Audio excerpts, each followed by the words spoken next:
Mm.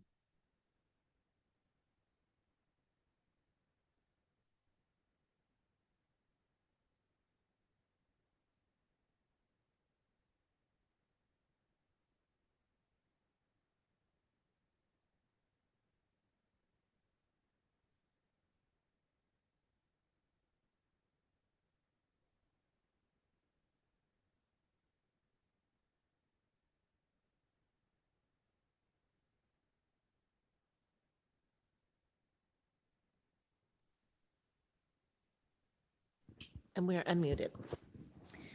Good morning, El Dorado County, and welcome to the Board of Supervisors regularly scheduled meeting. of June 23rd. It is 9 a.m. and I'm going to go ahead and call this meeting to order. I would like to invite Chaplain Mark Saget of the Sierra Chaplaincy to please come forward and join us for the invocation. Right on the other side. Well, good morning. Good morning. Morning. Would you please join me in whatever way you feel comfortable? Almighty God, we bow before you today with grateful hearts for the freedoms and opportunities we enjoy in this country. And with reverence, we thank you for the privilege to live within the boundaries of El Dorado County. We ask for your divine wisdom to rest upon this Board of Supervisors. Give them the insight to navigate the challenges we face as a community and the courage to make decisions that are fair and just. We pray for our county staff, our first responders, and all who work to make our community a better place to live. May we all be good stewards of the resources entrusted to us. Bless these deliberations today, and may their actions reflect a deep care for every citizen they serve. In your name we pray. Amen. Amen. Amen. Thank you. Madam CAO, would you lead us in the Pledge of Allegiance?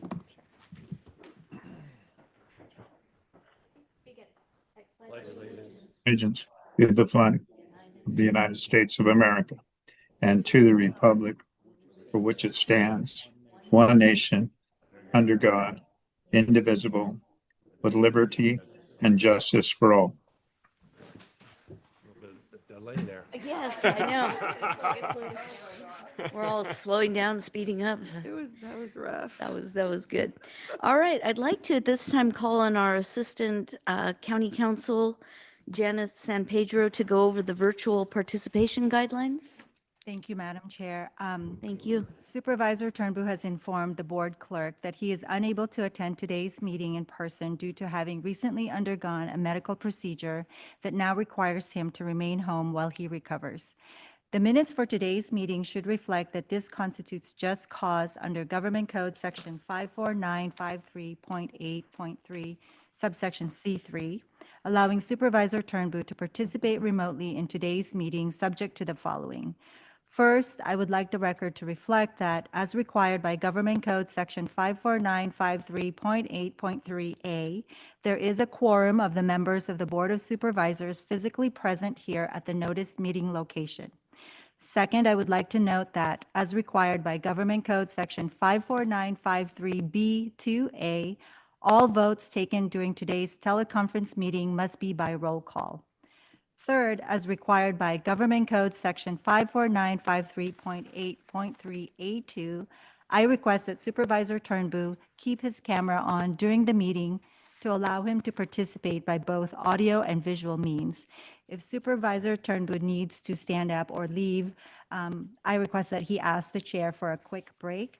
And finally, pursuant to Government Code Section 54953.8E, I would like to ask Supervisor Turnbull to disclose whether any individuals 18 years of age or older are present in the room with him, and if so, to describe the general nature of his relationship with any such individuals. Okay. Mark Treat, my assistant's with me, and then also my grandson is here. Jay. Okay, thank you, Supervisor Turnbull. Madam CAO, are there any changes to the agenda that was posted on June 17th? No, thank you, Madam Chair. Okay, thank you. All right, I will move on to the consent calendar. Are there any consent calendar items that my colleagues wish to comment on or pull for discussion? And I will start with you, Supervisor Turnbull, online. No changes. Okay, thank you. Supervisor Veerkamp? No changes. All right, thank you. Supervisor Ferrero? No changes. Well, you guys are going to be smooth today. Uh-oh. Supervisor Parlin? Yeah, just a quick comment. Thank you to Greg Boger for his 47 years of service on the Ed Commission. That's really appreciated Yeah, I will present that to them at the next at ag. the next ag meeting. Yes, Will that be his last? Where is he gonna? I believe it is, but Okay. yeah, well, I'm not sure because again, he had knee replacement surgery, so I don't Okay, know if he'll be okay. able to attend. Well, I'm but glad you're gonna We're be there working with on him, that. but thank you Yeah, for I think that. Myrna's planning on him being there at that We meeting. did that for Chuck Bucky. It's always really nice. Yeah, we did it for Walker as well. Yeah. Okay, you two, that's enough. Ag is important in El Dorado County. Yes, it is. Very important. All right. I also have no items to pull or comment on at this time, so we'll go ahead and open this up for public comment on all matters on the consent calendar. Public comment on closed session items will also be taken at this time. So to be specific, because this is a big agenda, we will now hear public comment on closed session items 1 through 6 and items 70 and 71. We will also take public comment on consent items numbers 7 through 28 and 30 through 56, including the item you were just talking about, number 69. Please identify which number or numbers you will be addressing to the board today. And I would like to call on clerk of the board. For public comment, each speaker will have 3 minutes to address the board. A timer will alert you when 30 seconds remain and again when your time has ended. We will begin with comments from individuals present in the boardroom, followed by those participating via Zoom. If you're joining via Zoom, please ensure you unmute yourself when called upon. If you're joining by phone, press *9 to raise your hand. If you're on Zoom, use the raise hand feature to indicate your interest in speaking. We ask that you voluntarily state your name for the record before beginning your comments. Good morning. Are there any members of the public that would like to address the board on closed session items or consent items? Please come forward. Okay, seeing nobody in the room, may we go online, please? Now taking public comment from online participants. Now taking public comment from Melody Lane. Melody Lane, founder of Compass to Truth. I'm addressing consent item number 23.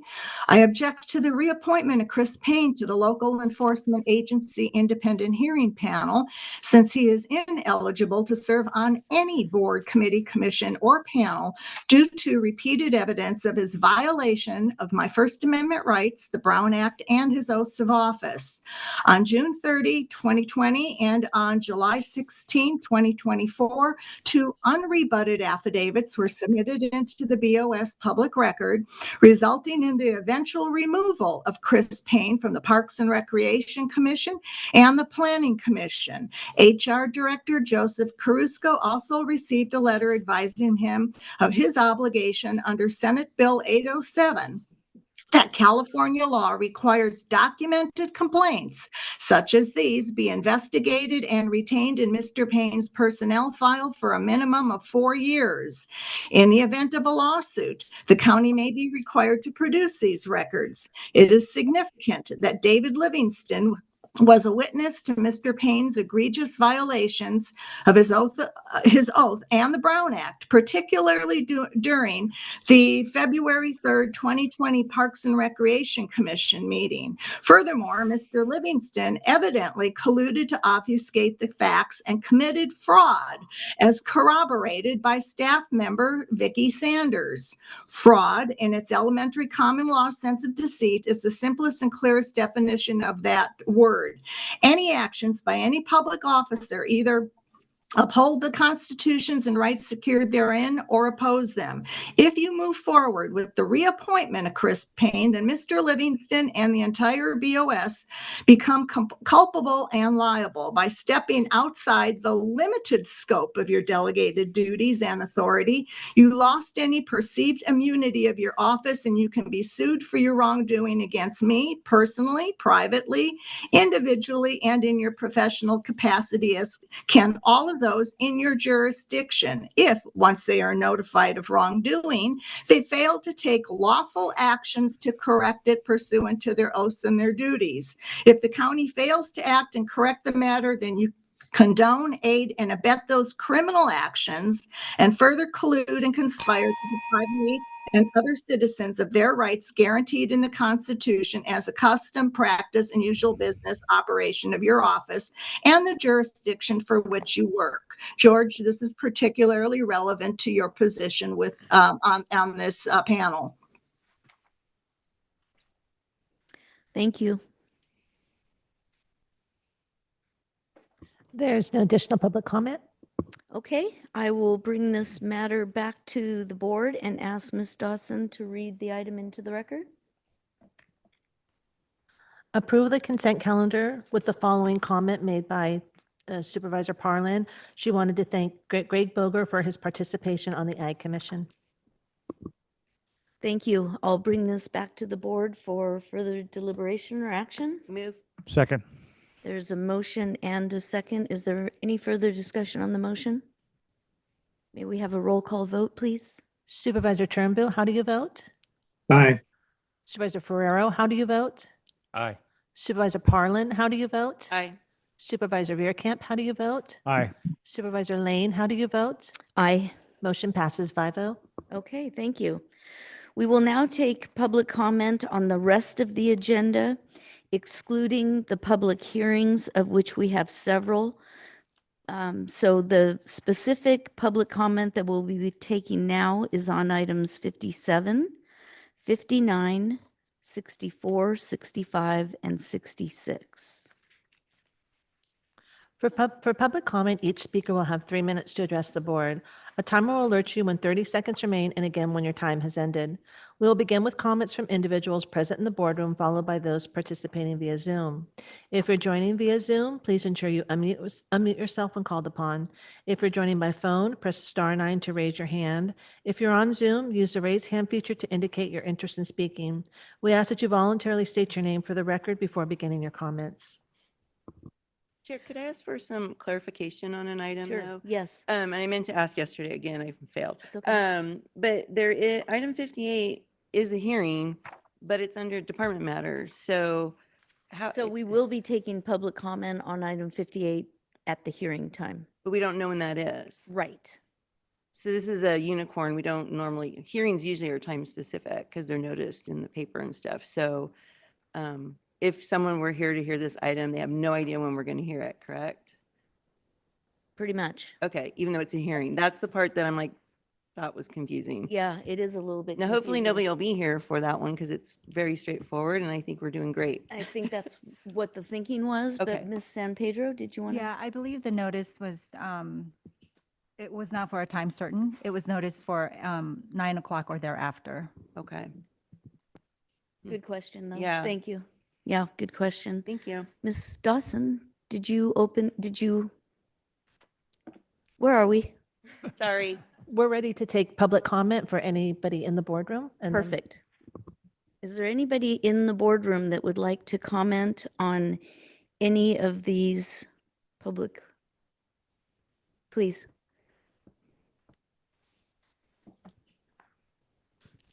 Welcome. Good morning. Thank you. I want to be clear, I'm speaking on item 57. Is this the appropriate time for that? This is. Thank Great. you. All right. Thank you so much, Madam Chair. So good morning, Honorable Chair and Supervisors and staff. My name is Maya Schneider. I am the Executive Director of Business and Strategy for Marshall, but today I am here on behalf of a coalition of firefighters, healthcare workers, and volunteers, dozens of volunteers who coordinate fire safety in their neighborhoods across the county. They all came together to create the El Dorado County Emergency Preparedness, Healthcare Access, and Wildfire Prevention Initiative.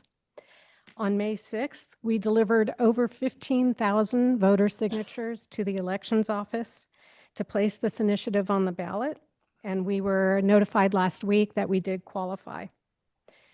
Funds from this initiative will provide operational support for the 12 fire districts in the county, sustainable funding for the nonprofits who do fire prevention planning, and capital dollars for modernizing our healthcare facilities and meeting state mandates for seismic standards. County staff have expressed some concerns to us about the costs of administering this tax. The language of the initiative expressly allows for the county to be reimbursed for the costs of administering and operating per the CDTFA rules. Any residual costs, such as overseeing the Citizens Oversight Committee or letting the RFPs for nonprofit contracting, are expected to be de minimis. We did research other counties across the state and could not find any examples of counties that were being reimbursed for those kinds of costs. On behalf of the El Dorado Ready Coalition, we encourage the board to move to go ahead and put this initiative on the ballot without delay so that it can appear on the November ballot. I also want to personally thank the elections office staff who were the consummate professionals, very helpful during this whole process, and we are very appreciative of their service to the county. Thank you very much. Thank you.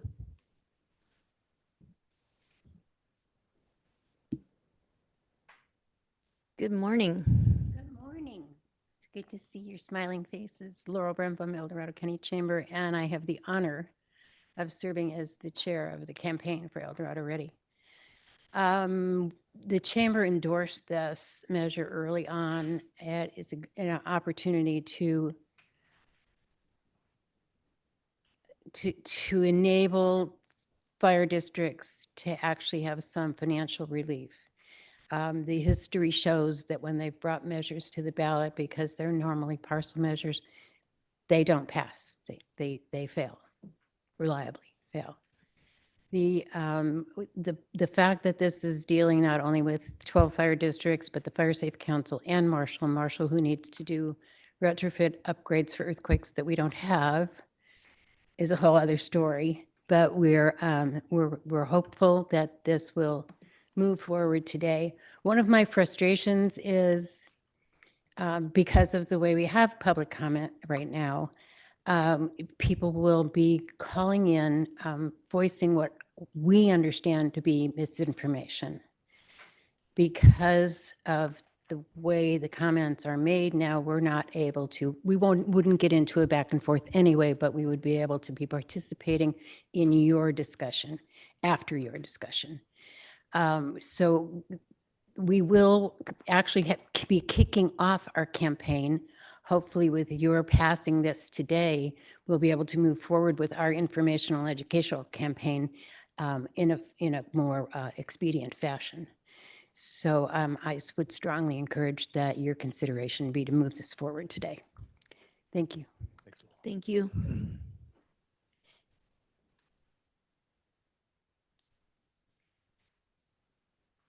Good morning. Good morning, Madam Chair and Board of Supervisors. Tim Cordero, and I'm here today speaking on item number 57, which is the El Dorado Ready initiative. I am a full supporter of that and endorser of the endeavor. And, you know, with the funds that would be derived by this, if the citizens were to approve it, there's some key facts that come into play with that, with the enhancement of our ability to do vegetation management and wildfire preparedness. This board has taken tremendous steps over the last few years to develop and support that arena within the county. And this, through the nonprofits, would just give them the ability to expand and do additional work that is much needed in that arena. As far as Marshall Hospital, that is the only hospital that we have on the west slope of El Dorado County. And it's a key thing for our citizens to have access to that healthcare. And you know, the board has worked tremendously with the JPA over the last couple of years to meet the needs on the pre-hospital 911 system, and any reduction in capacity or service level that would be able to be provided by Marshall without this additional funding, that would have a significant impact to our pre-hospital 911 system. And on the fire department side, I mean, as Laurel said, yes, we have a very the fire departments have a very poor track record on getting property tax assessments passed. It's just not something that's been very palatable. As work continues in this county to really streamline the effectiveness and efficiency of our fire departments, one of the outliers that's always part of the discussion with mergers and working together is that financial piece and the need for additional revenue streams. This is not the silver bullet. This does not fix it all, but it is a step towards that direction of helping to mitigate some of those challenges that come into play. So, you know, I just really hope that the board will move forward with putting this on the ballot. You know, as citizens, let us have the choice to do we want to support this or not, but I would ask for your full support. Thank you. Thank you, Chief. Are there other members present in the room that would like to address the board at this time? Okay, seeing maybe one. Welcome. So this is the time to talk on number 64, right? Is that correct? That's correct. 64, yes. So you're proposing what I'm assuming is a financing infrastructure district for the Costco ahead of the project being approved. That's basically taking the responsibility of that corporation from paying their impact for the traffic that they're going to create on that interchange. Interesting enough, that's what they did for Walmart. This county was always more self-reliant. We didn't believe in taxpayers paying for other people's businesses to be successful. We passed a lot of laws and policies on that basis. I would encourage you to read The Big Box Swindle. It really explains how these corporations depend on taxpayers to pay for their, they can't compete with mom and pop because mom and pop has to pay all of the taxes, all the infrastructure, all the things that they have to do a project, where these people partner with government, which is taxpayers, to be successful in theirs. So in that way, Missouri Flat, it was really interesting. When Walmart came in, we were in the fury of coming up with a new general plan. And since that hadn't happened yet, they did pass what was called Measure B, which required that new commercial development should be entirely responsible for funding new improvements necessary to maintain the level of service standards that were required in each area. This is right out of the book for the Missouri Flat Financing Plan, what I just read to you. And this was to be in place for 40 years. What happened is Walmart came in. The county agreed to just take their sales tax to be placed for 40 years into a account that would pay for the road infrastructure. Well, that would have taken 40 years to actually implement. And so the players that B ended up taking $30 million out of the Transportation Commission. They gutted out DOT to help improve the interchange at Missouri Flat. And you're still $100 million short on improving that interchange for the capacity that's coming with all the new development, which is going to be put, Caltrans has already said they don't believe that we're going to be in cars. They're not going to pay for any of these things, but it didn't work. Walmart paid like 14 cents per square foot. Fire department, that was their biggest impact of what they had to serve. And therefore, I was doing projects for small and mom and pop industrials. They charged them the cost of it was taking for Walmart fire departments to service Walmart. So they had huge assessments for the fire department because of Walmart not paying for their impact. They were only given a one-time fee. So I don't even know why you're considering this when Costco should be paying the full amount. Thank you, Sue. And lastly, Thank you have you. to show how these projects that you're going to come up with to mitigate, actually Sue. mitigate the project. Thank you.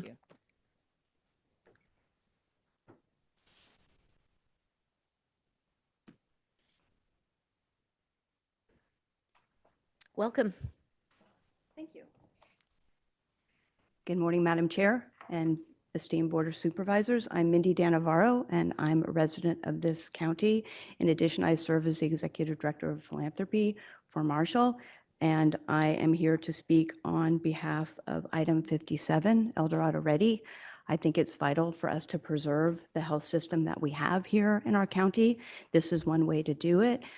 As someone versed in philanthropy, this is a way that we can support our fire departments, we can support our health system, and it can take the burden off of philanthropy and do it in a way that is respectful to our community members, our patients, our residents, and protect us from both fire and the untoward result of a closed hospital system. Health systems around the country, rural hospitals are closing. This is one way that we can ensure that we have the best service possible to the residents of this community. So I'm here to speak in behalf of item 57, and I thank you for your interest and your listening. Thank you. Thank you.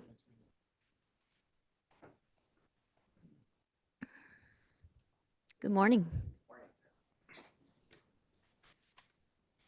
All right, thank you all. I'm Jonathan Russell, a longtime resident of the county, born and raised in Placerville. My children are born at Marshall Hospital, fourth generation in the county, and I'm here to express my support of item 57, which is El Dorado Ready. And I prepared a statement for both the directors as well as members in the audience here. As a representative of Marshall Hospital, I believe this initiative represents an important investment in two of the most essential services our community depends on every day: emergency medical care, as well as fire protection. Rural hospitals across California and the nation are facing unprecedented financial pressures, rising labor costs, inflation, regulatory requirements, workforce shortages, declining reimbursement rates, and increasing demands for services have created a challenging environment for independent community hospitals. In recent years, we have witnessed numerous rural hospitals reduce services or close altogether. Those closures serve as a reminder that access to local healthcare cannot be taken for granted. Marshall Hospital has been a cornerstone of this community for generations. It was built by the people of El Dorado County and continues to operate, serving as a lifeline for the residents of our communities. Marshall is more than a hospital. We're a critical safety net provider that stands ready 24/7, 365 days a year. We care for our neighbors during their most vulnerable moments, provide emergency services, specialty services, and support the health of our entire region.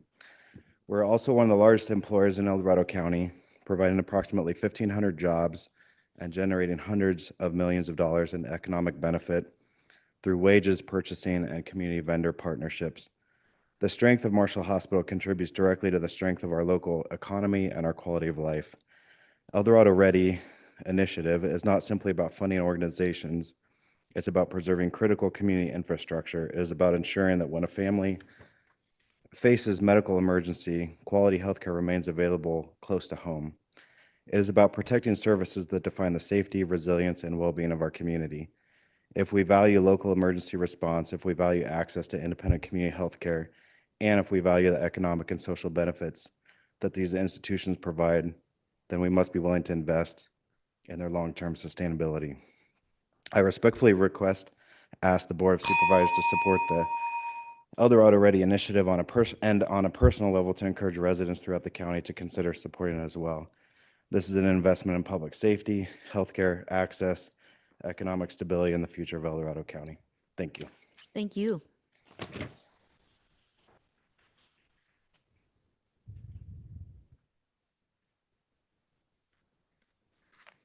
Welcome. Good morning. It's nice to see all of you. My name is Lenny Patani. I've lived in El Dorado Hills for 25 years. I'm here on item 64. I'll talk about benzene and all the cancers it causes at a later date when it gets closer to Costco, making a presentation. But I want to talk to you about mitigation of traffic. I went to both the Oak Meadows and the Cameron Park CSD question and answers with Costco. They could not answer questions. They cannot mitigate traffic. When asked, is there going to be 20,000 cars a day? We don't know. 30,000 cars a day? We don't know. 40,000 cars a day? We don't know. Why would you want to approve a project that you don't even know how many vehicles are going to be there?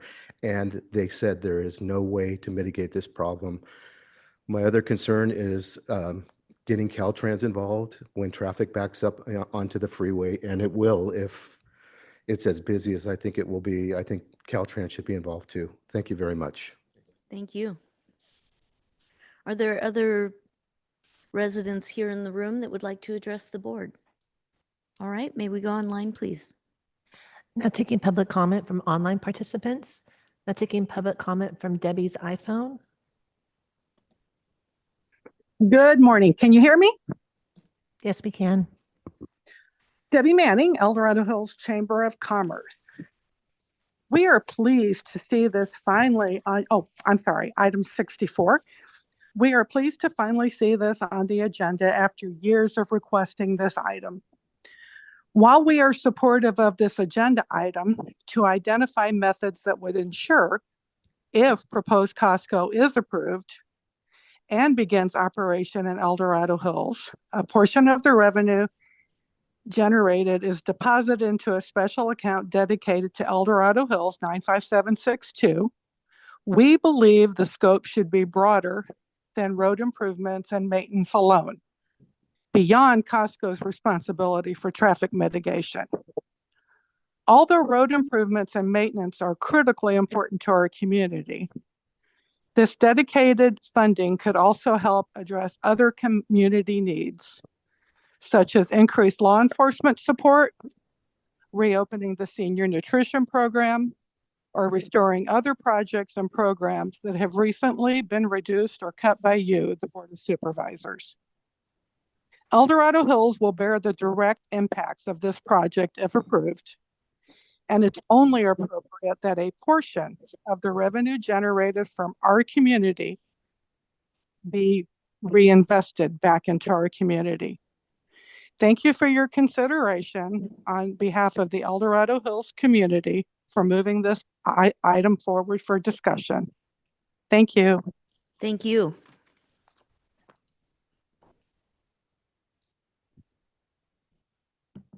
Now taking public comment from Linda Campbell.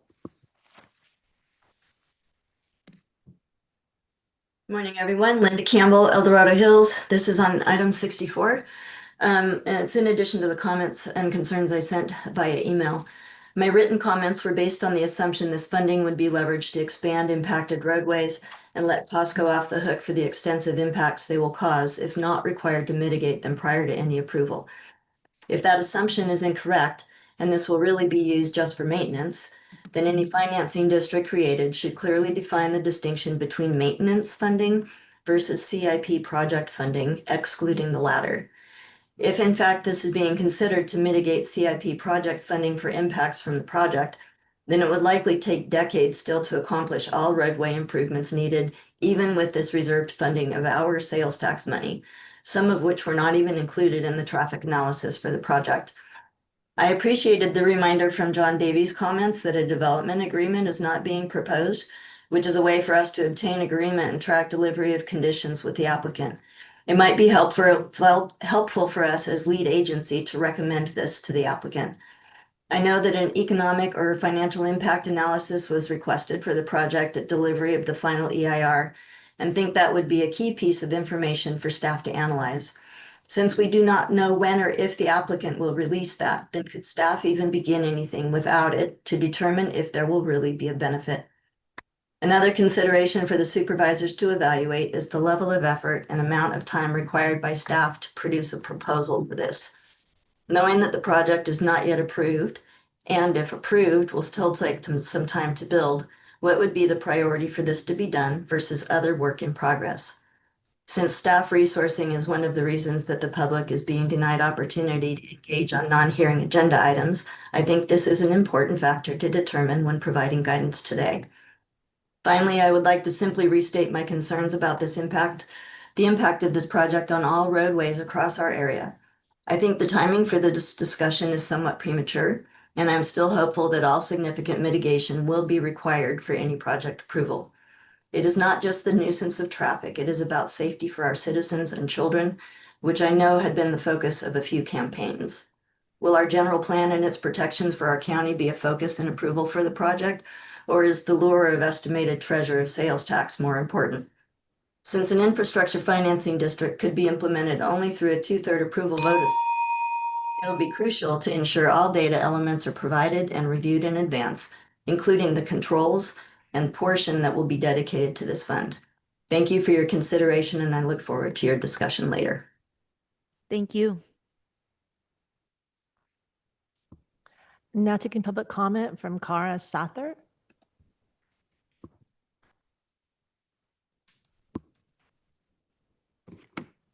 Can you unmute yourself, Kara? There. Sorry. I thought I was unmuted. Can you hear me now? Yes, we can. Okay. Thank you. Good morning, Madam Chair and Supervisors. My name is Kara Sather, and I serve as the Relationship Manager for Marshall Foundation for Community Health, which is the philanthropic arm of Marshall, our local nonprofit hospital and healthcare system. Oh, sorry. Obviously, I'm talking about item number 57. But in my role, I meet with community members every day.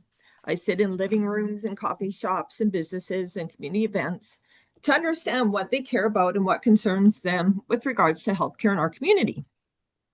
And when I talk about El Dorado Ready, what I found is that when people understand the reality behind this initiative, including and especially the state mandated seismic safety requirements that are facing hospitals across California, they really understand how important this measure is for our community. Many people, they're surprised to learn about these requirements, that there is no exceptions made for hospitals on a slab of granite versus a major hospital in the Bay Area. And they understand that, Marshall's already invested more than $70 million to meeting these requirements, and that without these upgrades, portions of the hospital could be forced to close. And for a community like ours, this is not an abstract issue. We're the only hospital serving Western El Dorado County, where our families and friends go for a heart attack, a stroke, a traumatic injury, or medical emergency. Without our emergency department, many residents would face travel times of more than an hour to reach emergency care. This is also about investing locally. Marshall employs more than 1,400 people and serves as a critical part of our local economy. The funding generated by this measure would stay here in El Dorado County, support emergency preparedness, wildfire prevention, emergency response, and healthcare infrastructure.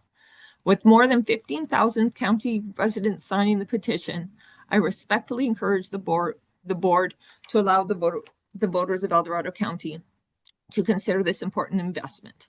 Thank you for your time and consideration. Thank you.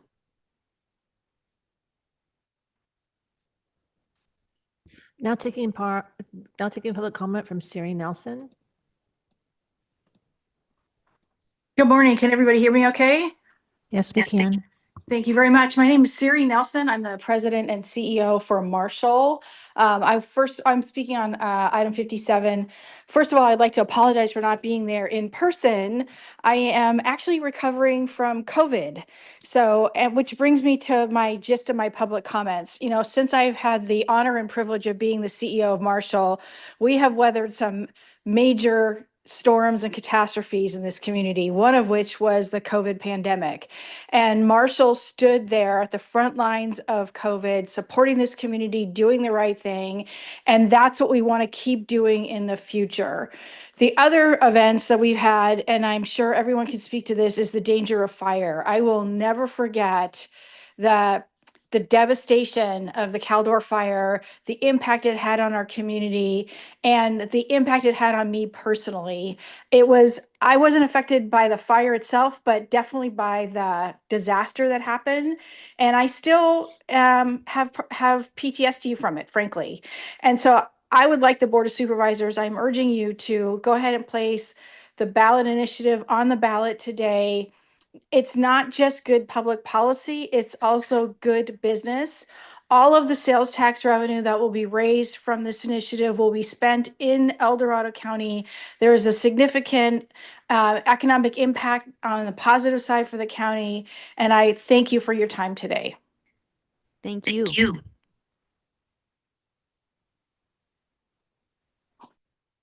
That was my robot voice. It kind of was. That was weird. Now taking public comment from Melody Lane. Melody Lane, founder of Compass to Truth. I'm addressing the fact that item number 58 was put under department matters that we don't know when they're going to be heard, anytime during the day, which essentially is a violation of section 54954.3 of the Brown Act, the public's right to testify at meetings. How can they testify if they don't know what time it's going to be heard? The Brown Act also says care must be given to avoid violating the speech rights of speakers by suppressing opinions relevant to the business of the body, by leaving it ambiguous as to what time this item is going to be heard is clearly suppression of the public's right to comment on any of the subjects on the agenda. I'm just reminding you that the preamble to the Brown Act says the people and delegating authority do not give their public servants the right to decide what is good for the people to know and what is not good for them to know. The people do not yield their sovereignty to the bodies that serve them. The people insist on remaining informed to retain control over the legislative bodies they have created.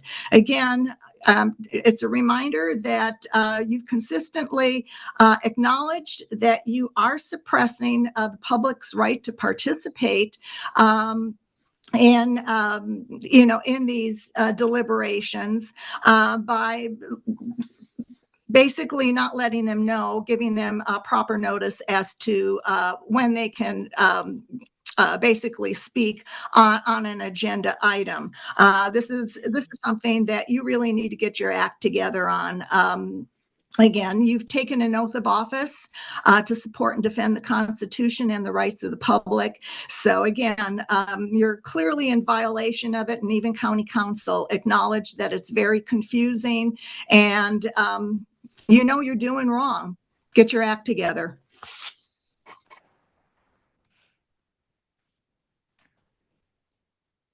There's no additional public comment.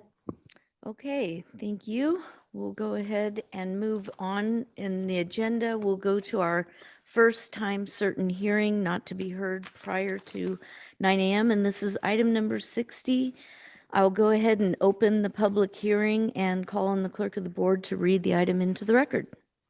Item number 60 is a hearing from Air Quality Management District recommending the board, acting as the AQMD Board of Directors, approve and authorize the chair to sign a resolution adopting the fiscal year 26-27 recommended budget. Thank you. I'd like to welcome Mr. Wilson, who's the program manager for the Air Quality Management District. Welcome. Good morning. Good morning, Chair Lane and board members. I'm Scott Wilson with the El Dorado County Air Quality Management District.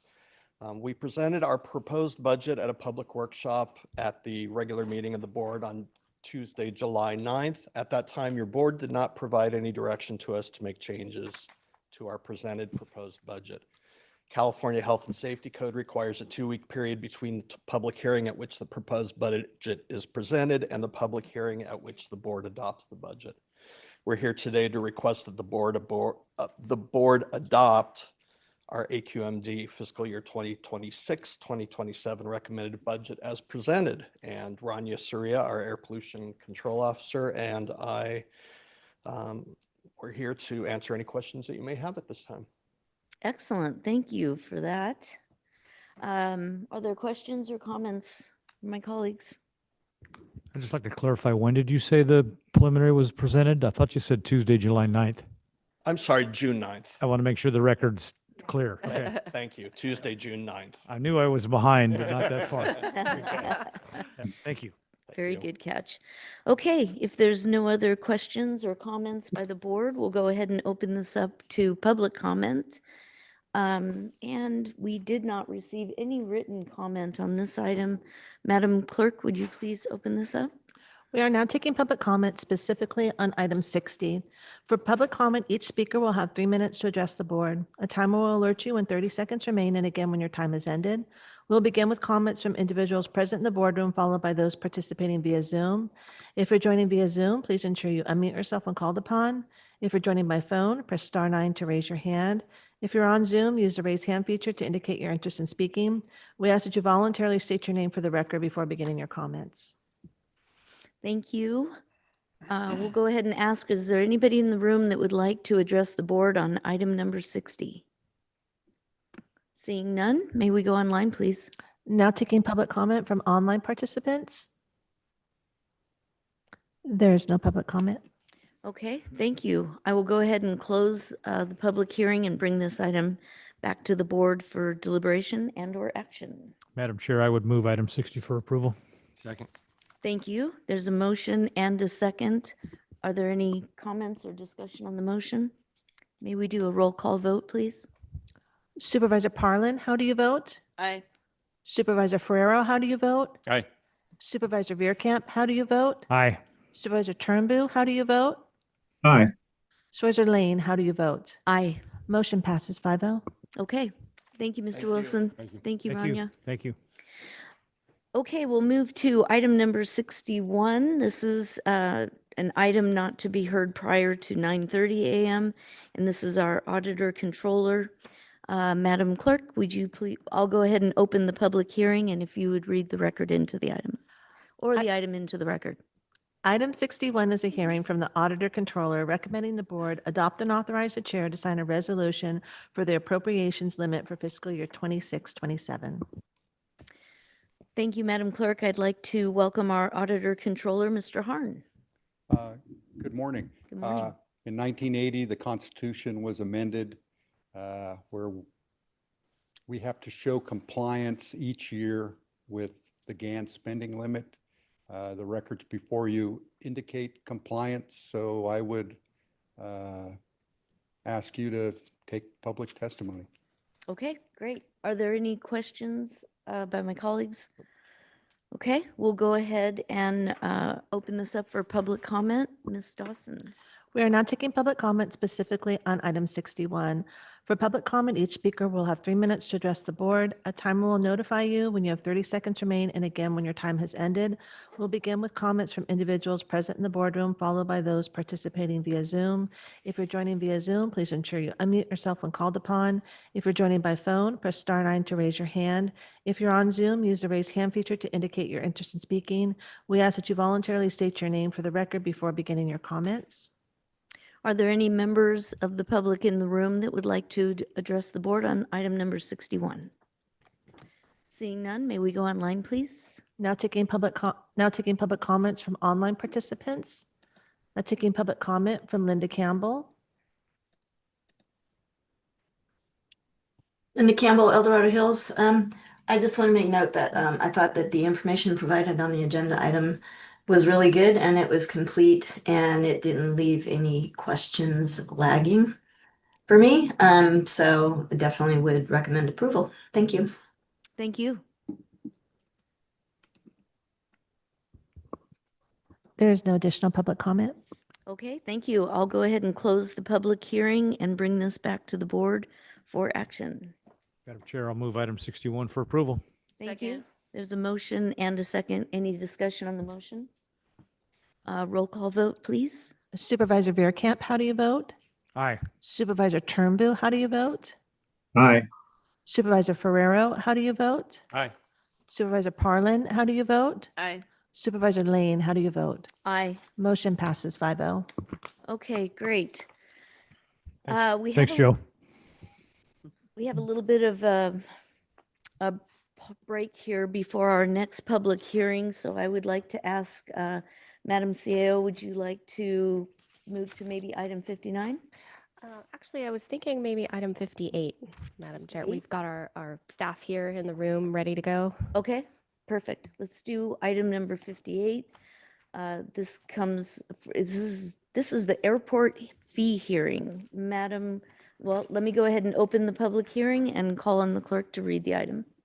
Item number 58 is a hearing from Airports, a division of the Chief Administrative Office, recommending the board, 1, adopt and authorize the chair to sign a resolution establishing an updated airport division fee schedule, 2, approve updates to the Board of Supervisors Policy F10, County-Owned Airports Regulations, Security and Leases, 3, designate the Assistant Chief Administrative Officer as a County Airports Director, and 4, provide conceptual approval to make minor amendments to Title 18 of the County Ordinance Code. Thank you for that, and I'd like to welcome our Assistant Chief Administrative Officer, Ms. Schwartz, and her staff.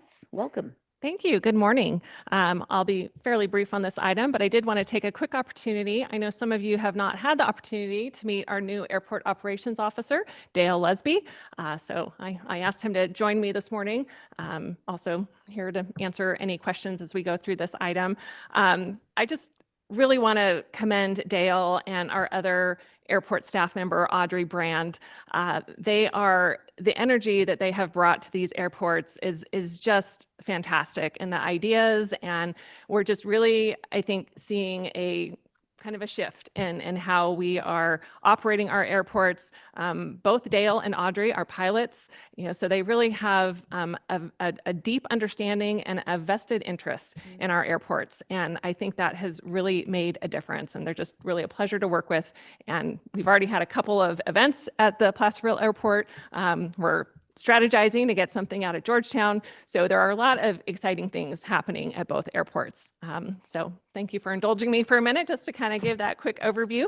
We're here today. If you remember back in January, we brought forward some revised templates for our ground leases. And at that time, we acknowledged that there were going to need to be some changes made to policy F10, simply to bring it in alignment with the changes that we made to the templates. So that's what is before you today. They're fairly minor changes. The biggest area that we changed is obviously the lease provisions section, so that this now aligns with our current templates. And then we just did a little bit of cleanup. We took out some sections that really were unnecessary and really just addressed all those questions. So I'm not going to go into it in detail. I know we have a kind of a limited time frame, but primarily it's just, again, bringing it to we clarified that the maintenance around the hangars, that was an issue with the lease that conflicted with the policy. We also had some questions around when a lessee would have to pay an application fee. So we tried to clarify that. So as an example, in their existing lease, they have a 10-year lease with 2 10-year options. We're not saying you're going to require an application at each of those option periods. It would just be at the end of that 30-year period when you're doing a brand new clean lease that we would be looking for a new application fee.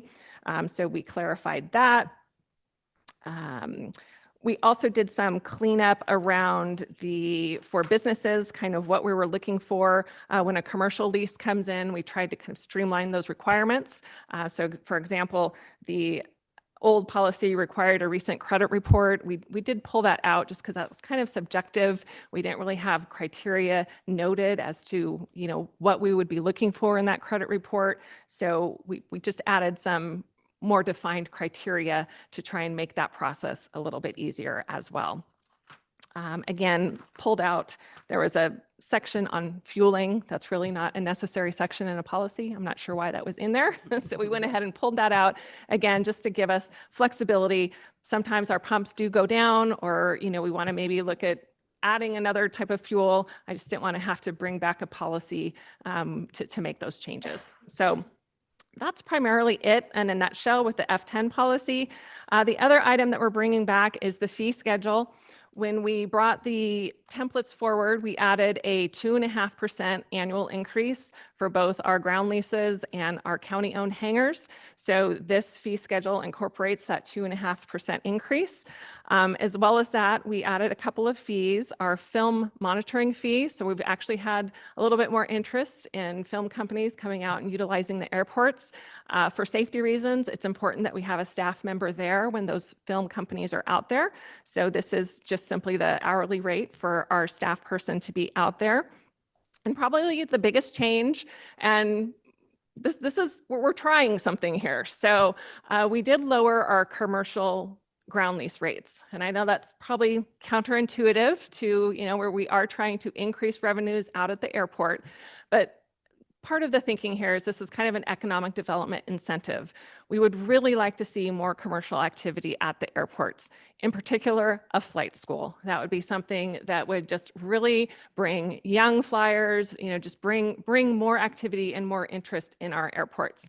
And we had heard from some folks that they just weren't willing to essentially double their cost with that commercial rate to bring something like that to the airports. So we are recommending to go ahead and reduce our commercial rate to be in line with the private rate. And we'd kind of like to try that for a couple of years and see, does that provide the incentive that we're hoping for and bring some more commercial activity to the airports? We'd love to see more mechanics. I mean, there are a lot of activities that, could really benefit the airport. So that is one recommendation that we are making. It's basically kind of nets out the increases, the 2.5% increase basically nets out to the decreases in the commercial rates. We only have 4 commercial folks out at the between both airports at this point. So it's not a large impact, but is something that we are recommending. We removed our oil disposal fee because we were able to get a grant, work with environmental management, and we now have a grant, so there are no longer any fees associated with our oil disposal. So we were able to take that off of the rate sheet as well. This rate sheet would be effective beginning July 1st. So we're trying to kind of get that in line with our lease schedule, and then would allow in January for the 2.5 increase to the county-owned hangars as well. So that is essentially briefly what we're bringing forward with you today. In addition, our ordinance code has just some very minor changes that we will need to make sure that we bring all three into alignment. For example, the ordinance still requires the credit report for commercial operators, so we would need to strike that out of the ordinance. So just some very minor things, which is why we are requesting that conceptual approval to go ahead and clean up the ordinance as well. So with that, if you have any questions, Dale and I are both here and happy to answer. All right. Well, great. Thank you for that presentation, and welcome, Mr. Lesby. I can tell by Ms. Schwartz's voice that she is excited that you're out there and we're in good hands. So thank you. Is there anything you would like to add to the presentation at this time? I mean, I'm just very excited to be at the airports. I'm grateful for this opportunity. Laura's been amazing to work with, and the two supervisors that have come out to the airport. We're looking forward to growing the airports, increasing the economic activity, and the amount of planes we have there. So it's a bright future for the airports in El Dorado County. Yeah, that's great. I feel that. Questions, comments from my colleagues? I want to Ms. Parlin? see if there's any public comment first. Oh, okay. Not sure if anybody's here for airports. Any questions or clarifications at this time before we take public comment? I just, your enthusiasm sounds great compared to what it was, months ago. Welcome, Dale. I originally questioned that the fee reductions, like, well, how are we going to make more money? But I like the creative thinking, and I think it's certainly worth a try. So, positive. Thank you. Okay, seeing no other comments from the board, we'll go ahead and open this up for public comment. Ms. Dawson. We are now taking public comment specifically on item 58. For public comment, each speaker will have 3 minutes to address the board. A timer will alert you when 30 seconds remain, and again when your time has ended. We'll begin with comments from individuals present in the boardroom, followed by those participating via Zoom. If you're joining via Zoom, please ensure you unmute yourself when called upon. If you're joining by phone, press *9 to raise your hand. If you're on Zoom, use the raise hand feature to indicate your interest in speaking. We ask that you voluntarily state your name for the record before beginning your comments. Are there any members of the public in the room that would like to address the board on this item? Seeing none, may we go online, please? Now taking public comment from online participants. Now taking public comment from Linda Campbell. Hey everyone, Linda Campbell, El Dorado Hills. So I guess my question is specifically on the policy F10 updates. So I know that there was a recent grand jury report that came out again that that defined that. I did see updates on it in regards to revisions to lease requirements. But then the second thing they asked for was more definition on the airport director or operations officer.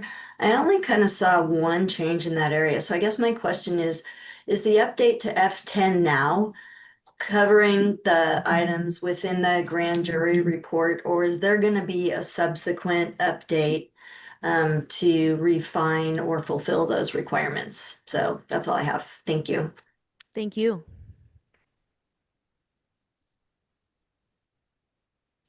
Now taking public comment from Chris. Good morning, board. I just have a quick question in terms of this, the running of the airports. Are the airports an enterprise fund?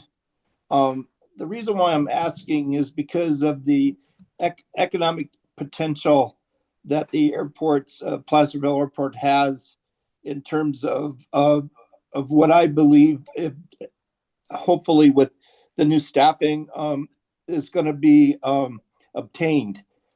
That self-sustaining business model where essentially we provide or would provide all of the services necessary in order to be able to have a sustainable entity, the airport. We're above the fog line of, we have property that is out there that's never been developed. There we have the taxiways and the runway length necessary for jet.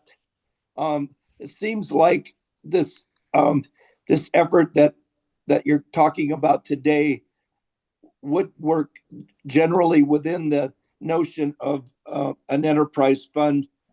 But am I wrong? I guess that's my question. Thank you. Thank you.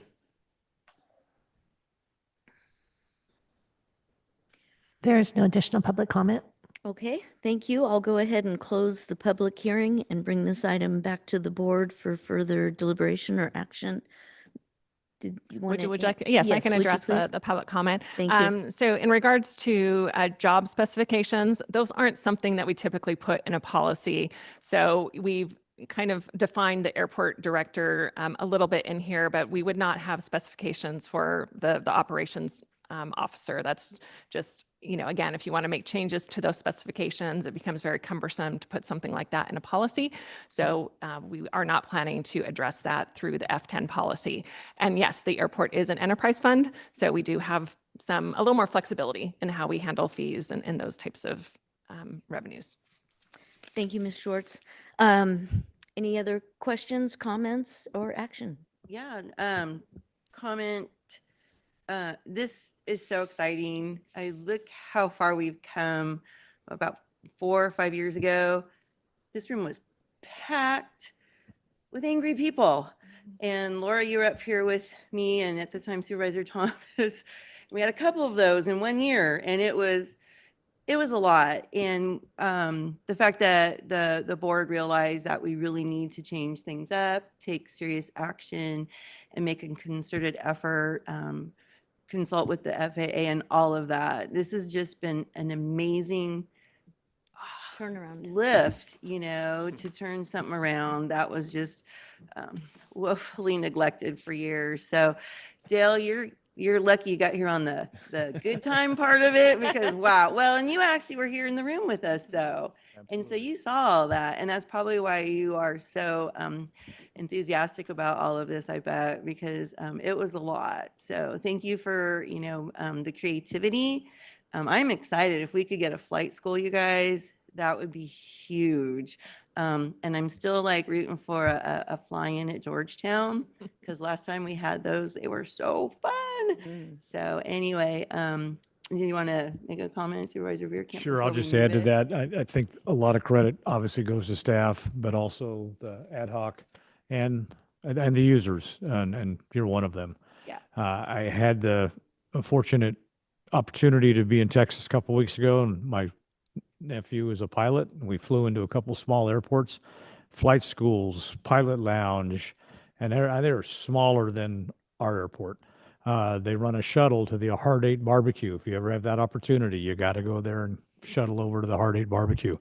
So these are the things that you're working on and talking to make our airports successful. Yep. And make our users successful and open the door to that success. So thank you very much. Really appreciate it. And I'll be supporting this measure. Absolutely. And if there isn't further discussion, I'd like to go ahead and move this item. Okay, there's a motion. Mm-hmm. And a second, please. Second. Second. Thank you. There's a motion and a second. Any discussion on the motion? Nope. Okay, seeing none, may we do a roll call vote, please? Supervisor Parlin, how do you vote? Aye. Supervisor Veerkamp, how do you vote? Aye. Supervisor Ferrero, how do you vote? Aye. Supervisor Turnbull, how do you vote? Aye. Supervisor Lane, how do you vote? Aye. Motion passes 5-0. Thank Okay. you very much. Thank you. We'll go ahead and move to our 10 o'clock time certain, item number 62, which is the El Dorado disposal interim year rate increase.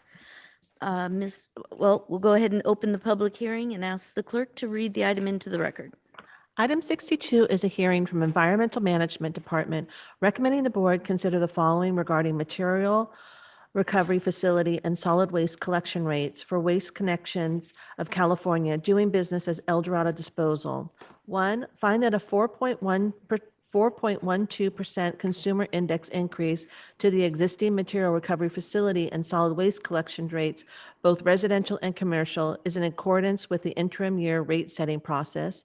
2, adopt and authorize the chair to sign a resolution adjusting the residential and commercial solid waste collection rates. And 3, adopt and authorize the chair to sign a resolution adjusting the material recovery facility rates by 4.12% effective July 1st of 2026.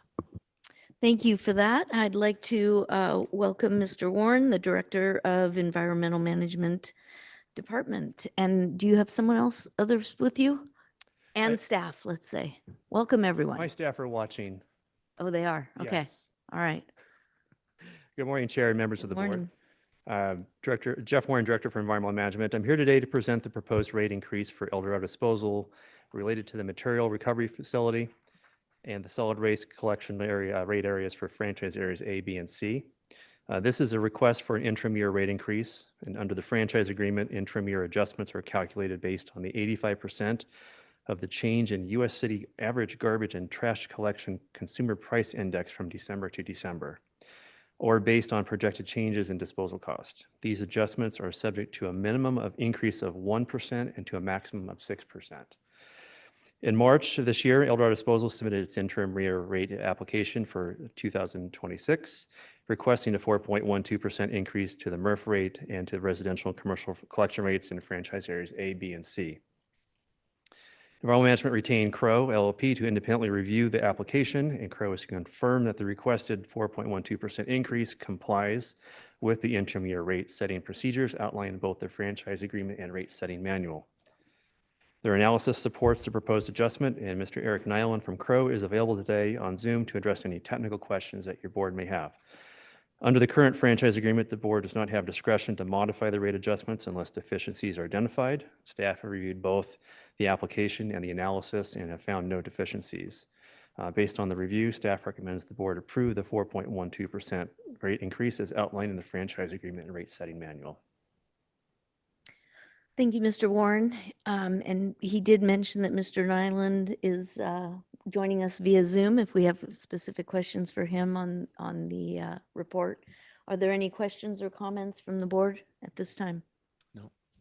Okay, I'm not seeing any. We'll go ahead and open this up for public comment. Ms. Dawson.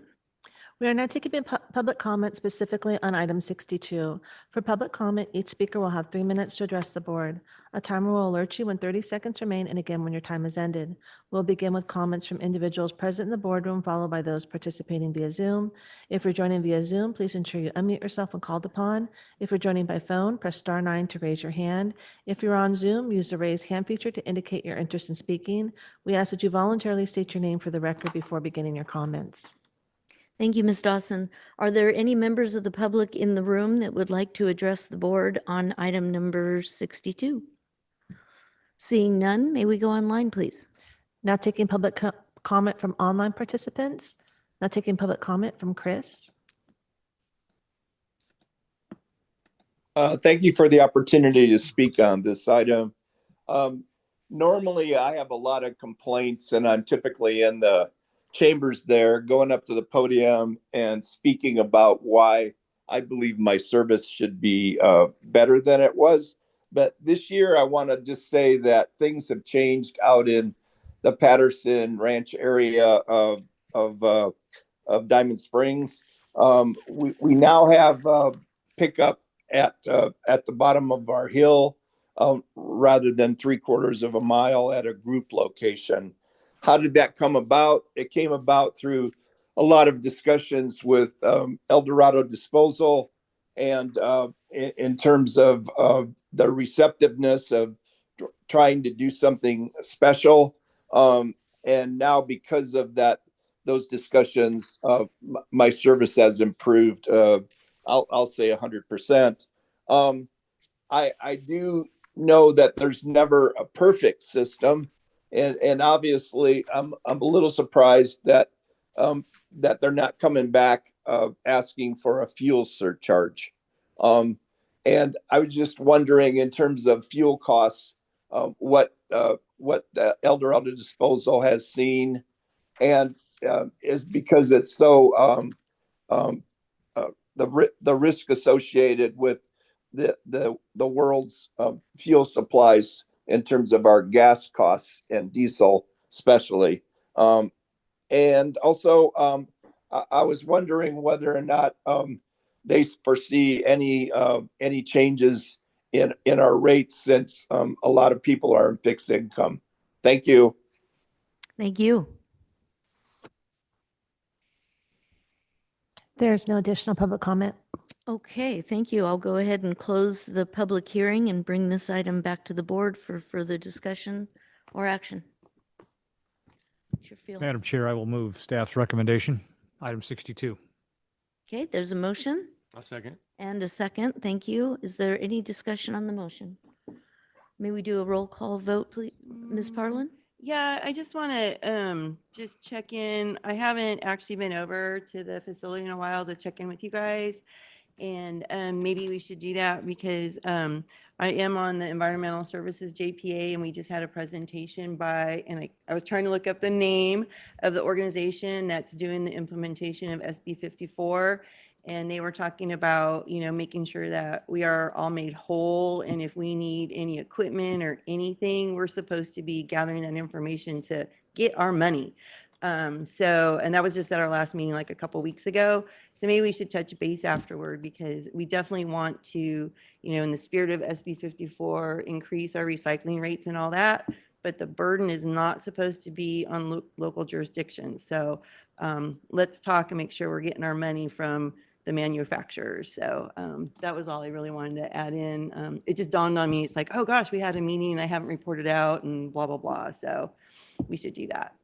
Good. No, I'm glad you got that in. Okay, any further discussion on the motion?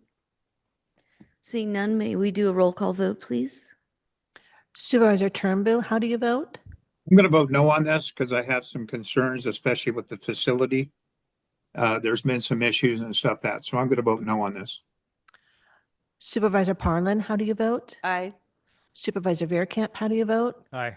Supervisor Ferrero, how do you vote? Aye. Supervisor Lane, how do you vote? Aye. Motion passes 4-1 with Supervisor Turnbull voting no. Okay, thank you.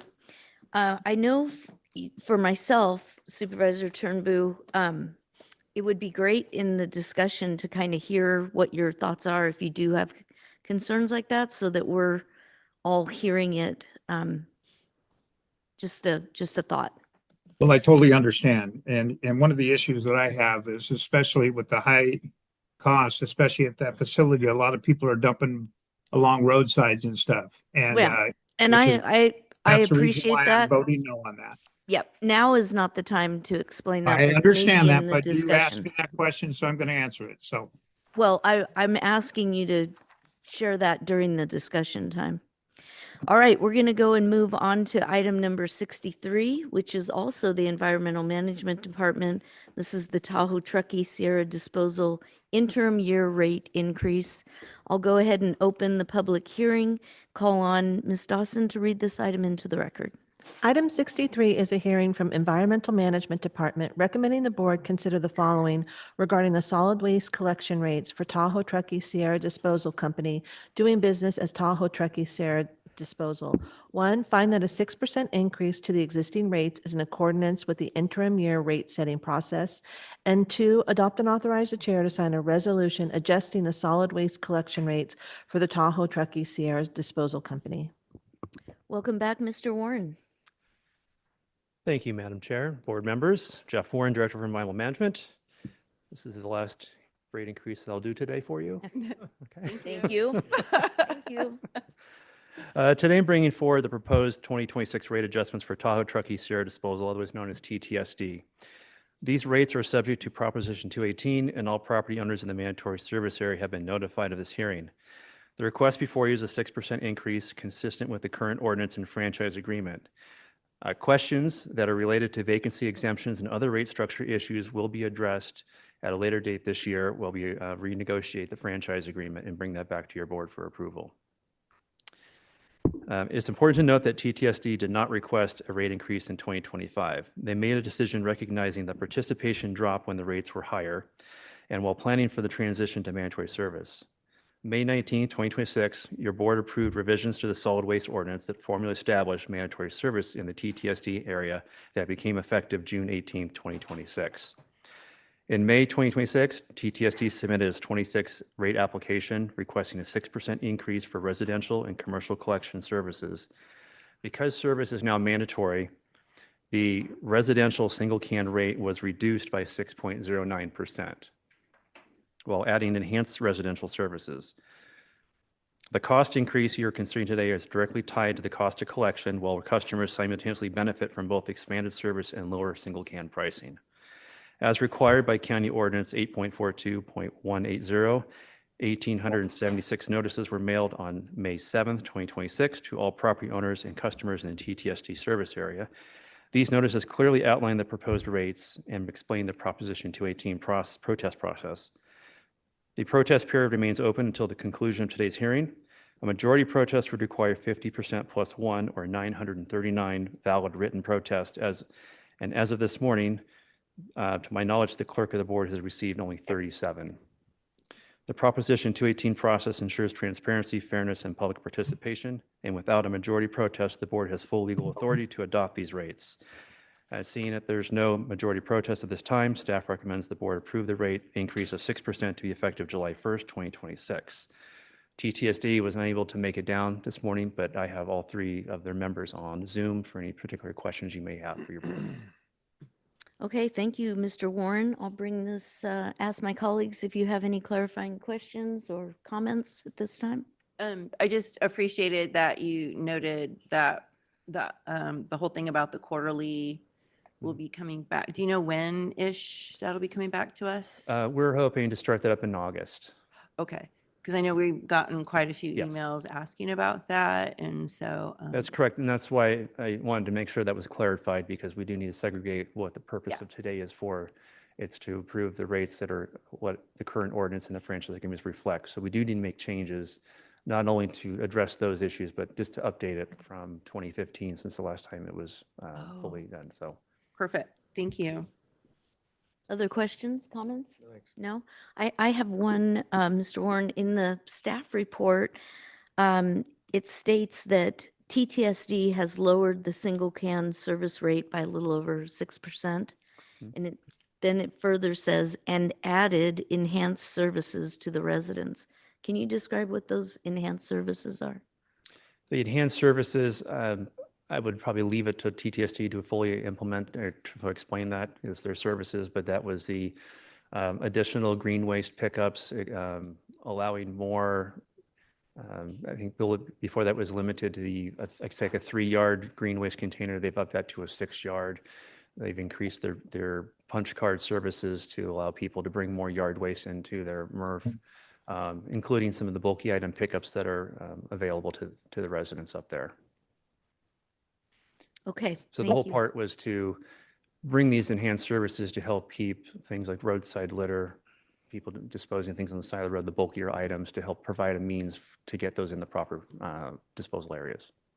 Excellent, thank you. Supervisor Lane, it does look like one of the staff has their hand raised to provide some comments. Okay, that would be great. Tahoe Truckee staff person, go ahead. Hi, this is Ray Labadie at Tahoe Truckee Sierra Disposal.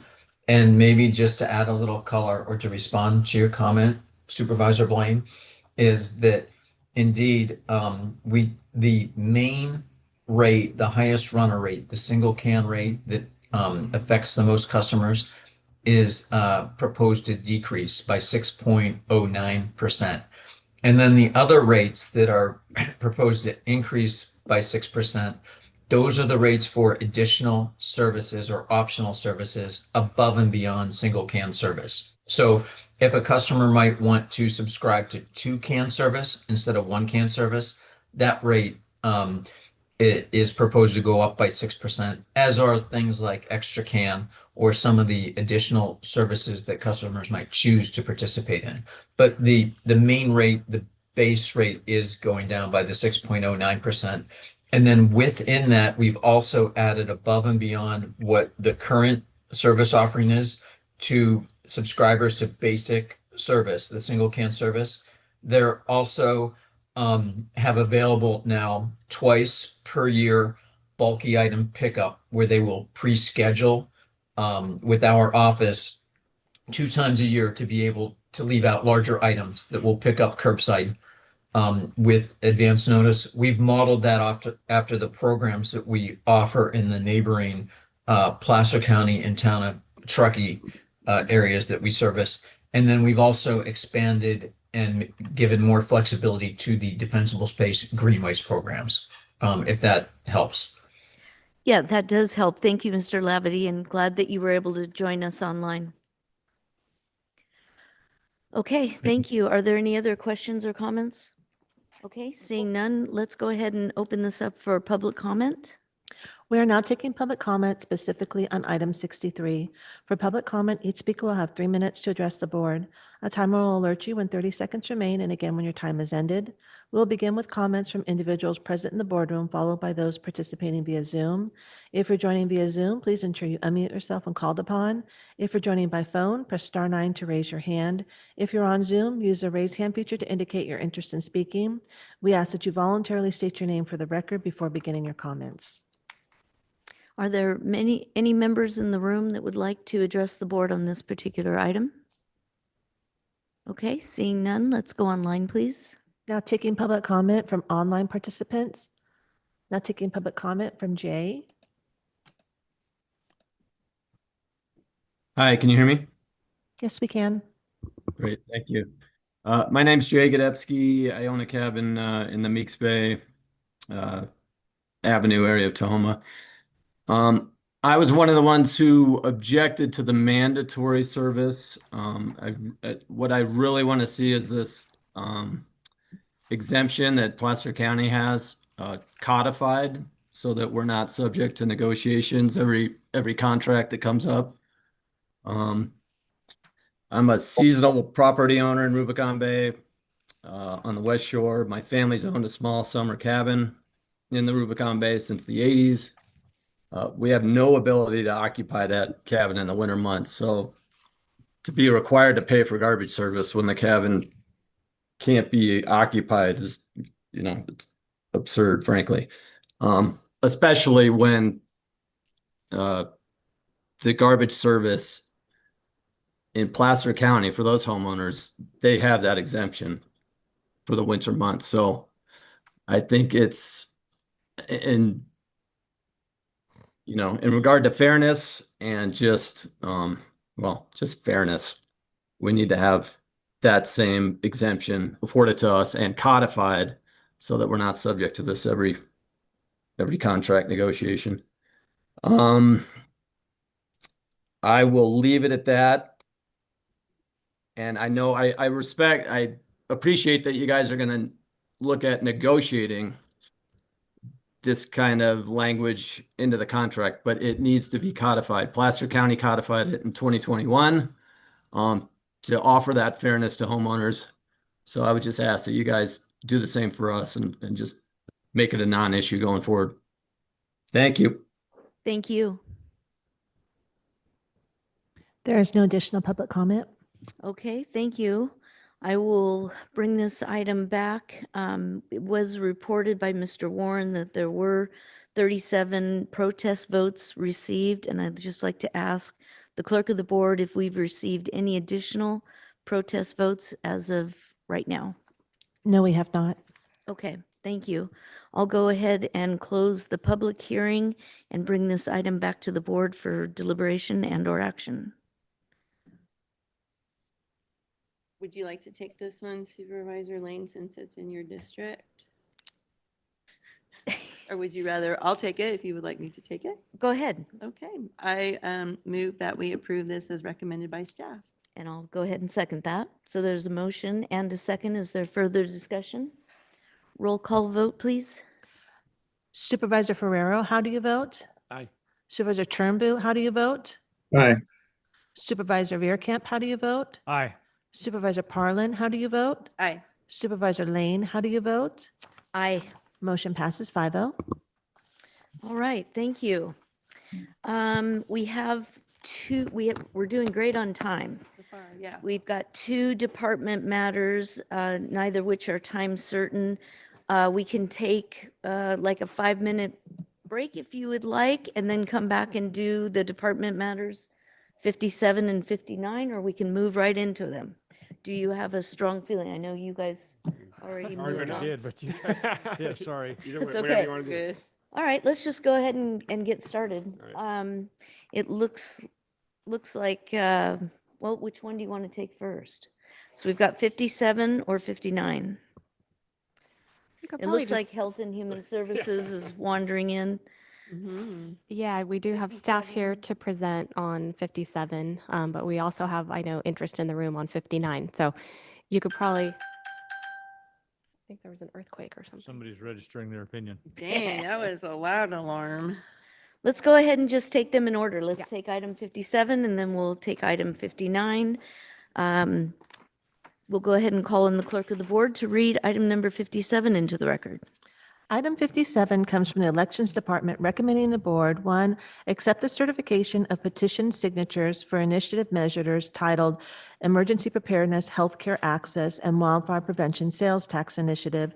2, take one of the following actions regarding: A, order the initiative measure to be submitted to the voters at the general election to be held on November 3rd, 2026, or refer the initiative measures to the appropriate county agencies for a report pursuant to Election Code 9.111. So is there anybody that's going to present this item? I don't see Ms. Webster in the room. Madam Chair, as I sit on the Marshall Hospital Board, I will recuse myself from this item, so I will leave the room. Okay. I apologize, Madam Chair. I had let her know that it would happen after the 2 o'clock hearing. So, Oh, yeah. I forgot about that. So, I mean, we have the item before us. It's very clear.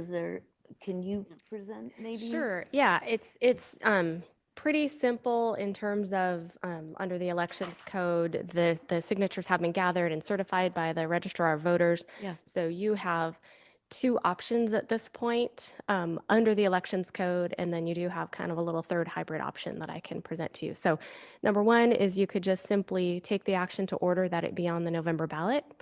Number 2 is you could delay that action and ask for a report that would come back to your board no less in no greater than 30 days. So that would be your July 21st meeting. And there are a list of items in the staff report, the subjects that you can ask staff to study. And then there's kind of a catch-all at the end that says, or anything else the board would like to know. You do have a little bit of a third option, which is if you would like to just go ahead and move that the item gets order that the item get placed on the ballot today. But then if there is some information that you would like staff to gather and return with, we could certainly do that. And then in that case, you wouldn't be bound by the 30-day period because you've already taken your action to order this to be on the ballot. Once you direct that it be placed on the ballot, county council will prepare the ballot language and that'll return to you, I believe, in the July meeting as well. Okay, thank you very much for laying out those options. And I do see that our registrar of voters has joined us online, Ms. Webster. Sorry to throw you off on that item. Thank you for being nimble. No worries. You're welcome. Is there any information you would like to add to the CAO's comments? I don't know if you heard, but she basically laid out the 3, possibly 4 options that we have before us. Would you like to add anything to that before we ask clarifying questions? No, I have nothing else to add. She did a great job in laying that out. If it does move forward to the election, the elections department will need the resolution with the 75 words or less question by the E-88 date, which is August 7th. August 7th, okay. That's helpful. To my colleagues, are there any clarifying questions or comments you'd like to make at this time on this item? No. No? Okay. So, Harlan? yeah, this is a clarifying question. Basically, this is going to end up on the ballot no matter what, correct?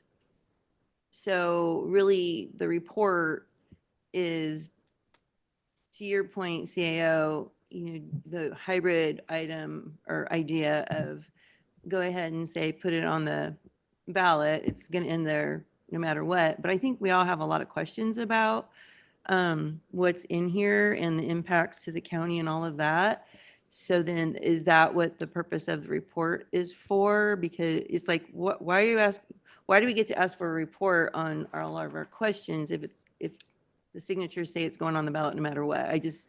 Sure. I think, and county council can obviously jump in, but for other citizen initiated initiatives, petitions that don't include a tax, the board would have another option, which is to just simply adopt the ordinance or the proposal as is. So that's not an option for you here because this would impose a special tax. And so under our constitution, the board does not have the authority to do that. So I believe the option of delaying the decision to put it on the ballot and asking for a report applies more when a body is deciding whether they should just simply adopt it as proposed or put it to the voters. You might want to gather more information before you make that decision. Because if you do such a study and you determine that the impacts to the county are going to be minimal or the benefits are going to outweigh the impacts, you might want to forego the costs of taking it to election and just simply adopt the ordinance as it was proposed. So that's why, that's not really an option in this case, as I've noted. So I don't believe in talking with county council that you would have an option to not put this on the ballot at this point. It's just a matter of timing. Okay, but we can still ask for a report with all of our questions, so. You certainly could. Okay, that helps. Yep, good clarification there. Other comments, questions? I was in the same line. I suggest we put it on the ballot now. Yeah. But request a report on what the obligation to the county is going to be on this and whether fees are going to be reimbursed or not. Yeah. Yeah, I would totally support that as well. We've heard it stated multiple times that the costs to the county could be, I think the word they used was de minimis. And I would like some analysis on that as well. What is it going to cost us annually to administer the funds?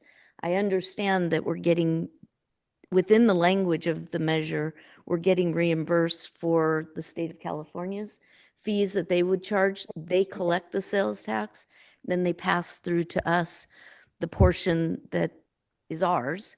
And there's a fee to do that. Within this ballot measure, that is reimbursed, but you are asking several of our departments to get involved every single year to determine what those amounts are going to be and then disperse the funds.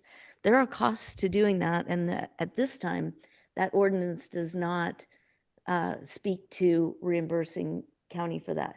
If it is de minimis, I would like to know that. If it's more cumbersome, we need to know that. Yeah. So I like where we're headed on that. Okay. So are there any other questions or comments at this time? So Ms. Webster, are you good? Yes, I am. Okay. Yes. Okay. Okay. So then is this now when we discuss what we want in the report besides just that, or? Yes, we could take any direction on that. Okay. Are you guys ready then? Because I have a couple things. I made a list. So in addition to that, the potential, loss of revenue to the county or whatever it is, because the county, in my mind, quite honestly, was not included in crafting this, and therefore, the county's input wasn't included. I will just say here and now, I think this could have been crafted differently, so that some of these impacts aren't going to be realized. I'd also like the report to explain, because I've heard this and I don't know where this is explained, but I would like to understand, my understanding is there's like a cap on how much a jurisdiction can have for a sales tax, and we have cities within the county. And so how does that work with adding this? What's left for each jurisdiction? How much more could they do? This could impact jurisdictions, if they wanted to do their own sales tax, they might not be able to. It might not Right. leave any margin. And that's a little bit concerning. And then the way that what is it? The revenues, the first year is so easy to understand and so clear. And then it got a little muddled from there. And I've had several people read it and go back. And I think it'd be nice in the report if we could just have like an example, some suppose we make this much in the tax and how will it be distributed so we can actually see it would be nice. Because I tried creating my own spreadsheet and then I kind of made a mess. And so it would be nice to see what we think each of the entities that are going to get funding. I think there's some confusion about what kind of nonprofit organizations could be receiving these funds also. Maybe explore that and put that in the report so we understand what we're talking about, how many different types of organizations are potentially going to be applying for this money. Because that's going to be, I believe, a burden on the county to determine where that goes. And if we have a bunch of organizations after a pot of money, what are we going to do with that? That could be. And then another thing that, there's this section 2 here called findings. And I believe there's some inaccurate information, maybe misleading information. And one statement actually has conflicting information in it. And I thought findings were more factual, not opinions. So I would like the report to kind of like go through and highlight those for the public to understand. Because again, I think if the county had been included in creating this, it would look a little bit different. Is that the conclusion of your list at this point? I think so. Okay. Anything you want to add I to don't have that? anything that specific. It was more generally, what is it going to cost in personnel hours and the cost of the county to manage? And then, of course, are there any funds that are going to be reimbursed to the county? Excellent. Mr. Turnbull, did you have any questions Yeah, on this item? Yeah, I think I support this. I think it would be good, but I got some issues, especially that it's like we need to dive into it a little bit deeper, especially when it comes to some of these nonprofits, if they're going to be able to apply for this. I've got some concerns with that.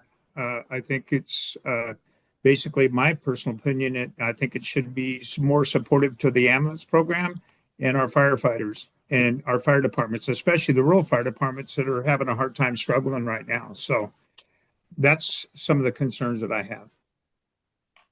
Thank you for sharing those. Other comments, questions at this point?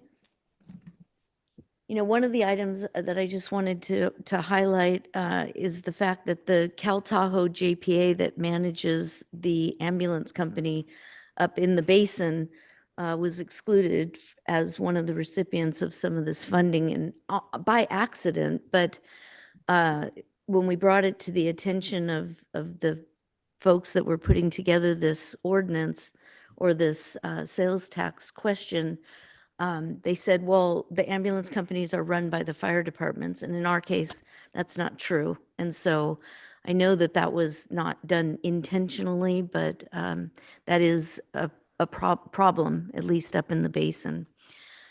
So staff, several recommendations on things to analyze. Do you want a recap of those, or do you have a recap you could share? I've been writing a motion. Well, it looks like Kim has. Is your one up mic too, but- on? It's hard to hear. Yeah. Oh, sorry. I have written up a motion with what Supervisor Parlin, and then I think we have one more piece that County Council would like to add. So can everybody see that? Yeah. Okay, so it would be order the initiative measure to be submitted to the voters at the general election to be held on November 3rd, 2026, and direct staff to return with a report on the following. I think I did miss, I was typing when Supervisor Parlin talked about looking at the findings and the recitals. Yeah, it just, I believe there's some inaccurate statements in here. There's, one, I think has conflicting words within it, one of the findings, and maybe misleading information that I think really should be, explored and pointed out. Okay, so what I've got is, what is the cap on sales tax for jurisdictions? How much would this leave under the cap for the county and cities within the county? Examples beyond year one of how much revenue would be generated and how much would be distributed to the entities. That would actually require us to work with the proponents a bit to understand maybe their schedule for issuing bonds, because that would affect the debt service and the formulas there. What types of nonprofit organizations and how many would be eligible? What are the costs to the county to administer the provisions of the measure, and an analysis of the findings presented in the text of the measure? That And captured then- it. Yeah. I think so, yeah. And then we would like to add some language about returning to the resolution. Yes, so on the board's motion, if you could add language to say directing staff to return at the next regular meeting with the ballot question and resolution. So that's our mid-July date. Is that yes, thank you, July 21st. Is that satisfactory to staff to have that ready by then? Yes, as our registrar of voters indicated, the last date is August 7th, and so we would obviously want to come before that For date. that. Perfect. Okay, thank you. And then what's on our screen? I'm not, are we supposed to be seeing your draft motion? I think Because we're- we're not. I just want. We're seeing your screen. There's one that says Yeah, what do CAO. we, I think CAO has it. Are you sharing? Yeah. Okay.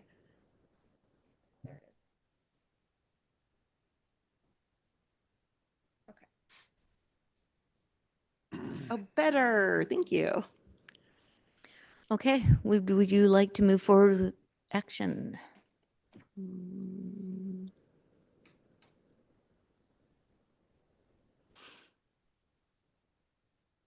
All right, so moved.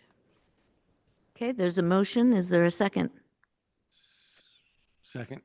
Okay, thank you. There's a motion and a second. Is there further discussion or clarification on the motion that's before us? Seeing none, may we do a roll call vote, please? Supervisor Ferrero, how do you vote? Aye. Supervisor Parlin, how do you vote? Aye. Supervisor Turnbull, how do you vote? Aye. Supervisor Lane, how do you vote? Aye. Motion passes 4-0 with Supervisor Veerkamp recusing himself. Okay, thank you. And Supervisor Veerkamp, hopefully you are heading back into the room, or do we need to take a short break to reassemble? Let's reassemble. Okay, let's break to until 10:45, so just a few minutes.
George is back. Okay. All right. We are back from a short break and we're going to take on item number 59, which is our Health and Human Services, the opioid settlement funding. I'd like to call on the clerk of the board to read this item into the record. Item 59 comes from Health and Human Services Agency recommending the board, 1, approve the allocation of the opioid settlement funding from HHSA for the opioid remediation services to the county's following departments. A, El Dorado County Sheriff. B, Public Defender and District Attorney's Office. 2, make findings that the provision of the opioid remediation services provided by the El Dorado County Community Health Center, Marshall Medical Center, and Tahoe Alliance for Safe Kids are in the public's best interest. The ongoing aggregate of work to be performed is not sufficient to warrant addition of permanent staff. 3, approve and authorize the chair to sign funding out agreement with the El Dorado Community Health Center. 4, approve and authorize the chair to sign funding out agreement with Marshall Medical Center. It says 6, but it should be 5, it looks like. 5, approve and authorize the chair to sign funding out agreement with Tahoe Alliance for Safe Kids. 6, authorize the purchasing agent to execute amendments relating to funding out agreements, and authorize the HHSA director, chief assistant director, or behavioral health director to execute programmatic, administrative, and fiscal documents related to the funding out agreements. Thank you, Ms. Dawson. I'd like to welcome Ms. Collinsworth, who is our Director of Behavioral Health. Welcome. Hi, good morning, Madam Chair and Supervisors. I am Justine Collinsworth. I am the Director of the Behavioral Health Division within Health and Human Services, and I'm here to report out on the Opioid Settlement Funds Award update for the 2026 to 2029 funding cycle.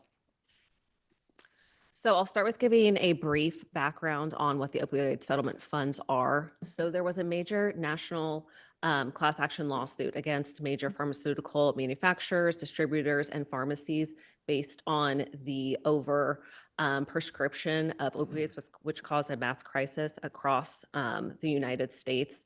As a result of that, the defendants are meant to pay out large sums of money to various subdivisions of the settlement across the United States. The state of California is set to receive up to $4 billion over the lifetime of this payout. El Dorado County is a subdivision of those funds and will be receiving funds over time. The funds are not distributed on a regular routine basis. They are distributed based on the defendant, basically what they were found guilty of and how much they have to pay when they have to pay. So with that said, I just do want to make clear that none of these funds that we are proposing are awarded to grantees are coming from general fund, and there's no net county cost to this. We can go on to the next couple of slides, Kim. Thank you. We can go to the next one, to the strategic framework. So given the variable nature of these funds, when we're being paid, how much we're being paid, and given that we need to stay within the framework that was set forth by the Department of Healthcare Services, DHCS, who is issuing the money to different subdivisions in the state of California, HHSA came to the Board of Supervisors in 2024 with a clear strategic framework to guide how HHSA and behavioral health is dispersing those funds. We took in lots of stakeholder feedback in order to put together a really comprehensive document that was then approved by Board of Supervisors in September of 2025. We really worked hard to balance what the allowable uses of these funds are based on guidance from the Department of Healthcare Services versus our local values and needs and what we want to focus on here in El Dorado County, recognizing that sometimes our local priorities differ from that of the state of California. So we were really mindful to ensure that we listened to our constituents, we listened to stakeholders to come up with a clear strategic framework. So as ongoing cycles progress, we knew what our priorities would be. One thing I'd like to note is that we do not promote any type of needle exchange, and we are not supporting any programming that does any invasive type program like that. The framework also does guide us in ensuring that we have a competitive procurement and fund disbursement over a 3-year cycle, which helps give some clear direction to the not always clear disbursement cycle of the opioid settlement funds. So if we move on to the next slide, there were 4 board-approved high-impact abatement activities, and that's what were put forth, what was put forth by the Department of Healthcare Services as allowable funds. And so the 4 areas that were approved by the board as priority focus areas were to expand substance use disorder treatment and infrastructure within El Dorado County, to support justice system diversion, to enhance youth-focused prevention and education surrounding substance use, and to provide naloxone access, which is more commonly known as Narcan, which is available to reverse immediate death due to opioid overdose or poisoning. So for this most recent cycle, if we move on to the next slide, thank you, Kim. We issued a competitive RFQ in June of 2025, and we received submissions through July of 2025. At that point, there was a cross-departmental evaluation in which all submissions were scored based on submissions qualifications and their plan as in alignment with the high impact abatement activities. There was a qualified list that was published in October of 2025, and now we are proposing to award grantees based on alignment with high impact abatement activities. And again, in alignment with the board approved strategic framework. So our proposed grantees are as follows on the next slide, which include the El Dorado County Sheriff's Office, leading with their SHIELD program. They have officers that visit, I think they aim to visit every school campus across the county. I know from my own experience, my kids don't know I have anything to do with this, and they were so excited when the officers were at their school last year. Also, the El Dorado County District Attorney worked in conjunction with the El Dorado County Public Defender to come up with ways to apply for these dollars to support Proposition 36. Marshall Medical Center is continuing to support Prop 36 placement of services and same-day access to substance use disorder services. We have the Tahoe Alliance for Safe Kids, specifically providing youth prevention and peer support outreach in the Tahoe area. And then we have El Dorado Community Health Center, continuing with their STEPS program and their mobile medication unit, which is really changing the way that residents, across our wide geographic landscape are able to access services. So in addition to granting the bulk of the funds out, we also retain some HHSA directed funds, which we list on the next slide. And so per the approved strategic framework, we retain some costs, or we retain some money. Primarily that's been used to ensure that folks that are in need of urgent substance use disorder treatment, like inpatient recovery type services, are able to find placements. It's very limited what we have here in county, so oftentimes we have to look outside of the county to place folks when they need this level of care.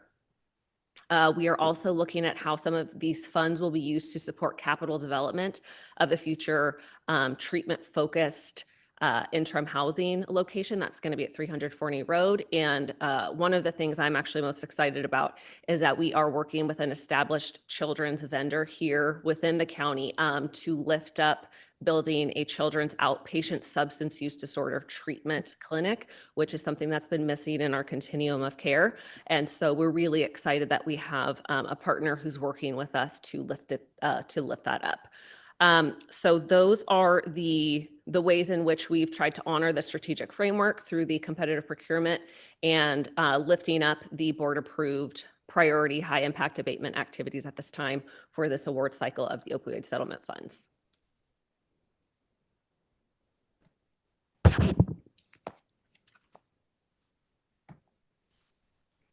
Okay, excellent. Thank you. Questions, comments? Not seeing any. I'm curious, when you wrote that there's a portion of the funds that the department keeps, can you give us an idea of like how much that is? Sure. So over the entire allotment, within the strategic framework, 10% of that is of the whole pot is for our administrative overhead of administering the funds. About 10% is for us for our own programming. And then we do like to retain some in the coffers in order to lift up other priority high impact abatement activities that we're hoping to lift up. So that's somewhere like around $300,000 or roughly? Well, 10% of the 3 million? So the figures vary over time, right? Because we receive, as I was mentioning, we receive these disbursements at irregular cycles. So what we're offering, what we were budgeted to do right now is this 3.6, which would ensure that we have enough in the coffers that are going to the build out of the new location, plus trying to lift up the new outpatient substance use services for youth. So I don't want to give an exact figure on something because we are looking at kind of the overall disbursements that we're receiving, not just this 3.6. Gotcha. I remember when we talked about this a couple years ago, and we talked about kind of trying to smooth it out because the settlements we were getting were erratic. Exactly. So yeah, all That's that's exactly why back. we're doing it. Like, yeah, It's coming That's back. exactly why we're doing it. So, you know, of course, nothing can be simple. And so it depends on the defendant, what they owe, when they have to pay.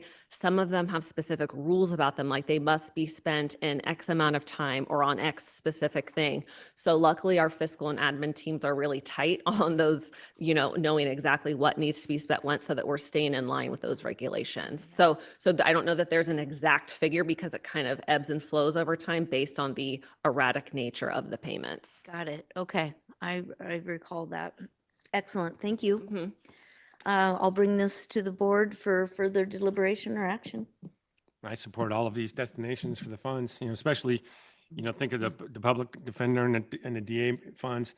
Prop 36 Yeah. is a state responsibility, still not being funded by the state. So it's fortunately, we have this money to supplement these programs. Agreed. Would you like to make a motion? I just want to say one thing. I think it's great that we're using this money, especially to make the children aware of what's going on and what drugs can cause. And I want to just reach out and thank the Shield for all the hard work they have done. Thank you, Supervisor Turnbull. All right, make a motion to approve item 59, items or subsections 1 through 8. I'll second it. Okay, good. Okay, great. There's a motion and a second. Further discussion? Madam Chair, I will be Yes. abstaining from the vote on this since Marshall Hospital is a recipient of the funds. Some of the funds. Oh, yeah, they are, aren't they? Mhm. Gotcha. Per council. Okay. All right. Gotcha. May we please do a roll call vote? Supervisor Parlin, how do you vote? Aye. Supervisor Ferrero, how do you vote? Aye. Supervisor Turnbull, how do you vote? Aye. Supervisor Lane, how do you vote? Aye. Motion passes 4-0 with Supervisor Veerkamp abstaining. Thank you. Thank you. Oh, geez. Okay. I'm pausing here just for a very brief moment. We do have an 11 o'clock time certain, but it's 10:59, so we'll just have a brief pause. So I remember when Supervisor Novosel used to get out her, what was that? Was it the Jeopardy clock time sound or whatever? And she would play it while we would have one of these 1 or 2 minute things. It was really funny. Yeah, Jeopardy. Is that what it was? Jeopardy, Yeah. huh? Yeah. And it seemed funny that she always almost had it right there ready. Yeah, Like, okay, like she what's knew. it? She had a premonition. All right, it's 11 o'clock, so we'll go ahead and work with item number 64, which comes from Supervisors Ferrero and Turnbull, and I'd like to ask the clerk of the board to read this item into the record. Item 64 comes from Supervisor Ferrero and Supervisor Turnbull, recommending the board direct county council and the chief administrative officer to identify methods to assure that if proposed Costco is approved and begins operation in El Dorado Hills, a portion of the revenue would be deposited in a special account dedicated to road improvements and maintenance. Written public comments received by 4 p.m. on the day prior to today's meeting were distributed to all board members and included with this agenda item. Thank you, Madam Clerk. Supervisors Ferrero and Turnbull, would you like to take over? Yes, thank Greg, you. you can go ahead and take the lead on this. Thanks, George. Hey, you're welcome. Okay, thank you, board members. First, I want to actually kind of recognize and apologize, Supervisor Parlin.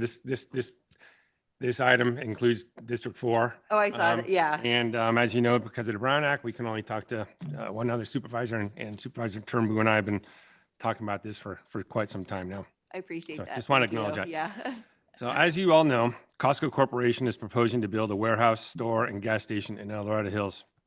This would be located on Silver Valley Parkway, directly north of US 50. The application for the Costco project is currently in the final environmental review process and is expected to be heard by our planning commission sometime in the fall or winter of this year. This proposal today has nothing to do with the approval of Costco, and supporting this today will have no relevance to the future approval or denial of Costco, of the application from Costco. What we are proposing today is that a portion of the taxes collected from Costco be deposited in a special account dedicated to road improvements and maintenance in El Dorado Hills. El Dorado County has never seen a project like Costco before. This project, if approved, will likely help the county's budget for years to come and provide an added retail convenience for our residents. However, there are significant impacts that will be experienced, and some are unmitigatable. The impact that Costco will create will be experienced in El Dorado Hills and El Dorado Hills only. The county will benefit from the revenue that Costco will provide. However, the impacts will be experienced by the residents in El Dorado Hills. Today, we are asking for approval to direct staff to explore how we can partition part of the sales and property tax collected from Costco and dedicate it to a special fund that will be used in addition to annual road funds to increase maintenance and improve infrastructure to the roads in 95762 zip code. Again, these funds would be in addition to the funds we already receive by the county.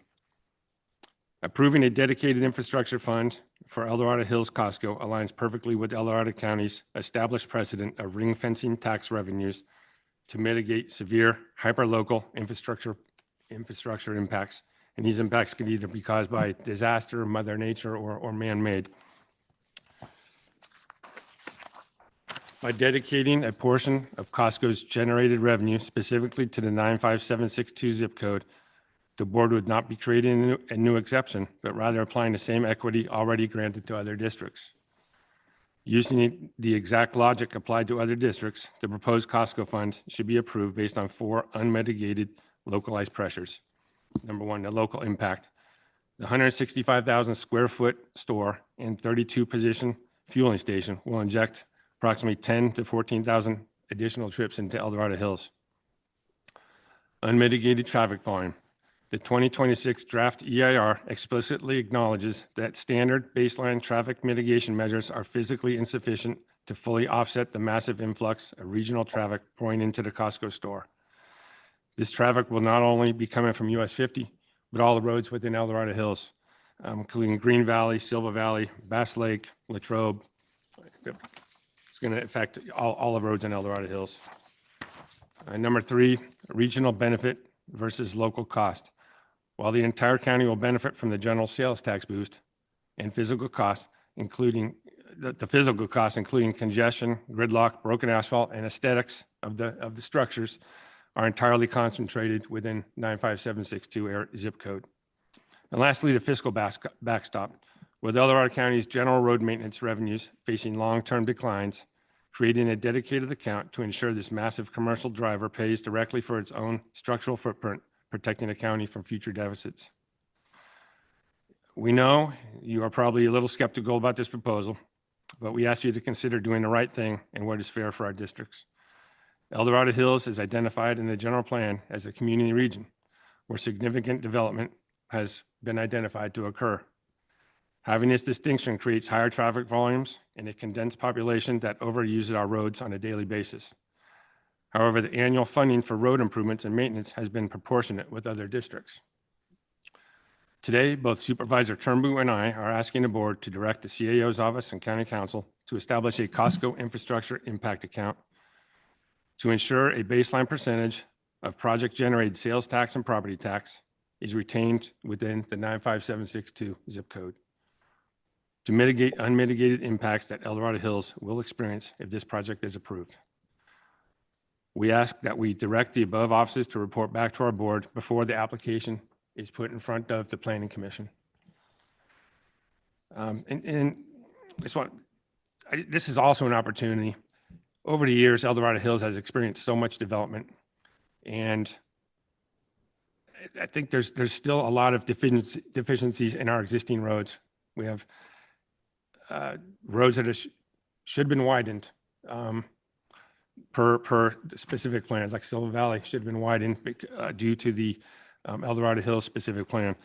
We've got intersections that, quite frankly, unsafe. And there's not going to be any TIF funding or CIP to fulfill, to repair these roads or make them safer.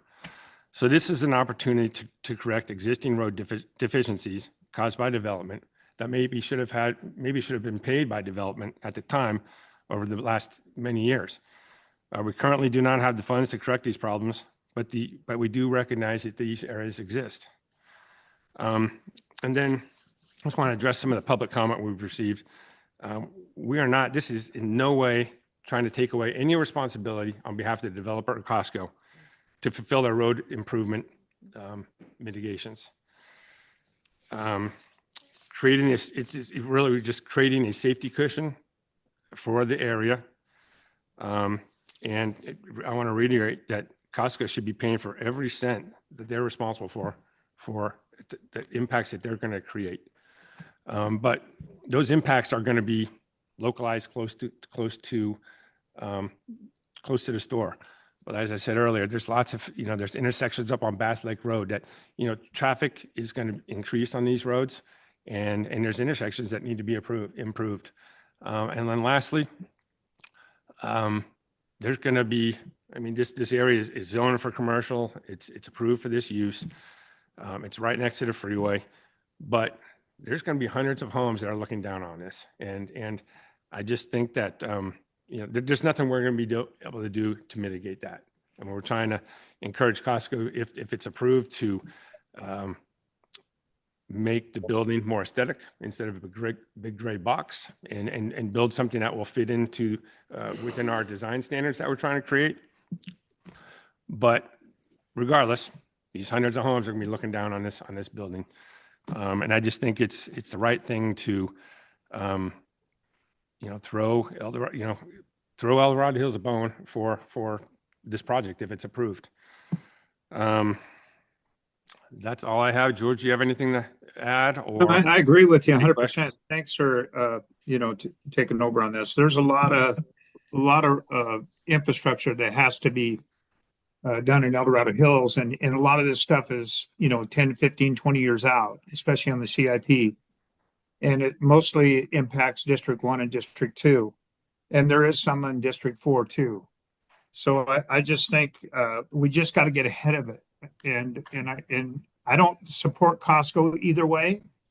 I'm very neutral on this. I'm not going to support, I don't know if it's a good thing for our county or not a good thing, but I think it's good that we get ahead of this and make sure that we get the right, this sales tax that's generated, to make sure it goes into the road improvements, especially the Southeast Connector, that one bottleneck that's down there off of White Rock and Latrobe Road.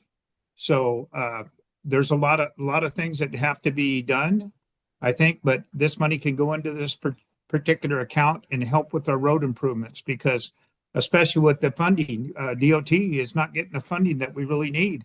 And also the Transportation Commission. There's no federal grant money or federal money that's going to be coming, very little to El Dorado County. So we need to get ahead of this. So anyway, thanks, Greg, for all of that. Appreciate it.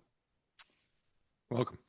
Thank you to both of you, Supervisor Ferrero and Supervisor Turnbull. I'm sure that there will be some questions and some good discussion around this. So I'd like to ask my colleagues to please ask questions, make comments. Now would be the time.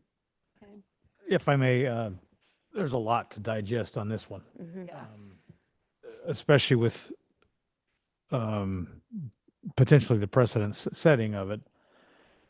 We all represent areas in in this county, and I'll throw out Apple Hill for one.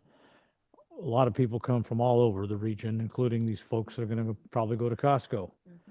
And it's probably one of the lowest revenue generating things in the county, but one of the highest impacts, especially in District 3 and so forth. And obviously it goes up the hill as well. Our Crystal Basin recreational area, Tahoe Recreation is another area. So I hate to go down this road to any strict formula. We rely on our department heads to put the numbers out there based on some priorities, and I think that works pretty darn well. Um, I wouldn't be opposed to that we make a priority order list of some of those bottleneck areas, but they should include entire county because they do exist in these areas for our other districts as well. I think it's a great concept to think, but the general plan was settled in a court and it was very controversial, and the infrastructure for where most of it was settled on is in the west end of the county because it's flatter and the infrastructure was there. I totally sympathize with folks wanting not only to look down on the Costco, but it's zoned commercial, just like the business park, and all those folks up on those hills are going to look down on. None of us were here when the general plan was debated. Actually, I was here. I was involved in as a fire service. I still have tapes of all the hearings for some crazy reason. And it was the best we could come up with again as the court approved it. So I think we have a need to have a regard for the totality of the county and not try to bifurcate it. That if that's a cityhood maneuver someday, which it looks like it's going to go that way, then that's how it gets bifurcated. And I'm reluctant to nail it down to the penny on sales and property tax without some discussion about, we identify, and we've talked about them numerous times, those areas or those road segments that need some help. And I think they need it today, not even without Costco going in. So I'll start with that. No, yeah, well said. And I agree. Precedent and setting, it's problematic. And I'm of the mind in the general plan, developers are supposed to pay for their own impacts. That's the way it's supposed to be. And I guess we haven't seen the EIR yet for it. So I believe that will all come out in that too. So this is a little bit difficult to get our heads around, number wise and all that. The Silva Valley interchange was put in, I believe, by a developer, funded it for ahead and is getting reimbursed. I don't know if it's done being reimbursed. Did we finally make the final payment on Silva Valley? We're still paying on Silva Valley interchange. So there's that. But I also, we've talked about this many times over the years since I've been on the board, when we were doing some economic development, feasibility, sustainability, whatever those evaluations in parts of the county. And it became really clear that we want to be careful and not do this parceling thing. I do like the idea, though, of making a list of the existing deficiencies, because there is zero funding mechanism for those, is my understanding. And that's because, in the past, it was fees weren't being collected big enough, large enough, fast enough, whatever. So those would be good to look at. And then two, maybe looking at it, the board has the policy of what is our budget policy is to put general fund dollars into road maintenance. So maybe, we could make sure that that policy, when all this happens and we have those sales tax dollars in the general fund, go there and we look at some PCI numbers and start bringing that up, countywide too. And I'm just mindful of how long it took us to undo the MCNFP. Quite honestly, that was a long, hard-fought battle to unwind that. It wasn't in the best interest, I don't think, of the county as a whole.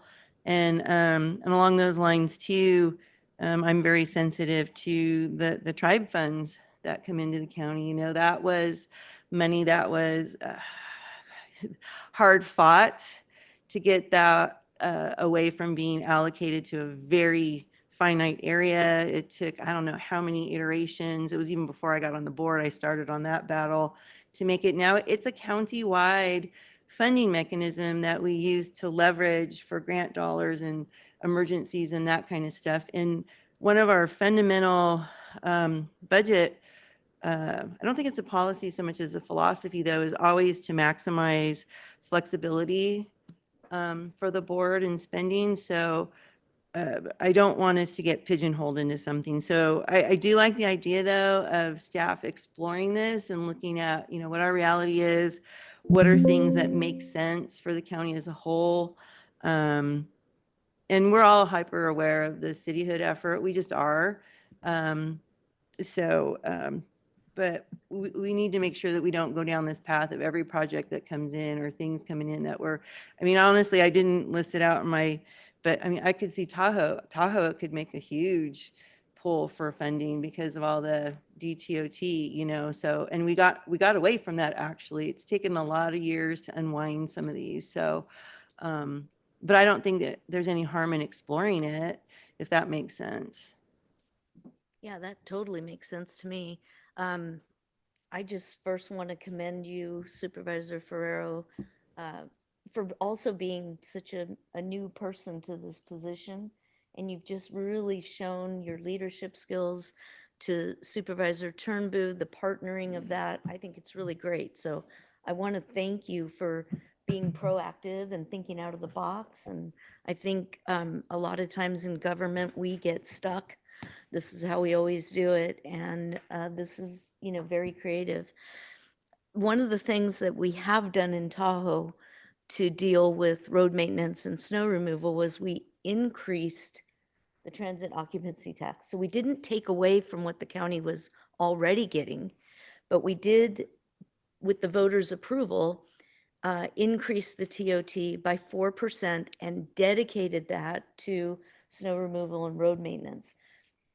In that vein, I'm just thinking out loud, with regards to El Dorado Hills, maybe you would also consider analyzing putting forth a voter initiative to increase the sales tax in that zip code, however you identify it, by 1% or 1.5%, and dedicate that funding for what you're looking for the road improvements, so that, you know, the county still benefits and has the general interests of the whole county, but something specifically could be generated maybe in El Dorado Hills that doesn't take away from the county, but addresses what you're trying to address.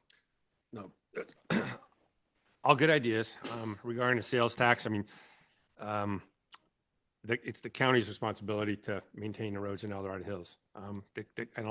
I wouldn't support a sales tax increase for El Dorado Hills roads.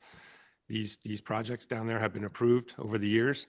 And quite frankly, the roads are still deficient and the developers probably should have paid for them. And I'll go back to like the El Dorado Hills specific plan. It says Silver Valley is supposed to be 4 lanes all the way to Green Valley. It's not. And how old is that agreement? 37 years old. Bass Lake Road is supposed to be widened to 4 lanes. It's not. And now we have, you know, intersections that Hollow Oak and the Safeway gas station, they're not even safe. You actually have to pull out on the Bass Lake. You pull onto the dirt to make a right-hand turn. And those are just a couple examples. I'll go back to saying again, we have never seen a project this scale before in the county. So I think it's different than anything else we're talking about. Apple Hill, there are major impacts up there, but they're short-lived, you know, a couple months a year. We have, you know, there was the MCNFP, and I know this is different. That was a district involving many businesses, but the same concepts, you know, could be applied for one store that is going to cause so much impact in El Dorado Hills. So yeah, I appreciate it, you know, the transient occupancy tax. I mean, I think we still infuse South Lake Tahoe for road funds for snow removal, for snow removal equipment, in addition to what the TOT charges. Oh yeah, that was a requirement. Yeah, Yeah. no, we do. And I mean, I look at that, those are man-made, not man-made, those impacts are caused by Mother Nature, whether it's fire. We just, you know, allocated $8.5 million to Volcanoville for the settlement funds that are used to, you know, bolster the roads there. And that was caused by a natural disaster. In Tahoe, it's Mother Nature that causes storm. What we're doing in El Dorado Hills is not natural. It's man-made, and it's approved by the county. And I think the county should step up and fulfill the obligations that I think we have for our area. George, you have anything? No, I think there's a lot of it. Let's go back a little bit. The last board meeting, when I asked that question, how many more homes in Serrano is going to trigger 4 lanes in Bass Lake Road? So this has been an issue for a long time. It never been done. White Rock Road has not been widened. There's issues there, even though they're saying that there's funding there to be able to do this. I just got some concerns. What this here will help them, especially some of these projects, be completed, especially when you're talking about traffic mitigation. And the traffic in some of those areas down on Latrobe Road and in those areas there are I mean, it's hard. It really is. People are having a hard time. Traffic is backed up, especially down at the school down there, John Adams Academy. There's been issues there. Carson Creek, there's issues going to be there. So some of this fund to be able to use that to be able to mitigate these problems that we're going to have in the future. And we need to get ahead of it instead. And that's the problem. We've been playing catch up for all these years. We should have took care of this a long time ago. So anyway, that's all I really have to say at this time. So Thanks, George. I just want to point out also this item today, this is for us to conceptually approve. Yep. Having staff look at it. Yeah. So that's all we're asking. Supervisor Parling, your list, we could very easily put together, a laundry list working with DOT of, Yep. what needs to be improved and what impacts we should be looking at. And again, I just want to really make sure as we move forward with Costco, and it's probably going to come before us, we need to darn well make sure that the impacts that are caused by the store are taken care of before the store opens. Right. But this has nothing. It's totally separate. Mm-hmm. So. Well, and it is separate, but I think that it's easy when people start talking about, and to your point about, the 4 lanes on, let's say, Bass Lake or something, that is in our CIP, and we are collecting fees, and, there's a time, that's the timing triggering threshold issue right there that we are always talking about, always second guessing ourselves if our fees are high enough to collect for the future. I mean, that's our constant annual, if not more often than annual discussion. So, yeah, I agree. But I think it's smart to explore this, and DOT will definitely be in the mix of it all. And, I think also having some of those forecasting things so that we can see what should be funded by the TIF versus the developer versus it's the list of deficiencies, I think, to me, makes the most sense. Yeah, I mean, you look at like Bass Lake Road. Yeah. There's not enough development that can occur up there physically to pay for that road to be widened. Are you sure about that? I Do you don't know think how so. many units are left out there? Maybe we need to have a I think there chat. is. There's a lot of units left. I don't know. But even if we didn't widen it, make the intersection safe. Let's That, improve the yeah, intersection. and that's one of those existing deficiency yeah. projects you're And talking that about. should have been done. So, Yeah. Yeah, like I said, is there any more discussion? Otherwise, I'll make a motion to conceptually approve this and. Yeah, and I appreciate that, Greg. Been around the board and county long enough, and Rafael backed me up on this. If we could build a better mousetrap, we're all for it. Yeah.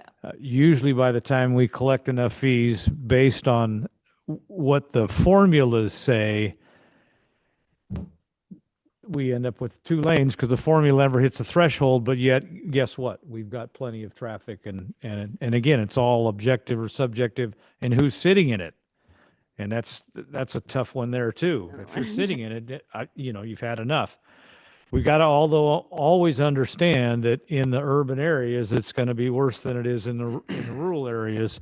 And a lot of our rural areas, including the basin being environmentally sensitive, wasn't built to handle all this. So there's going to be some really tough things to deal with in the future, but I am all about we can design something better and dedicate to meet some objectives. And I think that's what you're getting at. Great, let's do it. And that also makes it easier for our DOT to know what needs to be done. Yeah. I just want to circle back really quick to the points that I was making, but also to let you know, I have absolutely no problem with analyzing it. I think we need to know what our options are and what the possibilities are. I mentioned sales tax and you kind of dismissed that. And then but in this report, it says a portion of the revenue be deposited in a special account. What revenue are you thinking of? Combination sales and property tax generated from Costco. But you wouldn't, would you pursue at least analyzing what could be generated if you added to the sales tax in that area and used the difference and kept the county whole? I mean, would that at least be something you'd be willing to look at as opposed to just dismissing it I out of don't hand? think we get a lot of support on that, first of all, No, because we would. like I said, El Dorado, I mean, this shouldn't be on the shoulders of El Dorado Hills. Well, it would be on the shoulders of everybody who goes to Costco. to Costco, and right, you're right. you're Oh, you're you're talking about admitting that that sales tax everyone's increase gonna- just for Yeah, this. just for that, Yes. yeah. Yes. Yeah. Let's But yeah, I maybe mean, just that's something to think analyze about. it. Let's I don't know just- how we do that, but Let's look at it. but it certainly, I wouldn't rule it out. Okay. Hmm. All right. Further discussion? Well, I don't think that, in my mind, we shouldn't approve this the way it's written though, because this actually says to set aside some money and stuff. And I would rather have this be a staff explore options and bring it back to us. I would not support it the way it's written, because this actually says, you know, a portion of the revenue deposited in a special account. I'm not really sure that's our best way to go. So I think that in my mind, it would be better to direct staff to explore options. Explore instead of assure. Well, just explore options for funding road deficiencies, maintenance, whatever in that zip code or however. See, how should we word this so it makes sense, you know, to explore things? What is or county council? I don't know which is. Because we might not put money in a special fund. We might instead, you know, just allocate, or I don't know what we would do. Well, But when a special fund just means it's going to be partitioned. It's going to be held in a different, separate account aside from the general fund, dedicated to infrastructure improvements and maintenance in El Dorado Hills. yeah, and I don't even think we should say that yet. I think first that we should let staff bring back options for us to, you know, where to do it. Maybe it should instead go into the road fund allocation every year instead and yeah, have a priority, or I don't know. I think there's several ways to do it. Right. One of the things that we could do, because my understanding, this request isn't by any means to take all the revenue from the Costco project, right? It's a portion of it. Right. It's a portion of it. And just some of the things coming to mind, as you all have noted, we do have a policy about providing additional discretionary funds to road maintenance, and that is in Board Budget Policy B16. So we could explore something like a combination of what you all have discussed as identifying priorities and objectives, and then we could look at potentially increasing the goal in that board policy based on some of the projected revenue from the Costco project. And in that way, we might be looking at projects more countywide, but certainly assuring that a portion of that does get to El Dorado Hills where it's impacted. So that is something we could look at. So if you wanted to say, rather than a portion of the revenue be deposited in a special account, you could say a portion of the revenue is dedicated to enhancing, you know, road maintenance and infrastructure, something like that. Rather, so you're not, it's opening the discussion up for other ideas rather than just establishing an account. Of the project. Road maintenance and infrastructure in El Dorado Hills. Mhm. I mean, of course, the county is going to benefit Yeah. from this regardless, financially. But we're here, and we know that the money is going to, you know, can enhance the road fund in general. But the intent today is to keep a portion just for El Dorado Hills in addition to the regular funds. So I don't want it to go all, I mean, I think we're kind of wasting our time to say it's, unless it's actually partitioned to be dedicated to El Dorado Hills. Well, then I won't support it. I think it needs to be looked more at countywide, prioritizing a list and all that stuff. We really, I think this should be more a broad exploration so that staff has the opportunity to put their heads together and bring back options to us that, we could, and one of the options could be a specific fund, but I want to see other options too on how we could do this.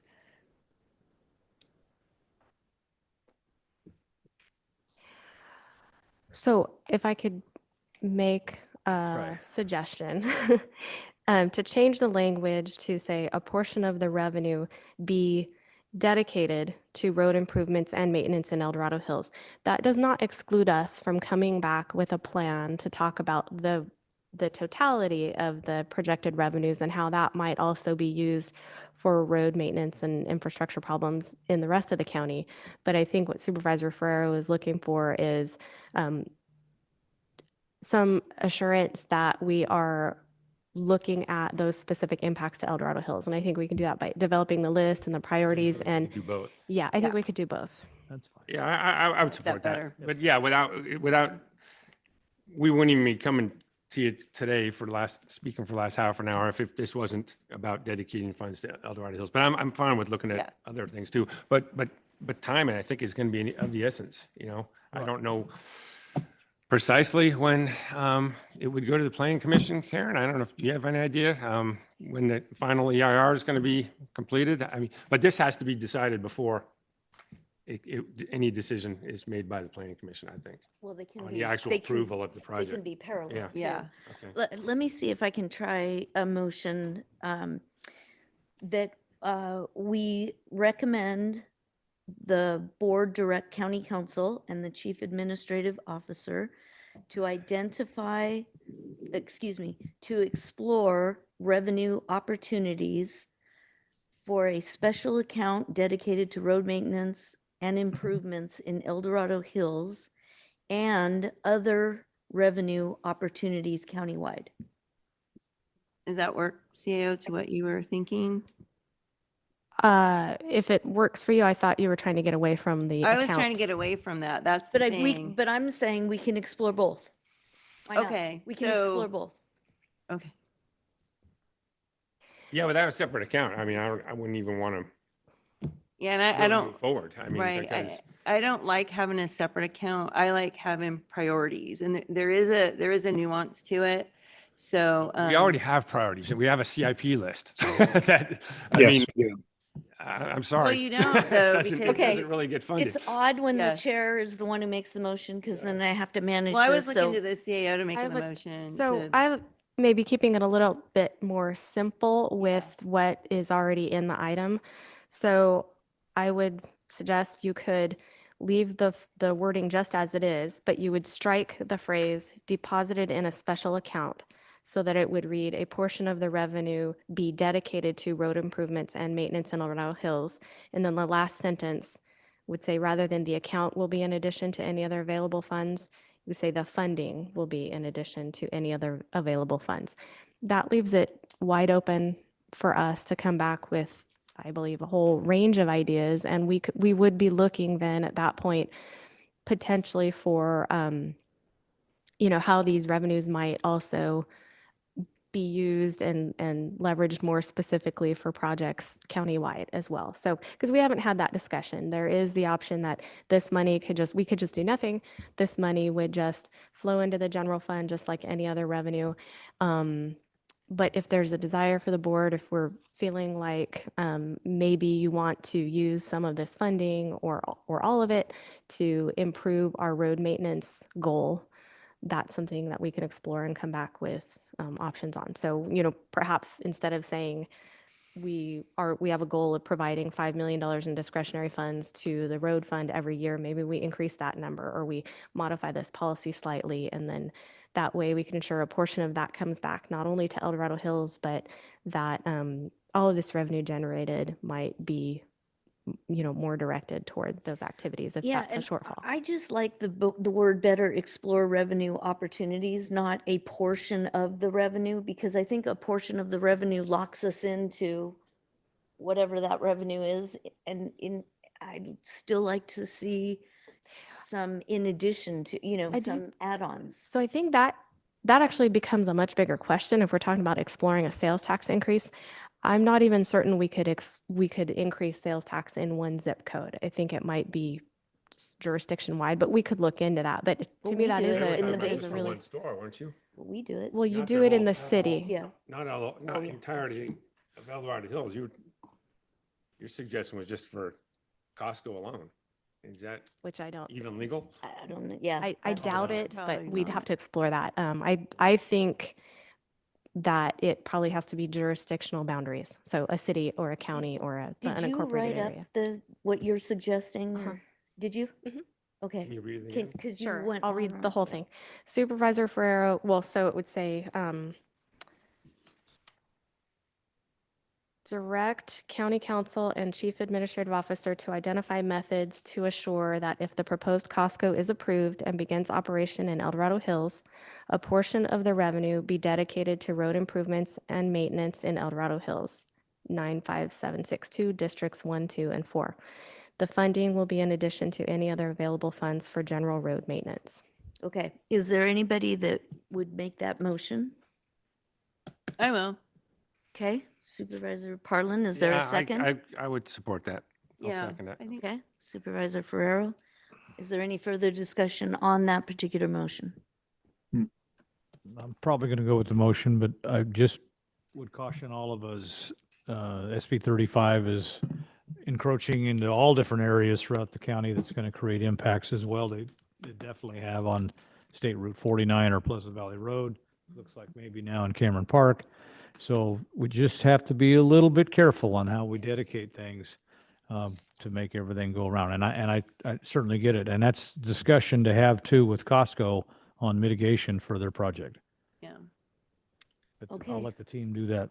Further discussion? Nope. Seeing none, may we take a roll call vote, please? Supervisor Parlin, how do you vote? Aye. Supervisor Veerkamp, how do you vote? Aye. Supervisor Ferrero, how do you vote? Aye. Supervisor Turnbull, how do you vote? Aye. Supervisor Lane, how do you vote? Aye. Motion passes 5-0. Okay. Thank you all for Yeah, your. no, good Thank you. discussion, Yeah. really good. Good work. All right, let's move forward to item number 65, which is our 11:30 time certain. This comes from the Planning and Building Department, Code Enforcement of Hazard Trees in Grizzly Flats. May I please call on the clerk of the board to read this item into the record?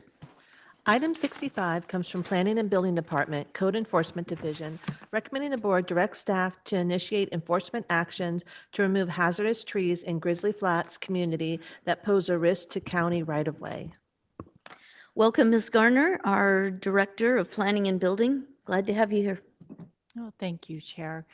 I also want to let you know that Mark Egbert from the El Dorado Resource Conservation District is here, and he helped me greatly with this particular item, and if you have questions, he may be the one to answer. So with that, staff is requesting that the board provide direction to initiate enforcement actions to remove hazardous trees in Grizzly Flats, and in particular, ones that pose a risk to the public right-of-way. In other words, tree falls, it could land in the roadway. Although many hazardous trees were removed shortly after the Caldor fire 5 years ago, more trees have continued to deteriorate or die. For the past few years, the El Dorado Resource Conservation District has had a grant-funded program offering the removal of hazardous trees at no cost to Grizzly Flats residents. To participate, the residents simply need to complete a right of entry, allowing contractors that the RCD has contracted with to enter the property and remove the hazardous trees. Despite significant outreach efforts, participation in the program has been relatively low. Per RCD, of the 891 parcels within the Grizzly Flats area, 207 of the parcels did complete the RCD program and have no hazardous trees present. Another 341 have hazardous trees, but they do not have strike potential to the road. So in other words, they fall down on the property, they're not going to fall down into the public right-of-way. However, there are still 343 parcels that have one or more hazardous trees that have strike potential to a public road. The reason for low participation is not really clear, though at least one likely reason is that people have moved away, and possibly multiple times since the fire. And so it's very difficult to contact them. And frankly, some of them have struggled to, get by since the fire. And so that's what their focus has been on. Again, to date, the RCD has limited the program to the Grizzly Flats area because this was the most populated area affected by the Caldor fire. However, RCD will release the funds to other areas on October 1st and already has a waiting list of property owners interested in the program. And in fact, they anticipate they would probably quickly use up the remaining funds with that wait list. To strongly encourage residents to take advantage of the program and address the hazardous trees, staff recommends initiating code enforcement action. To be clear, the goal is to connect property owners with that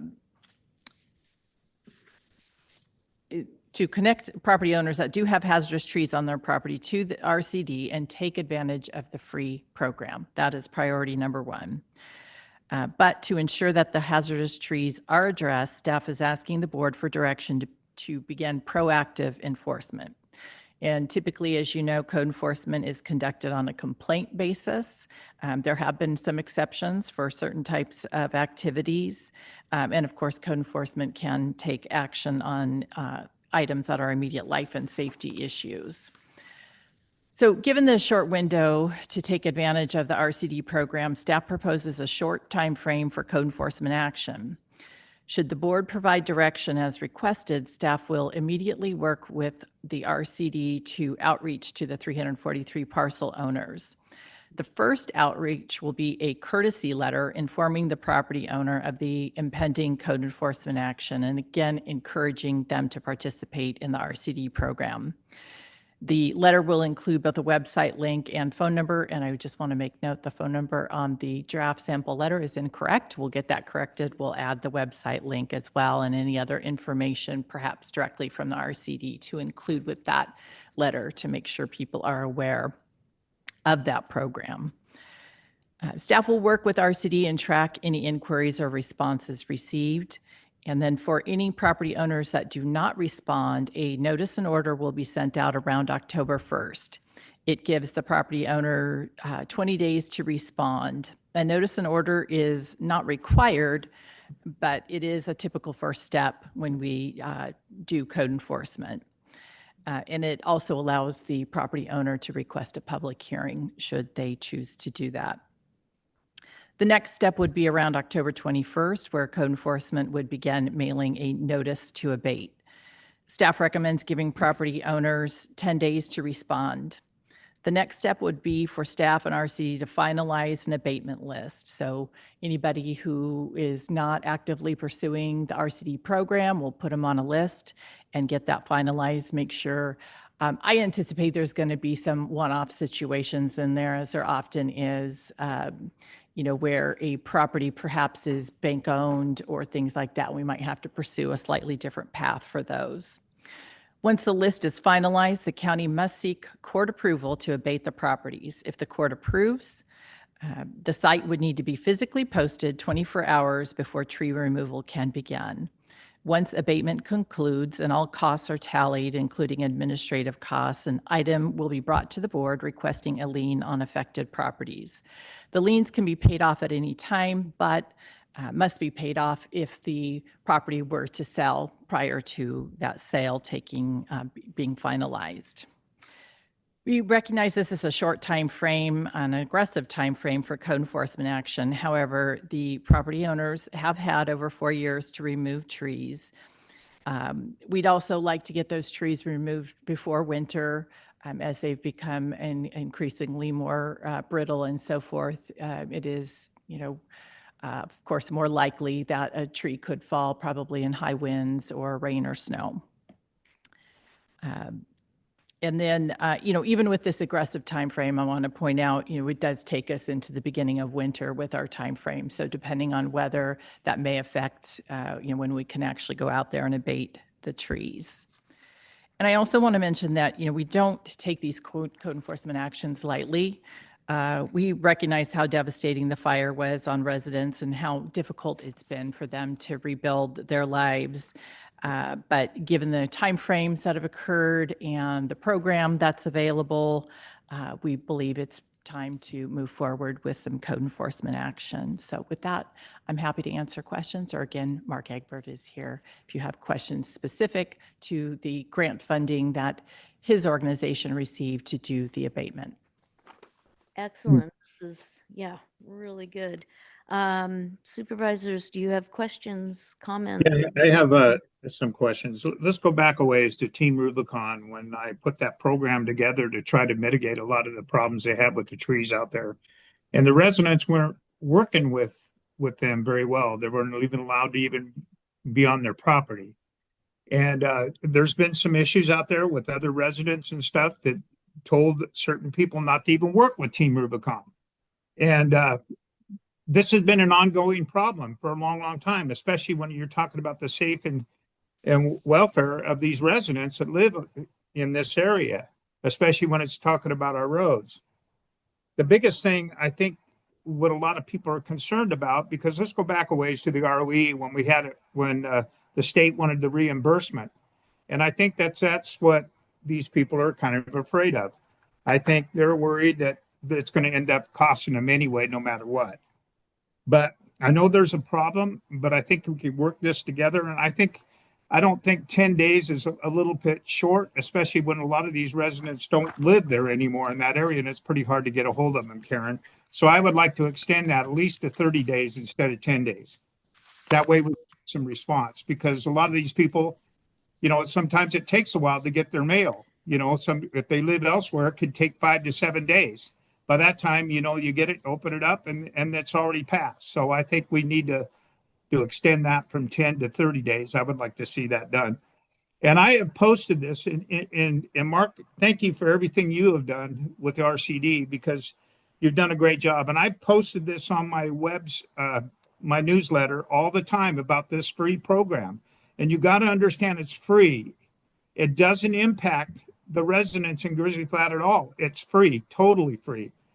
So I would like to see a lot of the residents to cooperate and talk to their neighbors and stuff and tell them about this program to help this, so we can get this done and mitigate it. So that's all I'll have to say right now. I'll let you go ahead and take that away if any other people have any other questions.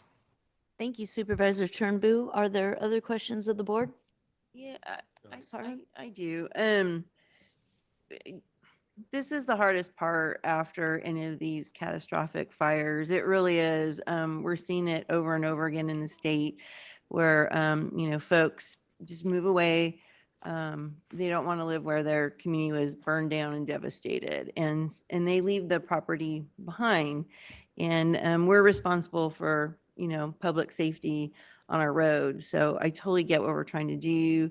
Thank you to the RCD for, providing this opportunity. What I'm trying to figure out in my brain is, how do we get a hold of those folks that have left? I mean, they've basically just put California in their rearview mirror and went forward. And I know that, I'll be honest, I am terrible about opening mail that looks boring and government-like. So I've asked this before in the past on other issues.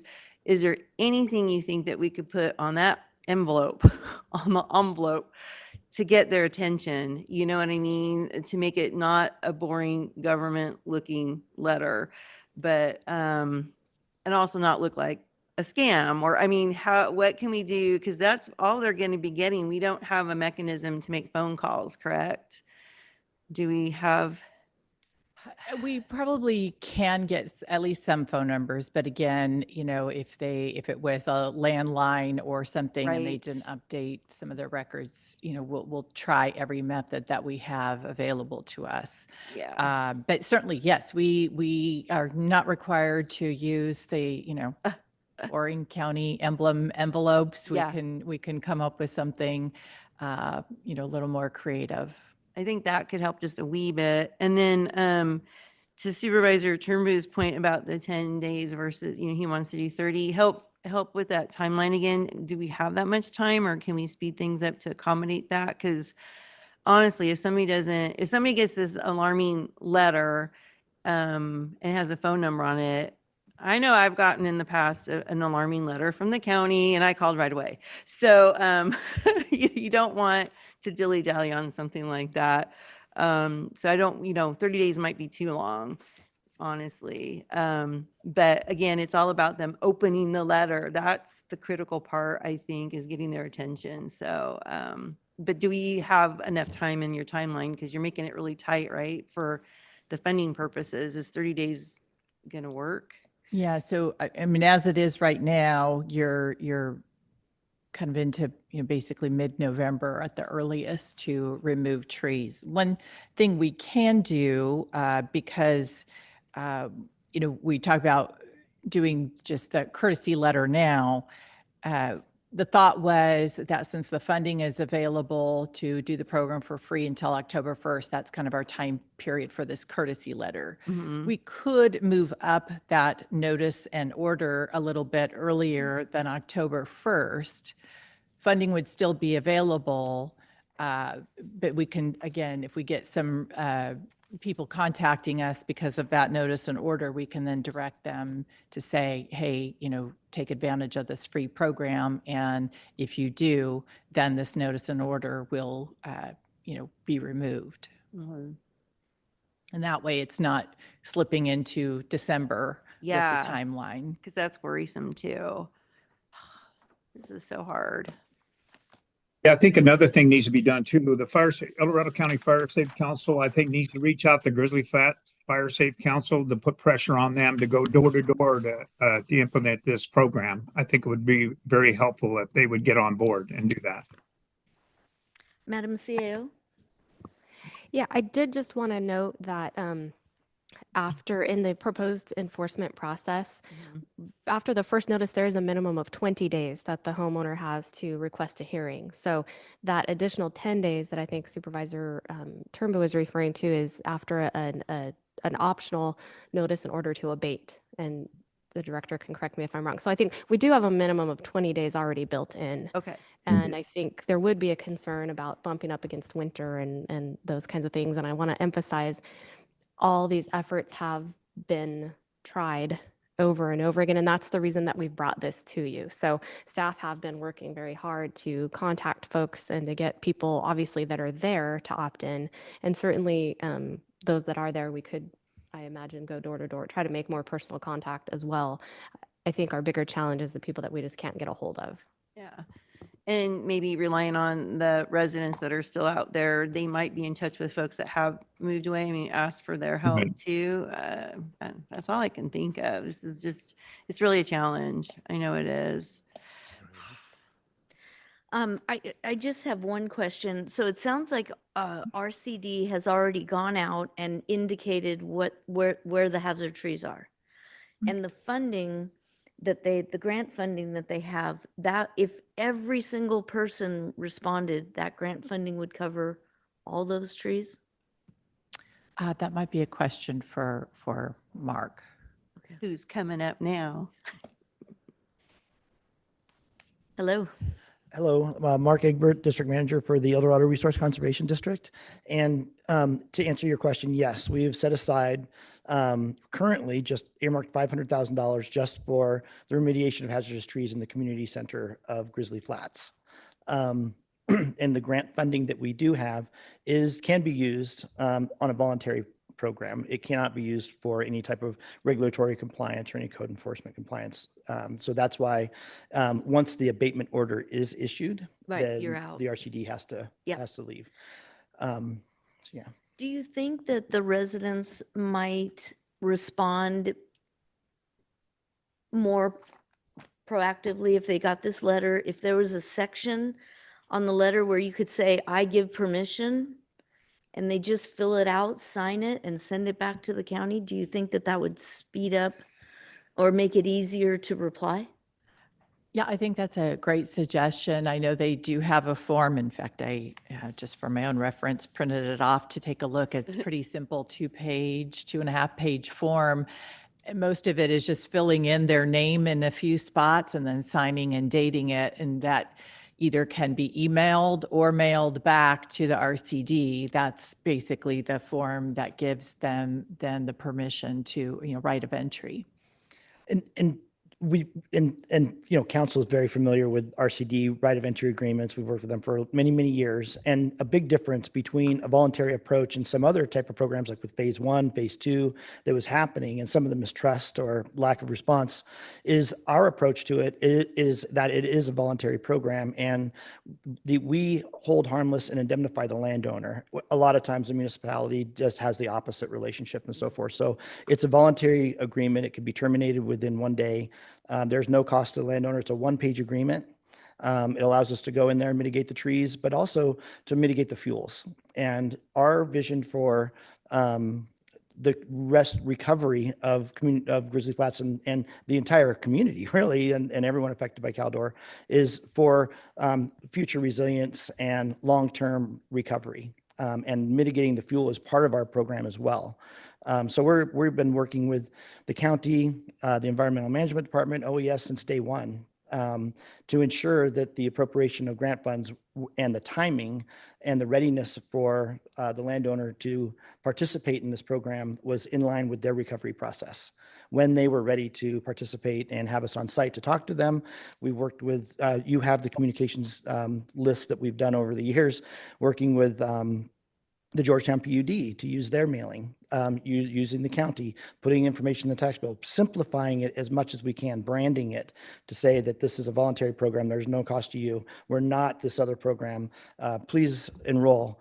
And just to, I know Karen went over the number of acres. To put this in perspective, the parcels in Grizzly Flats Community Center that have no hazardous trees, of the 207 parcels, or the 207 acres, that represents 45 parcels. The number of 341 acres of hazardous trees with no strike zone potential represents 34 parcels. The 343 parcels, acres with hazard trees that could strike the road represents 31 parcels. If on average, that is about quarter of an acre per parcel, we're looking at anywhere between 8 and 15 acres of current level of participation. That's like 1 day's of work for our crew. So right? did I get that wrong? No, you had it right. I was just with taking acres into parcels. So if you take the acres and you look at the parcels, our problem is the number of right of entry agreements. There are a lot of hazardous trees out there that we don't have ROEs for. And we are ready to work. We're open for business. We're ready to work. We are not going to go away even after the abatement is over. At some point, we're still going to be here. We're still going to be vested in the long-term restoration. And the deadline that Karen was referencing, that's the deadline to submit the right of entry agreement. We'll still be working on those parcels if we need to, right? So we're not going to stop work on September 30th. We just needed to have a deadline so we knew where we stood. Mm-hmm.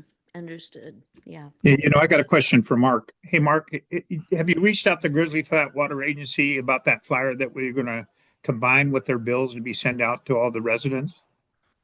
Yes. And they have all the information. They've got all the documentation to include all that information in that effort, for sure. Okay. So has that been sent out yet? Do you know? I don't think they have sent that out yet. Okay. All right. With the El Dorado County Water Agency, the Georgetown Public Utility, the Grizzly Flats Public Utility District has sent that out. That was sent out a couple months ago. Yeah, that's what I was asking. Yeah. Yeah, that was sent out a couple months ago. All right. Thanks.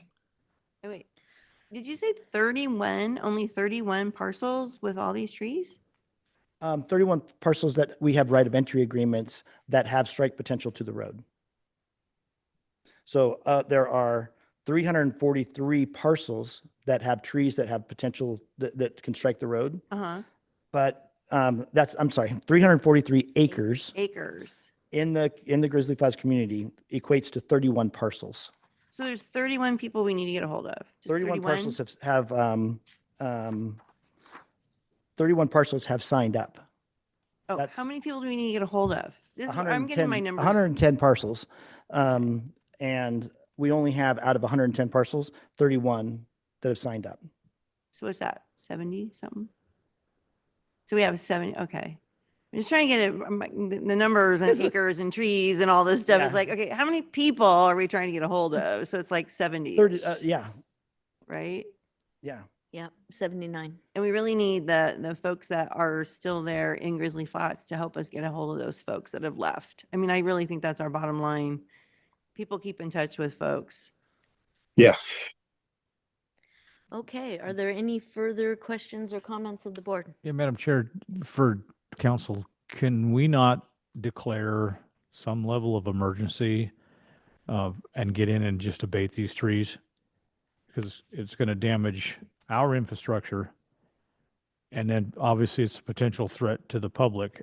And I'm talking about every tree, but the ones that we've identified, this has gone on way too long. And if there's any legal way we can bypass not getting somebody's permission, in our vegetation management program in El Dorado Hills, we set it up to where if they don't respond and they don't abate, we had a contractor that went in and abated it, and it went on their tax bill. I'm not saying we need to do that. We got the funding to do it, but there's got to be a way we can do that, because again, this has just went on too long, and it's just causing in my mind, a potential extreme emergency for our roads as well as residents. That's a great question. I will note, though, that even with the Caldor fire proclamation of emergency, as Mark noted, we still had to get right of entry agreements with the property owners in order for, like, I think the state to do the debris removal. That being said, there is what you alluded to, which is a summary abatement process, which is where we would go to court and basically get what is essentially a warrant to enter the property without the property owner's consent and abate the safety hazards presented by these hazardous trees. So that is another option for code enforcement if you are not able to go through the typical, notice and order, and then you issue a notice and abate. They could explore looking into a I summary suggest abatement. we go down both avenues. I can't imagine a judge not writing that order. And then, and that way, we only got 4 or 5 months left on the grant. We're going to be stuck dealing with the issue after that. Yeah.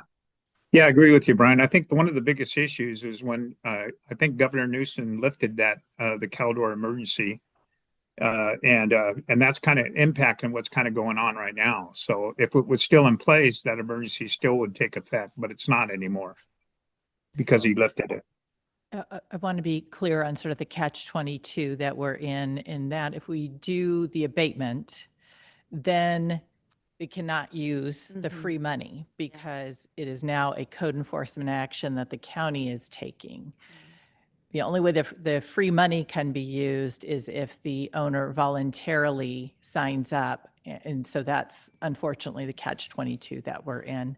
And Mark has, because I've bugged him a couple times now to, is there any way we can go back and request a change to the parameters of that grant funding so that we can use it, understanding that it's still trying to get to the same goal of removing these hazardous trees. But he has checked that. So not to say I'm not going to reach out and bug somebody again and see if we can somehow do that. Because unfortunately, when we abate the trees, the county, if it comes down to that, we have to sign a whole separate contract with some tree removal company. We have to pay for it up front and then hope we get reimbursed, down the road with the lien on the property. Yeah. Madam CAO? Yeah, I just wanted to add that the summary abatement process that Ms. San Pedro referred to is an option and it's outlined in the staff report. So we can go, it would work similarly to the vegetation management ordinance in El Dorado Hills and our own defensible space ordinance. So we'd have that. And I think that's kind of the crux of what the department is asking for today is to be able to move to that point if we've exhausted the ability to use the free program so that we can go in and forcefully abate the hazard. That, as Karen noted, the cost would be an issue. So if we get to that point, we'd likely have to come back and have that discussion about, where that funding comes from. Hence the importance of, as Supervisor Parlin noted, having the community help collectively to abate these hazards by reaching out to your neighbors and letting them know, that the free program is available in addition to the efforts that I know the RCD and Planning and Building Department have already embarked on. So, Okay. Can we outline that in the letter we send these people to say, take advantage of the free program now, or we're going to do it anyways and you're going to pay for it? It's going to end up on your property. Yeah, it's a and public tax, safety yeah. issue, so Yeah. we should be proactive about this. Mark, who's the grant through and So the grant funds were originated through the Governor's Forest Management Task Force, through the emergency forest recovery teams that were led by the private landowner working group. The funding, the Caldor was identified as the first emergency forest recovery team in the state of California, and Caldor was the first pilot program. With that initiative, action item 1.12, that initiative allowed Forest Service and CAL FIRE to allocate funds to the RCD for Caldor recovery, which included, we've done thousands of acres around the community center of Grizzly Flats. We've done a lot of work along Mormon Immigrant Trail, up along Highway 50. As you know, we reopened Sierra Tahoe, all through that initiative, action item 1.12. There are a huge list of landowners still waiting for assistance, and they're signed right of entry agreements, and they would like us to go to their property and mitigate those hazardous trees and do reforestation. But we've committed to the requests and leadership and the needs of the community in Grizzly Flats to retain some money to stay there until this is crazy. No, All right. But so if we declare the emergency, we get the court order and it says that the funding could be, or if the judge will put this in the order, that due to the extreme emergency, we're going to put it on their tax roll, but we're hiring the contractor and I don't care, he got grant money to do this project. So we're sort of just going around it, but the job gets done. It's either that or we take some money from somewhere to fund this and just get it done, quit fooling around. But I mean, it's sort of like tricking the grant. You got somebody already lined up that can do the work, and the intent of the grant is being met because you're taking the hazardous trees out. We're just utilizing RCD to do it.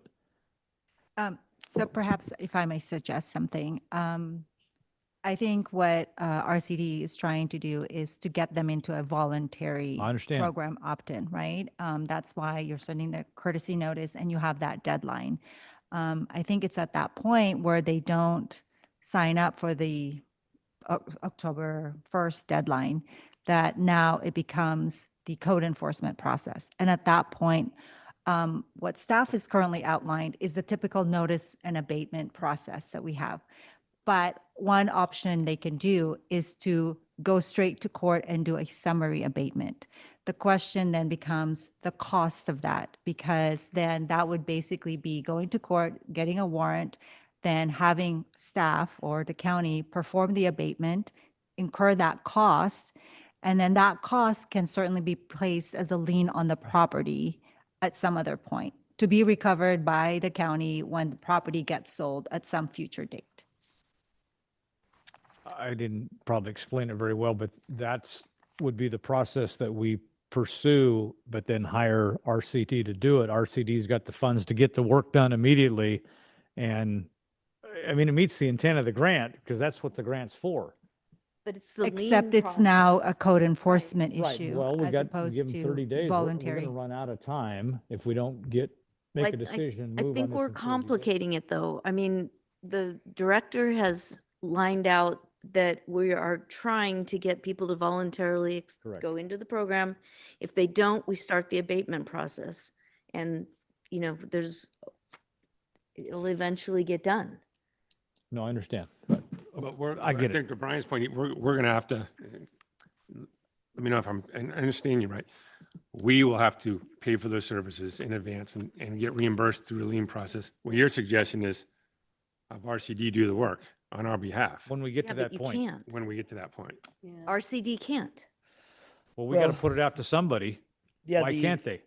So the grant funds cannot be used on that. Right. RCD I as understand. an entity, under Division 9 of the Public Resources Code, we are non-regulatory, non-enforcement. Our mission statement is to promote stewardship of natural resources through a voluntary approach. So we would just need to make sure that we are operating within our jurisdictional authority to do the work under that enforcement action. Yeah, and Ms. Gardner, when I've worked with you on abatement projects, because, we've had a few, you have a list of contractors that are pre-qualified ahead of time. Do you have that for tree removal services? Code enforcement does not for tree removal. Okay. There are other, I believe DOT and possibly our facilities That has have contracts for tree removal that we may be able to tag onto, which would definitely be helpful because otherwise we're starting with an RFP and starting the procurement and contract And that takes time. process, and that takes a lot of time. Okay. So we're hoping to tag on to an existing contract that another department has. Got it. Okay. All right. Are we ready to move on this item? Yep. May I have a motion? So I think the action would be then that we direct staff to get the letters out and get back to us after the 30-day period. And we're going to have to then take another action one way or another. So, yep, Meantime, maybe the we'll come up with motion something would else. be to recommend the board direct staff to initiate enforcement actions to remove hazardous trees from the Grizzly Flats community that pose a risk to county right away. Correct. Okay? Yeah. There's a motion. Is there a second? I'll go ahead and second that. Thank you, Supervisor Turnbull. Any discussion on the motion? Roll call vote, please. Supervisor Turnbull, how do you vote? Aye. Supervisor Parlin, how do you vote? Aye. Supervisor Veerkamp, how do you vote? Aye. Supervisor Ferrero, how do you vote? Aye. Supervisor Lane, how do you vote? Aye. Motion passes 5-0. Okay, great. We are going to go into closed session. This will be a working lunch for the board. Madam Assistant County Counsel, do you want to enter this item into the record? Yes, thank you, Madam Chair. The board will now recess into closed session for items. Sorry. Are we going to do 1 through 6? 1 through 6? And we might have a report out. And there's item 70 and 71. And are I'm also- sorry, and also 70 and 71. Yeah. Perfect. Okay, thank you. We will be recessed.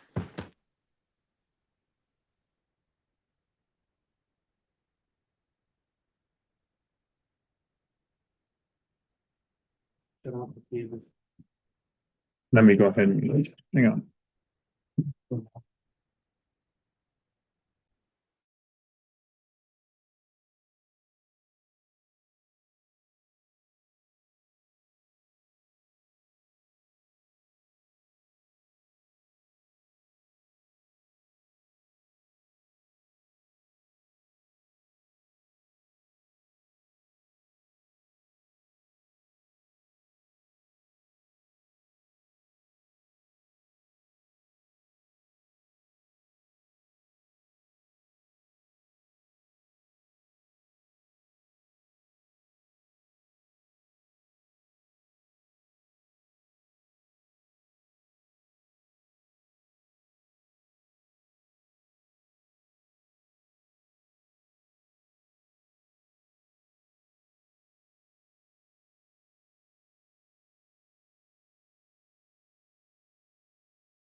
Did Supervisor Turnbull sign back on?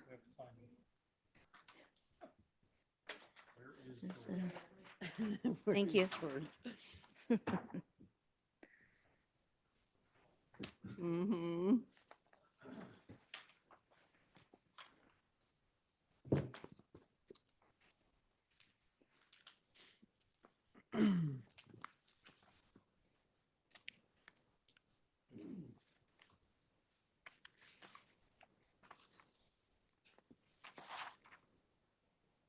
Ready?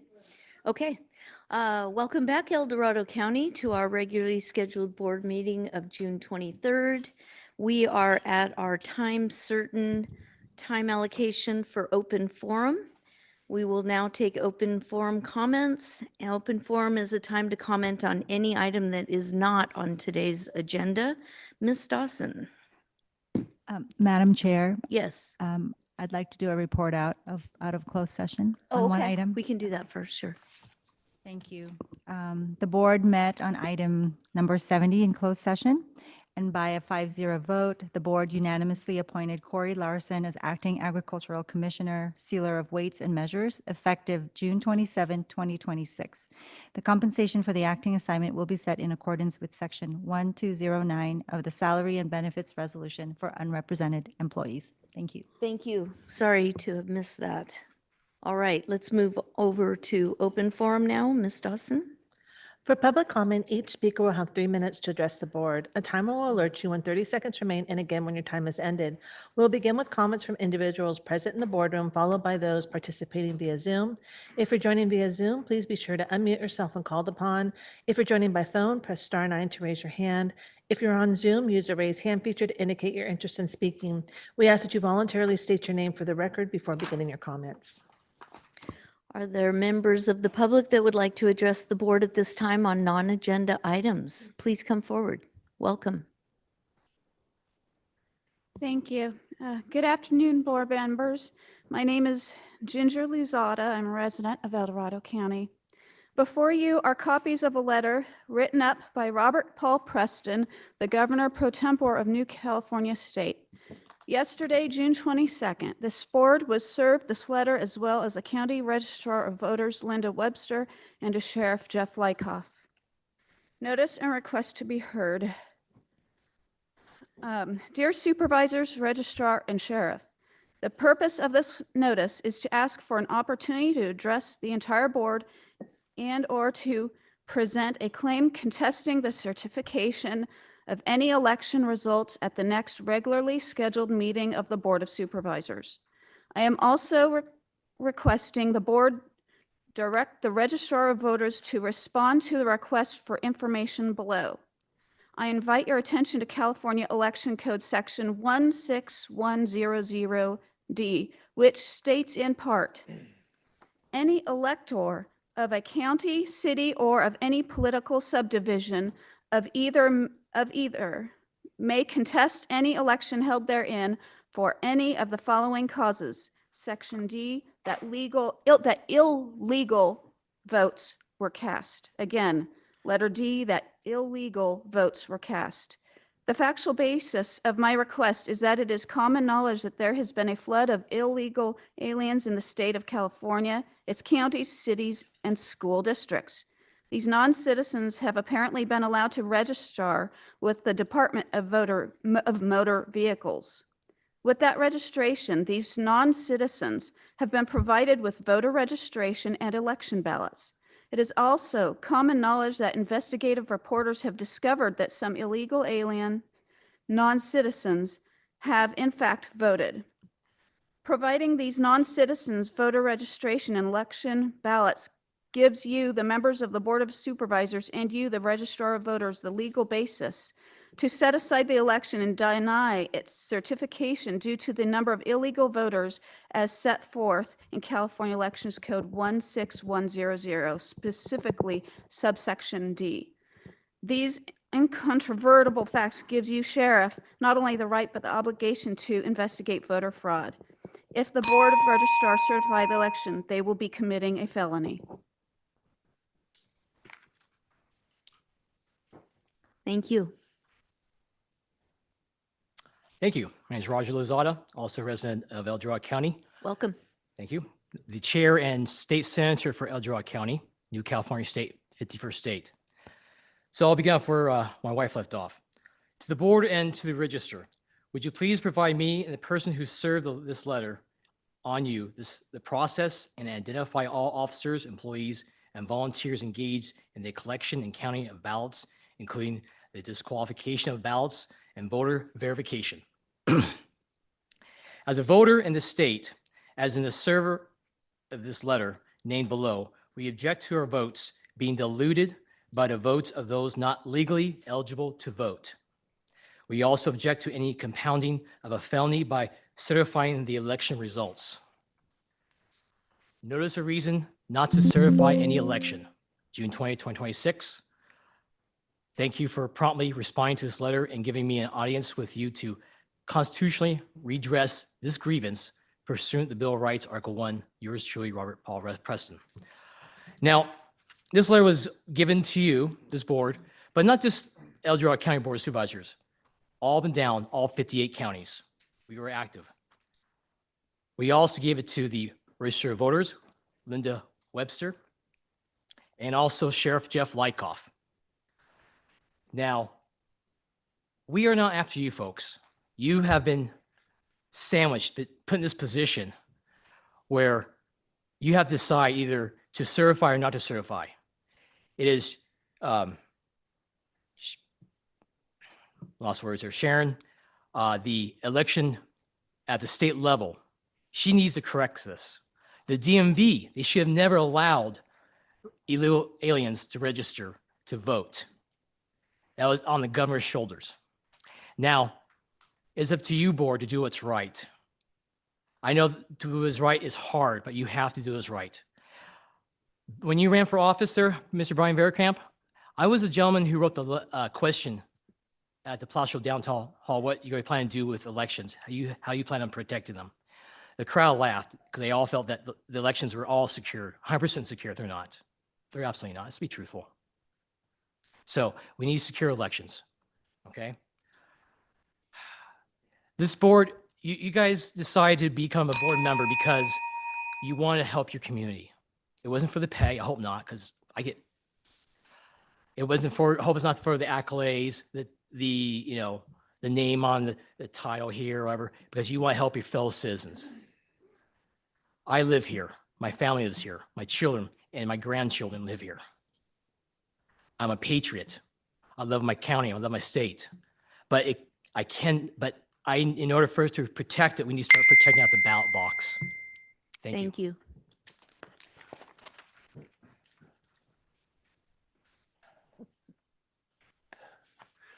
My name is Lon Uso, and I apologize if you can't hear me. I have stage 4 carcinoma. I also have an application with you guys for a change of zoning on my property. When I did this, I was assured by 2 different code enforcement officers and by the planning department staffer and others that a code enforcement issue on my property would be told until that hearing was heard. Imagine my surprise when I got this morning. It's a code enforcement action telling me that I have to start tearing down my buildings. I have to start tearing down my buildings. So I called the code enforcement officer. He said, yes, I was ordered to send that out. I said, by any chance, was Lori Parlin in your office a few days before you were ordered to do this? And he said, well, it might have been a coincidence, but yes, she was here. She was here. I'm sorry, but there's something morally wrong when you use your office as a cudgel to beat up on somebody that opposes you politically. Yes, I made a very bold statement that I would spend up to $100,000 to prevent Lori Parlin from ever being elected again. But that does not allow this to happen. This is not just amoral, but it is probably also illegal, because you all know that you're not allowed to go before any staff member and to insist that they use their position to affect somebody that you don't like. I'm just hoping that there are three people on this board that have the moral character to stand up to this person who has been doing this on a regular basis. And you all know it. You know that she's doing this. This makes not only her office, but your entire board suspect. I'm sorry. I have nothing but respect for the rest of you. Nothing but respect for the rest of you. I'm hoping that you will come together and stop this. Stop this, please. I have no idea how much longer I have to live. I'm not going to leave an 80-year-old woman with this on her head because I pissed off a politician. Help me. I beg you, help me. And it was a promise, that $100,000. It's in the bank. Thank you so much. Thank you. Welcome.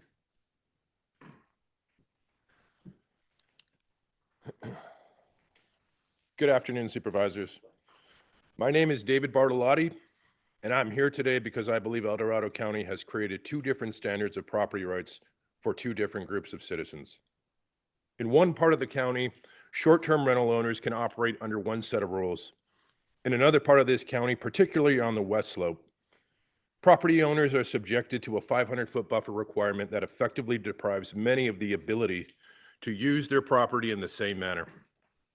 The question I ask today is simple. Why? What legitimate government interest justifies treating citizens differently based solely on where they happen to live within the same county? If a 500-foot buffer is necessary to protect public health, safety, and welfare, then why is it not applied equally throughout the county? And if it's not necessary elsewhere, why is it necessary here? The Constitution demands more than arbitrary distinctions. It demands equal treatment under the law. The Fair Housing Act and California's fair housing policies recognize that local governments cannot use land use regulations to create unnecessary barriers that disproportionately affect certain communities or classes of property owners. Government must be able to demonstrate that its restrictions are based on facts, evidence, and legitimate public necessity, not assumptions, fears, or political convenience. Today, I am asking this board to produce that evidence. Show us the studies. Show us the data. Show us the findings that prove a 500-foot buffer is necessary on the west slope while substantially different standards are acceptable elsewhere. Because if that evidence does not exist, then what remains is a policy that appears arbitrary, unequal, and fundamentally unfair. The people of El Dorado County are not asking for special treatment. We're asking for equal treatment. We're asking for transparency. And we are asking our government to justify restrictions that affect property rights, economic opportunity, and the ability of families to make lawful use of their homes. History teaches us that some of the greatest injustices began with governments believing they could treat one group differently than another for reasons that seemed acceptable at the time. The lesson of history is not that government is always wrong. The lesson is that government must be accountable. Today, I respectfully ask this board to revisit the 500-foot buffer requirement, provide evidence supporting it, and explain to the citizens of this county why equal property rights should depend on a zip code. A right that exists in one neighborhood but disappears in another is not a right at all. It's a privilege granted by government.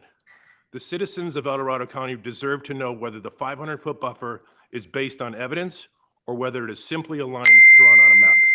And today I'm submitting the studies, the reports, the data used to justify the 500-foot buffer. Thank you. And I'll be submitting this to the clerk. Thank you. Thank you, ma'am. Ma'am, did you wish to come forward? Barbara. No, okay. Are there other members of the public that would like to address the board now on non-agenda items? Welcome. Hello, my name's Barbara Rogers, and I'm the mother of Kelly Rogers, who sadly passed away on March 1st of this year. I didn't want to do this. Okay, I'm here to honor my son, and the reason I'm here in front of you today is because my son was very involved in not only the planning and building of Joe Skate Park, working alongside of Joe Stansel Sr., Carl Borelli, and other distinguished citizens of our community at that time in the Rotary Club. My son had the little shop out at the park and then moved on to Main Street, at 103 Main Street, and sadly had to close their shop in 24. Kelly was very instrumental in stepping up after Joe's was closed due to a horrific event. And the Board of Supervisors had to close the park because there was no supervision, there was no guidance. Kids took over the park. They called themselves the SBC gang. They were a bunch of kids on bikes, and they beat the heck out of a young man coming out of the Boys and Girls Club at that time on Armory Drive. Kelly worked alongside the PD, Sheriff's Department, the Office of Education, Carol Martin with the Youth Commission, as well as with the Board of Supervisors and other organizations in the county to bring together the kids, to teach them to respect what was given to them.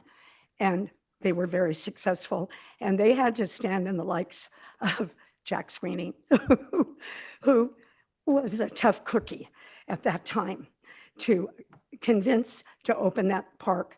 So my point of being here today is not only to honor the memory of my son, who I believe I did this at the city because he was on the Parks and Recreation Committee there, but to also let you guys know that we would like to have a memorial skate fest at Joe's Skate Park later on in the fall to honor not only the memory of my son, but also to raise funds for Skate, Healing Hearts Skate MD that works with kids with disabled kids, special needs kids, and also drug and alcohol addiction. I know I have to go through the Parks Department, but I did want to come here and speak to you guys and let you know what my plans were and my grandkids, and hoping we'll have your support.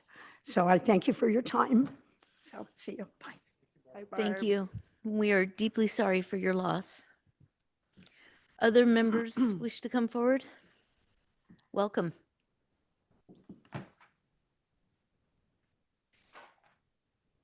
Got snow? How you doing? Ken Greenwood here from the Triple Junction, I like to call it. No to Town and Country, please. I mean, it's going to be coming up sometime in the future, I imagine. And it is the wrong thing for the right place or the right whatever. It's not a good project. Y'all seen my trees before. Here we have the promise of efficient government, good governance by the Board of Supervisors, listening to their constituents, giving them ample opportunity to comment on virtually every hearing and board, or whatever they call it, department matters, etc. That's this. And it's kind of like what the wireless telecommunication industry showed us with their cell towers. But really, this is what we're getting. And I call it the shaft. It's nice and green and pretty, but it's just not shaped right. It just promises reality. You need to listen to us. You're here for us. We are a representative democracy, or a republic, if you will. And I hope our input is as important as yours. Because with the new policy that's been enacted, the promise was this is the reality. Don't think it's a good thing. Finally, notice for hearings and stuff. I think that we need to expand out to 1,000 feet minimally 2 to 3 parcels out in extremely rural areas, all roads leading up to an action or up to an application site. Those should be posted with notices so that people understand what's coming at them. Thank you very much. Thank you. Are there other members of the public that wish to address the board now on non-agenda items? Okay, seeing none, may we go online, please? Now taking public comment from online participants. Now taking public comment from Sue.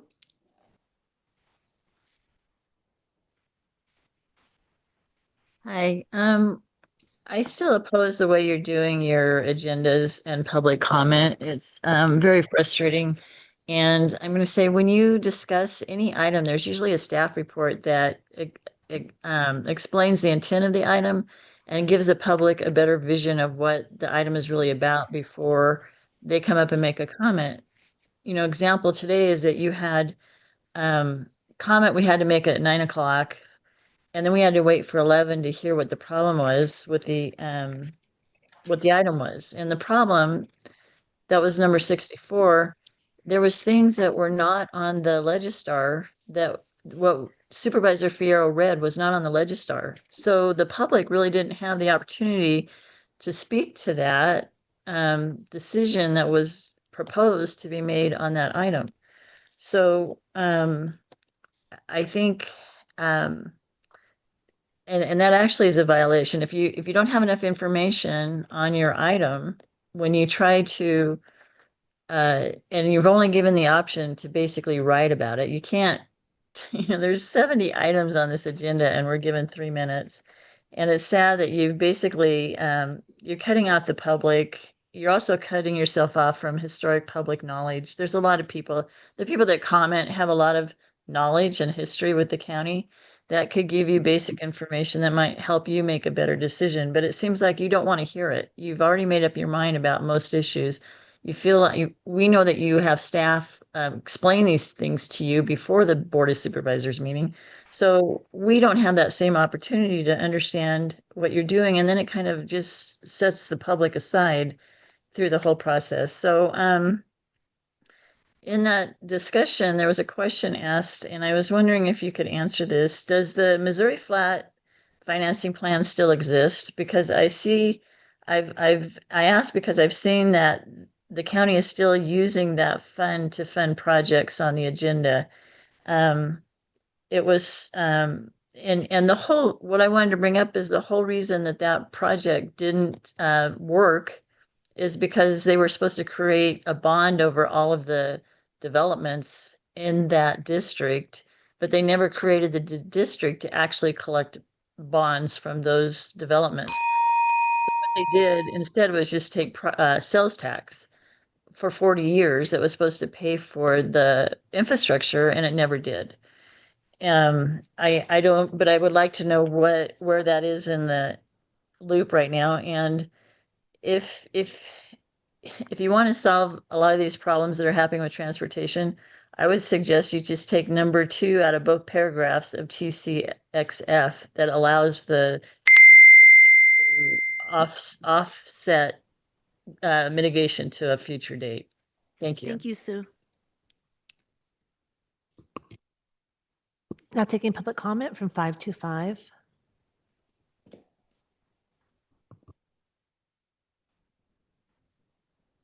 Hi, this is Leo Bennett Koshan. If my call-in is spotty, I apologize. The cell towers are having a bad time, and to me, it's kind of a metaphor because it'll say no service.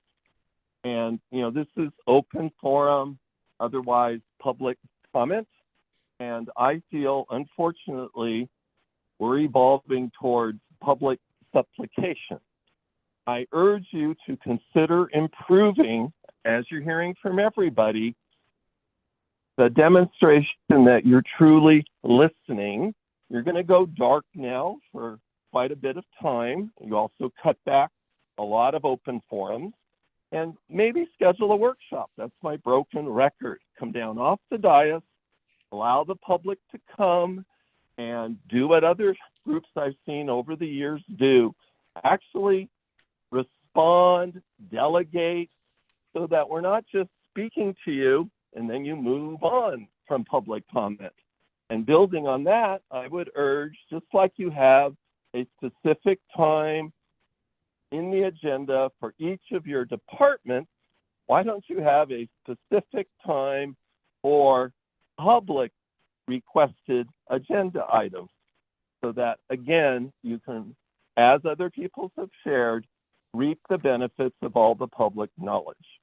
As I shared last time, I'm on a very difficult journey with mental health crisis in my family.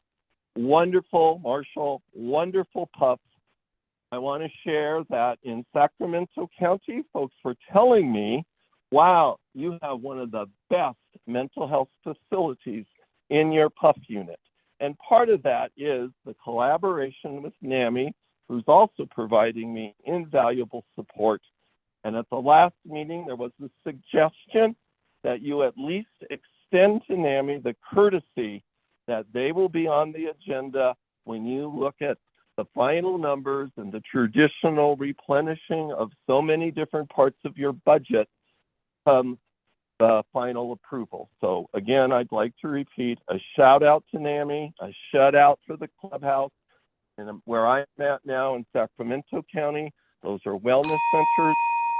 You can't do this job if you don't bring in the public and all of these various public service groups that are not costing you taxpayers' dollars, but multiply your wonderful employees. Thank you for taking my comment. Thank you. Now taking public comment from Linda Campbell. Hey everyone, Linda Campbell, El Dorado Hills. First, I just want to say that I really appreciate the work and the efforts that were done by the fair committee this year. The El Dorado County Fair was pretty awesome from my experience and from my grandkids' experience. So great job on that. And then also to all of the volunteers that go out and help to make that community focused. I think everybody just did an awesome job being there to serve and help and all those kinds of things. So just that. I want to note that tomorrow night, Wednesday, June 24th, from 6 to 7:30 p.m., there's a free community event called One Pill Can Kill. It's noted a discussion on how to protect our children and loved ones from the fentanyl crisis in our community. It's located at Green Valley Community Church, 3500 Missouri Flat Road in Placerville. And participating in it is our Sheriff's Office, El Dorado Hills Fire Marshal, our District Attorney's Office, and others. So I highly recommend people get engaged and start to pay attention to that and realize that it can impact them at any time. So I wanted to highlight that, so thank you for that. And then finally, thank you so much, Ken, for repurposing your trees. In another illustration, I thought it was appropriate because, as usual, I would like to ask that someone make a motion to bring back discussion about the public comment period so that we are able to engage directly on all agenda items and be participants in the discussion. So thank you very much. Thank you. There is no additional public comment. Okay, thank you for the public commenters today. We will now move on to, If I could just quickly, yes. You know, it's really unfortunate when members of the public come up and make accusations and we don't get a chance to respond. But I just want everyone to know, Mr. Uso completely out of line with his accusations. Nothing like that has taken place. And I just want you all to know that. I would never do anything like that. I don't even know where the code enforcement office is to go there. He can do a PRA and see my emails. I've been very professional and very hands-off actually on this issue. So it's just a shame. And that's all I'm going to say. Yeah. Yes, you have the right to correct the record if in fact, in public comment, things were said that were not true. So you exercised your right as well. Okay, we'll move on to item number 66. This is Dr. Ed Manansala and his state of education. I would like for the clerk of the board to read this item into the record. Item 66 comes from Supervisor Lane, recommending the board receive and file a presentation from El Dorado County Office of Education, providing an update to the board and members of the public on the state of education in the county of El Dorado. Welcome, Dr. Manansala, and may I also say congratulations on your reelection. Thank you. You rocked it. Good to be here with all of you, Chair Lane, of course, members of the board. It's always a privilege to be able to give the State of Education address once a year. Let me grab this clicker really quick, if that's okay. Good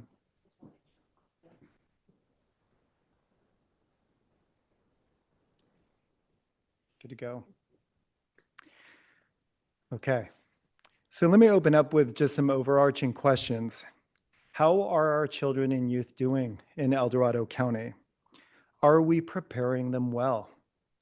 And are we on the path to developing a model education system in California and our nation, right? So I hope to touch on themes that answer those questions throughout this presentation. I appreciated the public comment that was speaking about the fair this past weekend on Sunday morning, Father's Day morning. It was great to be able to go out to the fair with my wife and be with our team behind our table. But as I was going there was a teacher by the name of Sarah Fieldman, who is the Ponderosa FFA teacher, right? Future Farmers of America.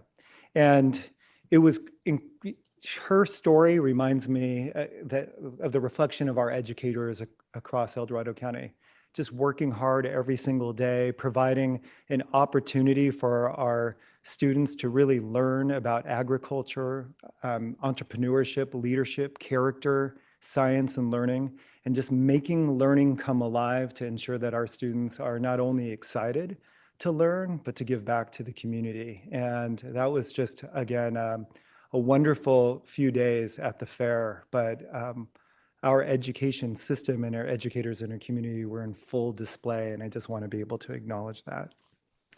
So what do we stand for? I just want to acknowledge 3 pillars that really we practice and lead from. So first, we're a community that grows and leads together. 2, we believe in delivering exceptional service and support, and we hold ourselves accountable to that. And we partner for impact. And you will see that being displayed throughout what I'm sharing today. But these, again, are not only pillars that we stand by, but you'll see our values embedded in terms of who we are and what we do. I want to touch in approximately 11 slides following this agenda, these areas. I'm going to touch on the educational landscape, indicators of academic achievement. I want to focus on career tech education and workforce development, safety, this idea of being future oriented. There's a tremendous amount of change occurring around our children in schools and educators today. Acknowledge a promising model and a voice of advocacy that's coming out of this county. And a thank you to our Commission for Youth and Families that has really championed our youth. So as a reminder, there are 15 school districts in El Dorado County. So there are 32,000 plus students that we really are intentional in thinking about and serving. What's unique about El Dorado County are the 12 transitional kindergarten to 8th grade districts that feed into El Dorado Union High School District, and then Lake Tahoe Unified School District and Black Oak Mine, which are unified districts. Always want to highlight the high level of collaboration and trust amongst our leaders and educators. And it's a mark of our education system in El Dorado County that we're proud of, nor do we take for granted. And our partnership with all of you is pivotal to making our education system exceptional. There are also 12 charters in El Dorado County that I would also like to acknowledge. It's a mark of choice in our county, and the diversity of our programs are great. And that could be anywhere from the homeschooling programs, Mountainside Middle College High School, where students are graduating with not only college credits, but also a high school graduation, to our Montessori models and many more. I want to speak to academic achievement. A few indicators that I'm going to note that are not necessarily on this slide are our graduation rates. In California, the average graduation rate is 87%. In El Dorado County, it's approximately 94%. Our dropout rate in California is 8%. In El Dorado County, it's 2%. Chronic absenteeism in the state of California hovers around 19%. Here in El Dorado County, 11%. The indicators, while I'm comparing them to the state, are also indicators that we continue to focus on and seek to improve year to year. When you're looking at meeting standards, right, just proficiency levels, there are two areas in particular that I will touch on, but not necessarily expand on in the moment. So if you look at English language arts, right, just the ability to read well, interpret text, apply text. In California, the average is at 49% when you're looking at meeting standards. In El Dorado County, it's as high as 80%, and there are some districts that are a touch below 50%. The same goes in mathematics, where we see high performance of 80+% in some districts and below 50% in others. What that leads us to is really looking at how do we develop systems of continuous improvement in El Dorado County. So speaking to the 15 school districts that we honor as autonomous individual school districts, but when you look at our smaller districts, there sometimes can be isolation. So what we've been focusing on is developing a system of support. And I'm giving you two examples of areas that we focused on in terms of mathematics. Pre-K to third grade, and the important transition between 8th and 9th grade, ensuring that they're on track. So if you ever wanted to see this collaborative work in action, let me know, and I would love to show you from student voice. Looking at you, Chair Lane, at Sierra House, if you were to look at what the children are doing in that elementary school, it's been acknowledged as a school that has won an award statewide for what they are doing in mathematics. It's tied to collaboration across our county in terms of mathematics, and looking at standards, the highest level instructional skills, how we monitor in short terms to long terms in terms of evaluation, and then just really building capacity. Just imagine around you and your profession and role of leadership, if you had a consistent place of collaboration where you're looking at the strongest practices in what you do. That's what we're trying to do in respect to education here in El Dorado County. The next area I want to touch on is just career technical education and workforce development. We're proud to see what's occurring across our county.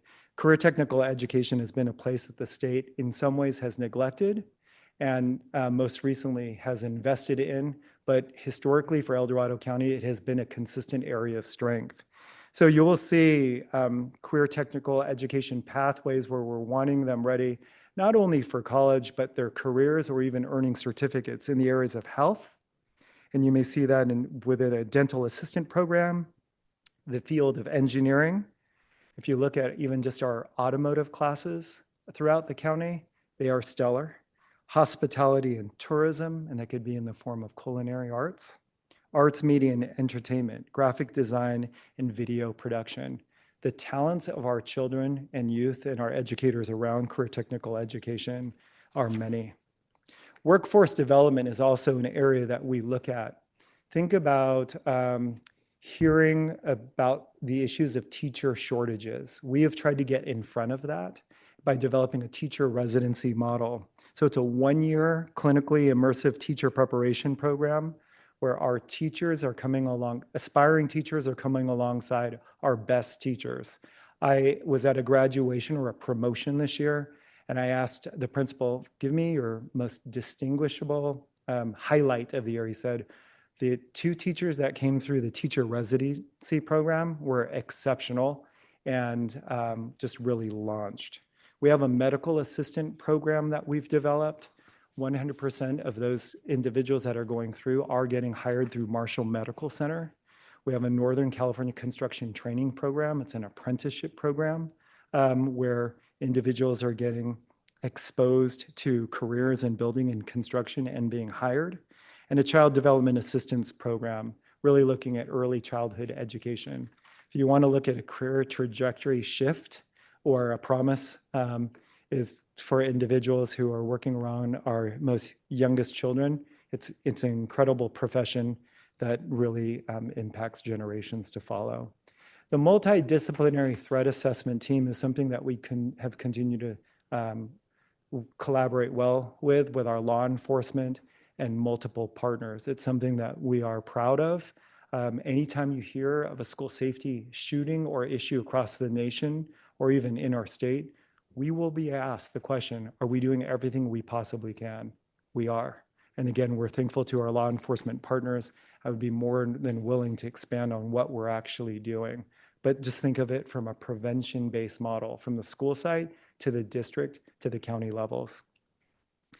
I just want to acknowledge our high school district and high schools throughout the county are really trying to think about a renewed vision of what is it that our students are going to need to navigate the technology and the changing world today. Just want to give you a glimpse of some of the work that El Dorado Union High School District did through multiple meetings. But while these are important elements of a learner profile, it's the way in which they make this come alive in their classrooms and with our teachers and educators. But again, it's just a glimpse that we're really thinking ahead, a future orientation around our students today. We are a promising model and voice of advocacy. I've had the privilege to present before the State Board of Education, the State Assembly, and the State Senate, all in this past year around the body of work we are doing around instruction and learning and student outcomes, not just in terms of the activities, but the strategy. Raise the base, I'd like to acknowledge Dr. David Roth. It's easy for rural districts to be overlooked at in California. I know you can empathize with that. So we feel the responsibility, and again, I want to acknowledge Dr. David Roth, who has acknowledged that even with reforms and policy shifts, unintentionally funding can negatively impact our kids here in El Dorado County. And he's brought forth a collaborative of hundreds of educators and policy influencers in terms of the school boards just to keep an eye on how we protect and enhance our funding in El Dorado County. Last, we've had the privilege to present in different national venues, most recently in Chicago, about the continuous improvement work that we're doing around our educators and our systems, how we continuously improve, set up goals, and improving our practices and systems. Most recently, we are really being intentional in how we prepare superintendents and superintendent principals in particular. We've seen more change there because the challenges are becoming greater to lead today. But we have exceptional leaders and we're really looking at that pipeline. The last thing I want to acknowledge is just a thank you. Thank you to the Board of Supervisors for creating the Commission for Youth and Families.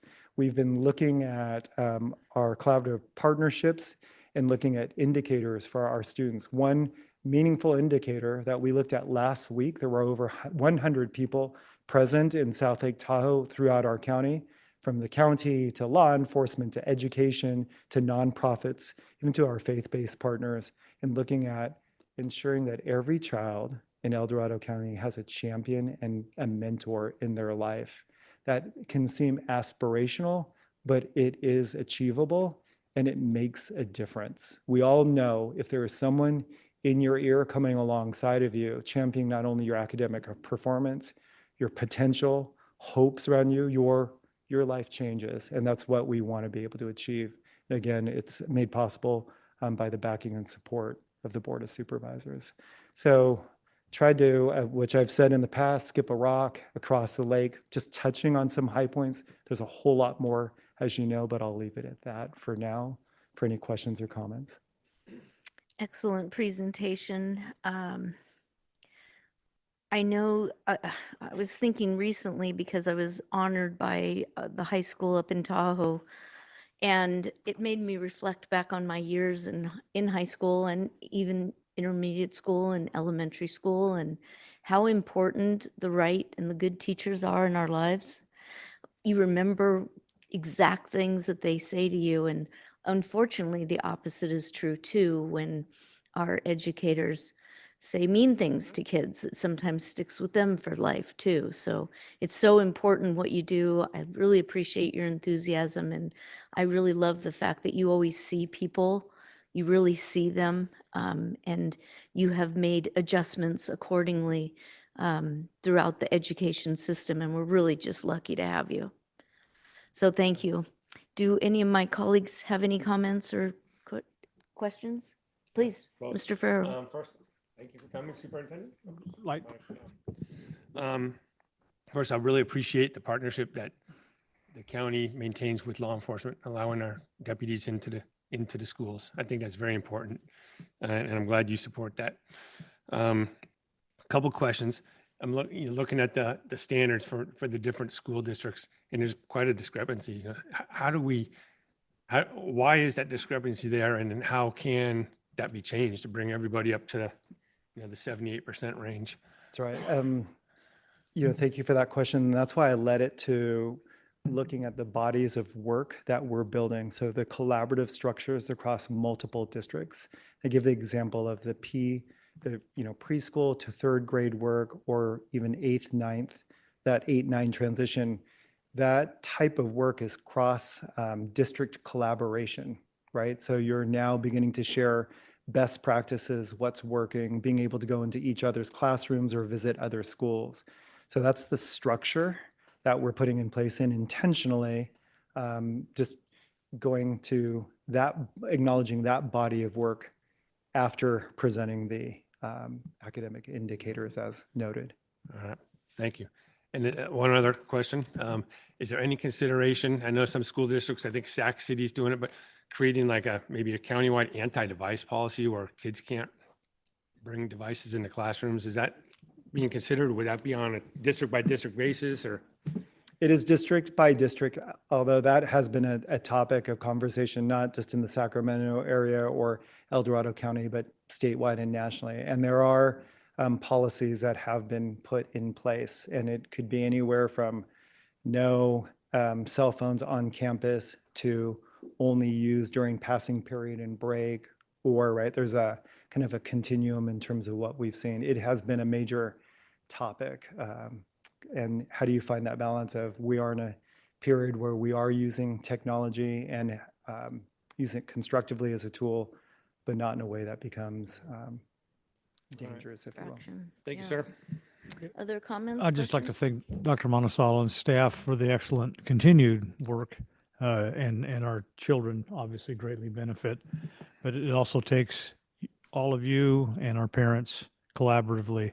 Unfortunately, I think the statistics for the Boys and Girls Club present are 58 or 60% single parent families, and what a challenge. And for our teachers, educators at all levels, they got their hands full. So hats off to y'all. Thank you for that. And the coordination amongst the schools is so important also. Appreciate that. And if okay, I would just want to acknowledge that we have 3 educational leaders in the room. Wendy Frederickson, who is our Deputy Superintendent of Administrative Services, Amy Anderson, who's our Associate Superintendent of Educational Services, and Curtis Wise, who leads in our communications team. But thank you. Thank you. Yeah, I'd just like to say, Ed, thank you for everything you do. Where is that guy? Where is he? I'm out in South 40 somewhere, but anyway. Anyway, getting I'm you up there, on Zoom. George. Sorry, Ed. Anyway, thank you for all the hard work you do, and your automotive classes are spot on. They really are. And being that I came from an automotive background, I shopped for over 52 years. One of the big issues we're lacking, though, is smog techs. and it's going to be in dire need. And there's basically a lot of them are not available anymore like there used to be. So I think I would see if you could maybe have a class in your automotive section to maybe address that. That would really be helpful, especially if they move on, especially I know advanced automotive training has got classes and stuff, but I think they need a step up, especially in the high school level, to be able to go to these other classes, and they're more knowledgeable when they do go, and it'll help them pass, because it's a state test you have to take to even be accepted. And let me tell you, the state test you have to pass with over 80% now. So any kind of help you could do to help these kids, that would be great. Smog text noted. Okay. Thank you, Supervisor Turnbull. If there's no other questions or comments, we thank you again for being here and for sharing. Thank you. Thanks, Ed. Thank you. Thanks again. Bye, Amy. Thank you, Ed. All right, we will move to our first time certain hearing scheduled for 1:30 p.m. This is item number 67, and this is a Planning Commission appeal. I'm going to go ahead and open the public hearing and ask the clerk of the board to read the item into the record. Item 67 is a hearing to consider an appeal received from Bill Wild appealing the Planning Commission's April 23rd, 2026 denial of DR-260002, appealing the approval of design review permit DR-24-0010/Business Drive Open Storage Lot. Staff recommending board take the following action: uphold the Planning Commission's approval based on the findings of approval and subject to conditions of approval as modified by the Planning Commission at the April 23rd, 2026 hearing. Written public comments received by 4 p.m. on the day prior to today's meeting were distributed to all board members and included with this agenda item. Thank you. And before I call on staff to kind of kick this off, I just want to give everybody an overview of how this appeal will be heard. We'll first hear from our planning and building staff. They will introduce the item. Then our appellant will have 15 minutes to present to the board, followed by our applicant, who will also have 15 minutes to address the board. We will then ask clarifying questions or any comments that you might have.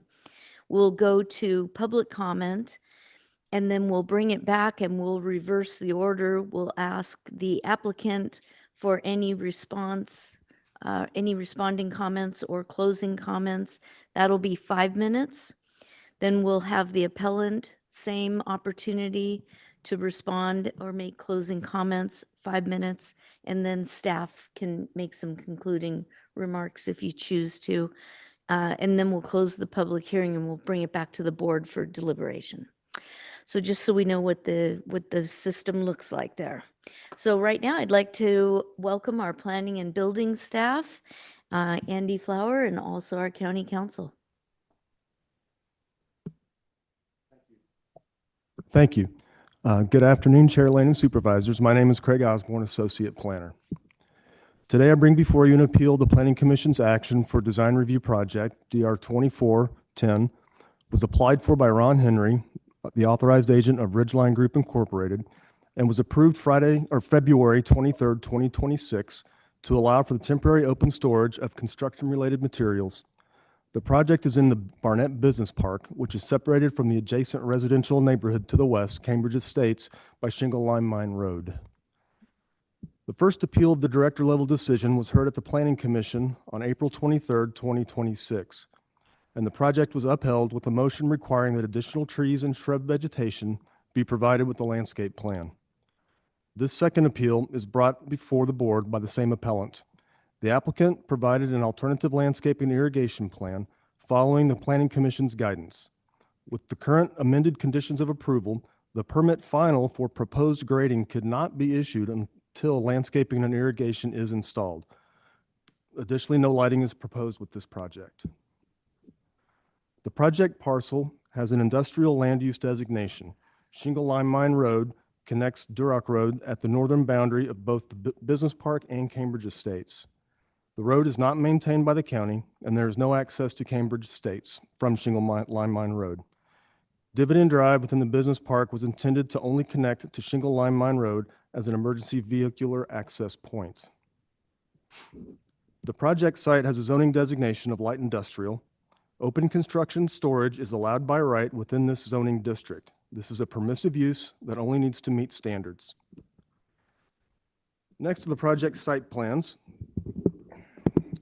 note the various easements and constraints, such as the 20-foot diagonal sewer easement, 100-foot non-building easements, which include a 20-foot landscape buffer, 50-foot drainage easement, and 20-foot sewer easement along the western edge of the project site.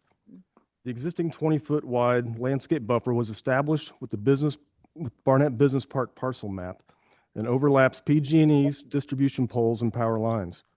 PG&E no longer allows trees or large shrubs within a 30-foot wire zone. More information on that is included with Attachment C of Exhibit I.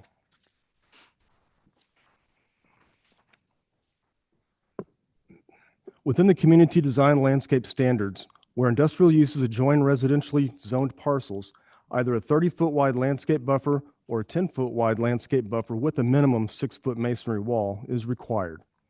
Because of site constraints and at the appellant's request, staff analyzed the proposal against community standards as an alternative landscape plan.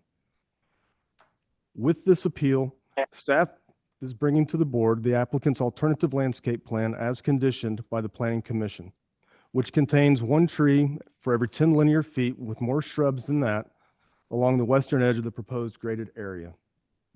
There's no question about whether landscaping is required when industrial uses adjoins residential uses. Rather, the question is whether the unique conditions suffice to meet the intent for an alternative landscape plan. Easements and setbacks encumber more than 3 times the required landscape buffer width and include naturally occurring landscaping. The applicant maintains that no additional landscaping should be required. One of the key decision-making points for the board to consider is whether current conditions meet the intent of the community design standards and general plan, or if additional landscaping is necessary. An alternative landscape plan may be approved when unique circumstances apply to the site that make compliance with the standards infeasible. Additionally, native vegetation consistent with surrounding vegetation can be considered as alternative landscaping where site constraints make traditional landscaping difficult. This is a photo taken by staff looking south from the intersection of Shingle Lime Mine Road and the emergency vehicle access lane. These next slides illustrate that moving south along Shingle Lime Mine Road, looking into the project site, the next 5 photos illustrate the continuity of the existing natural landscape. These 2 slides are taken from the emergency access lane a short distance east from the intersection of Shingle Lime Mine Road, looking across the project site toward the neighborhood of Cambridge Estates.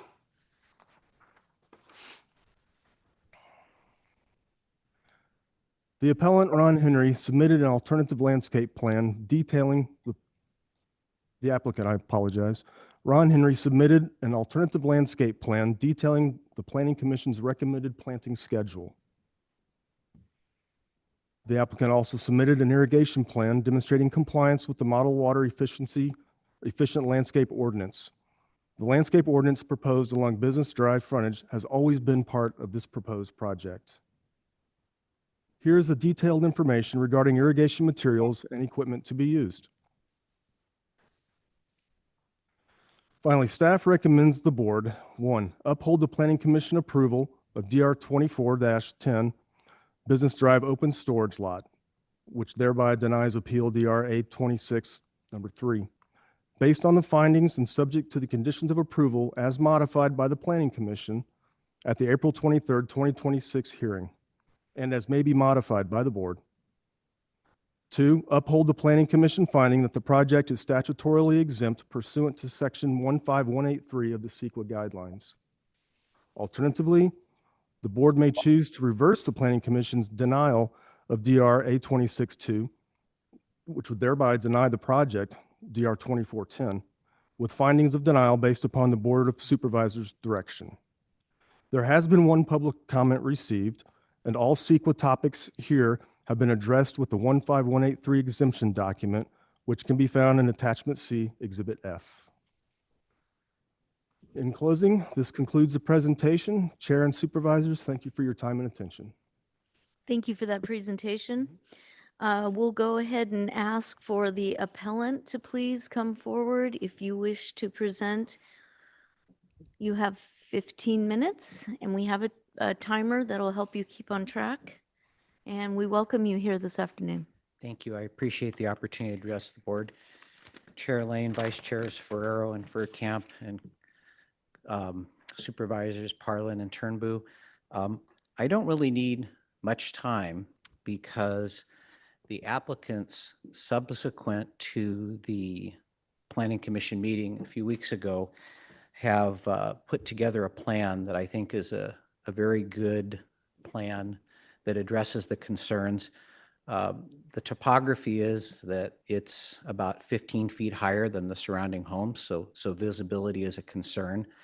At the Planning Commission, they went through all sorts of different things, like that the ordinance could have required a 6-foot-tall masonry wall and a number of other things that would have been little or no benefit to myself and the other nearby residences, but would have probably saddled the applicant with large unnecessary costs. So I would like to ask that the supervisors accept the plan as it has been submitted by the applicant, the revised plan, and that for the sake of clarity and avoidance of doubt, I understand and working with the staff who's been very helpful in working us through together and taking care of this, that the county ordinance requires that this landscaping that's going to be installed is irrigated by pipes and not by some alternative method. And for the avoidance of doubt, I would like to ask the supervisors to make that a part of the conditions of approval so that there's no question about that. The other thing is that in the course of the preparing for this, I found it. Do you have my slides available? Thank you. So there is a discrepancy that was found that I do not want to delay the project and the applicant any further, but would like to get it resolved.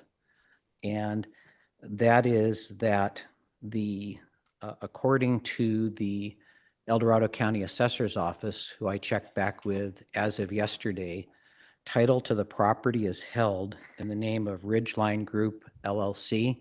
Can you advance to the next slide, please?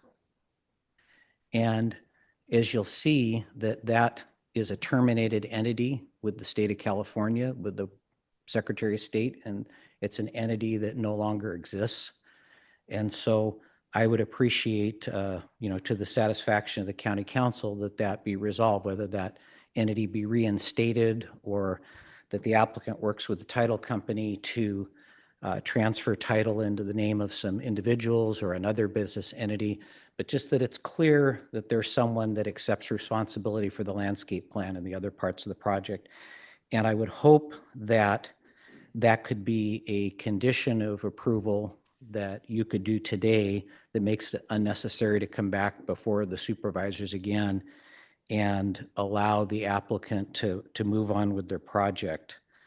I think that I would like to make one suggestion for the board's consideration, and that is that the design review process does not require notification of surrounding property owners. The ordinance doesn't require it. County follows the ordinance and doesn't do it.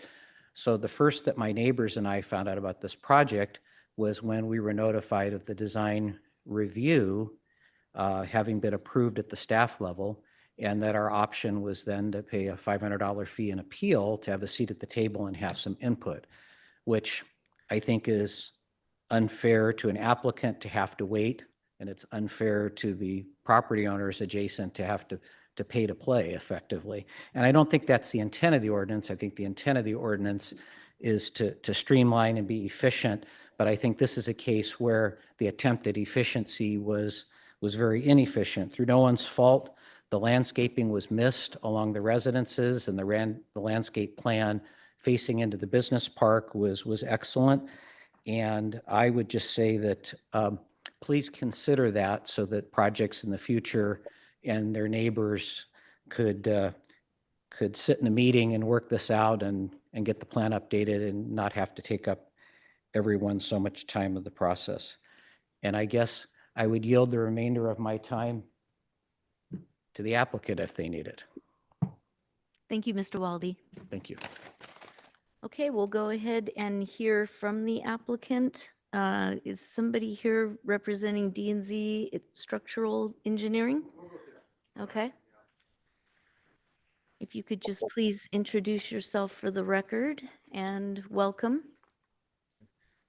You have 15 minutes. Supervisors, thank you so much. My name is Jim Henry. I'm the president of Ridgeline Group, Inc. And this is my brother, Ron Henry, who is the CFO of Ridgeline, Inc. Thank you for hearing us, and thank you to the claimant for discussing his concerns regarding our project. To this point, we've been extremely forthright in working with the business park and the local owners to try to move our project along. We've been working on this project for almost 2.5 years now, okay? And unfortunately, the planning process has kind of stalled us up a bit. Our original appeal to the board is to be able to approve the Planning Commission's recommendations, to which we thank you so much for your careful review of our request, and then to move forward. It seems as though we were prepared to present our entire case, so essentially we'll agree with our applicant, or complaint, I guess, and the staff. But there was an issue that was brought up regarding the title of the property. And so my brother, Ron Henry, like I said, is the CFO. I'm the president, so he can speak to that issue. So with that, we don't have any discussion other than to clarify, to be sure, the fact that the landscaping will go in, but it will not go in prior to the grading. It just doesn't make any sense to put a full landscape up and then tear it all out and grade it all down. And so we have no problem with the landscape design that we proposed. However, the sequencing sometimes seems a bit problematic, in that there was discussions at one point and objections brought up saying, well, we don't know the future use. Well, we don't know the future use either. We were trying to grade it down so we can present the property for sale or build a property to move forward. But to landscape, irrigate, and maintain a property to which we haven't even submitted architectural plans just doesn't seem to hold any sense anywhere.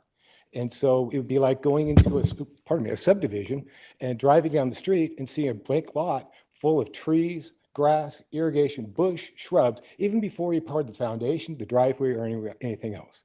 So the plans that we submit, we will be most happy to work within the landscape architectural plans that we put, but the sequencing is a bit of a concern to us. So I would like to clarify the fact that when we submit our plans for architectural design, certainly that will be the ultimate appeal process, but to require to put landscape in prior to even to move dirt, basically we're just going to decorate the dirt. And in the business park and the residential park are two completely separate entities, separated by Lime Kiln Road, as you saw up on the screen here. And in that sense, the residential park doesn't even drive by in any way, shape, or form the business park. And so we want consistency within the building of the business park, to which we presented in our packet to the board. And so we would like to have that consistency within. We'll certainly comply with anything the Planning Commission requires us to do, but the sequencing seems a little out of line. And so it was mentioned before in the complaint process that we wanted to have the landscape done before we graded. Well, I don't know. It seems to me that if we put the landscape in, we submit plans and the landscape doesn't fit the plans, then we got to rip all the landscape back out to make it fit the plans that we just submitted. It's sort of like getting a suit that you got some really great socks, but now you have to go out and you got to pay $900 to buy a suit to match your socks. So why would we want to put in $160,000 in landscape to turn around to rip it all out to build a $3 million building and then put $160,000 back in? So to that process, we would like to make sure that we're all consistent in that process to make sure, we do the building permit or the grading permit so we can get the land approachable for sale, submit designs that are appropriate to the grading that we've asked for, and then certainly, by all means, we'll continue with the landscape plan and even further. So with that, I'll go ahead and turn this to my brother. Hi, my name's Ron Henry. I'm the CFO of Ridgeline. A couple of things I'd like to, can you pull his presentation back up? Okay, and can you pull through the slides? Let's keep going through some slides. I want to bring two pictures up so you just get an idea of what we're talking about. Keep going. It's about halfway in the project. Keep going, keep going, keep going, keep going, keep going, keep going. Okay, right there. If you guys haven't been to the business park, that's indicative of what those slides are. That's the landscape of that business park. Okay, just so you have an idea of what we're talking about. Okay, it's out of the way there, so you probably haven't driven past it. Now, can you go scroll through to the next one? Keep going, keep going, keep going, keep going, keep going. Okay, stop it. Stop that one. Bring it back one. Okay, that is on the right is Bill and his neighbors' houses. On the left is our business park. Okay, see that huge set of trees right there? That's there already. Could go one step farther. One slide down. Okay, that's our part. That's our existing landscaping that we have right now. Okay, one more. Next one. Keep going, keep going, keep going. There you go. That is his, that's standing from our property, looking right at Bill's house and his neighbor's house. So, you know, that's what we're looking at his house. So whatever you guys decide, if we have to put 5-foot trees in there, it's going to take 30 years to get to the point where it's that tall to be of any benefit for him. See where our point we're getting to? So that's just a basic clarification for those pictures. Second clarification, Ridgeline Inc. 2 years ago, we changed from Ridgeline Group LLC to Ridgeline Inc. It is in the Secretary of State's office. It's been formally approved, and LLC no longer exists. We have already changed it with the tax assessor's office, but somehow they haven't updated their system still. But I paid the property taxes under Ridgeline Inc., and that's the way it sits. And if there's something else you guys require me to do, I can try to do it, but it's already been done with El Dorado County, it's already been done with Sacramento County, it's been done with the state of California. Okay, so I'm really not quite sure what Bill's, I mean, he seems to be trying to find obstacles with making it work. And the last thing I'd like to do is sort of give you a sort of a history of this particular lot. 12 years ago, my brother and I bought this lot as an investment property. You know, El Dorado County, it was the only business park land in El Dorado County that was available. It looked like a great deal. Okay, snagged it up. Within 2 years after that, the Army Corps of Engineers came in through eminent domain and took almost a third of it. So that 4.5 acres now became 2.5 acres, of which now only 1.25 acres is buildable. Okay, that's just the first hardship we took. Second hardship is there's a road, that fire lane road there. Okay, that's not a public road. It's a private road.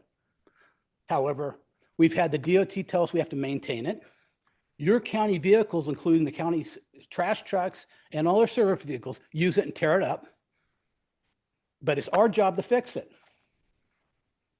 Now, and we spent hundreds of thousands of dollars trying to fix those potholes in that road, okay?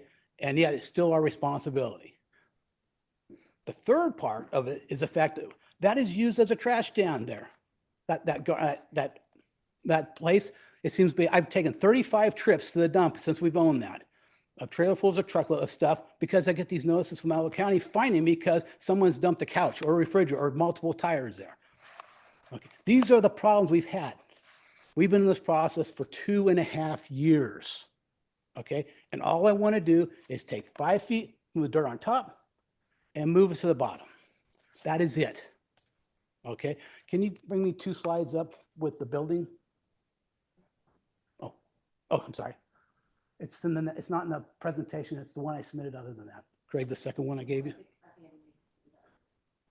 It's the second one I sent you, but had just the buildings. Oh.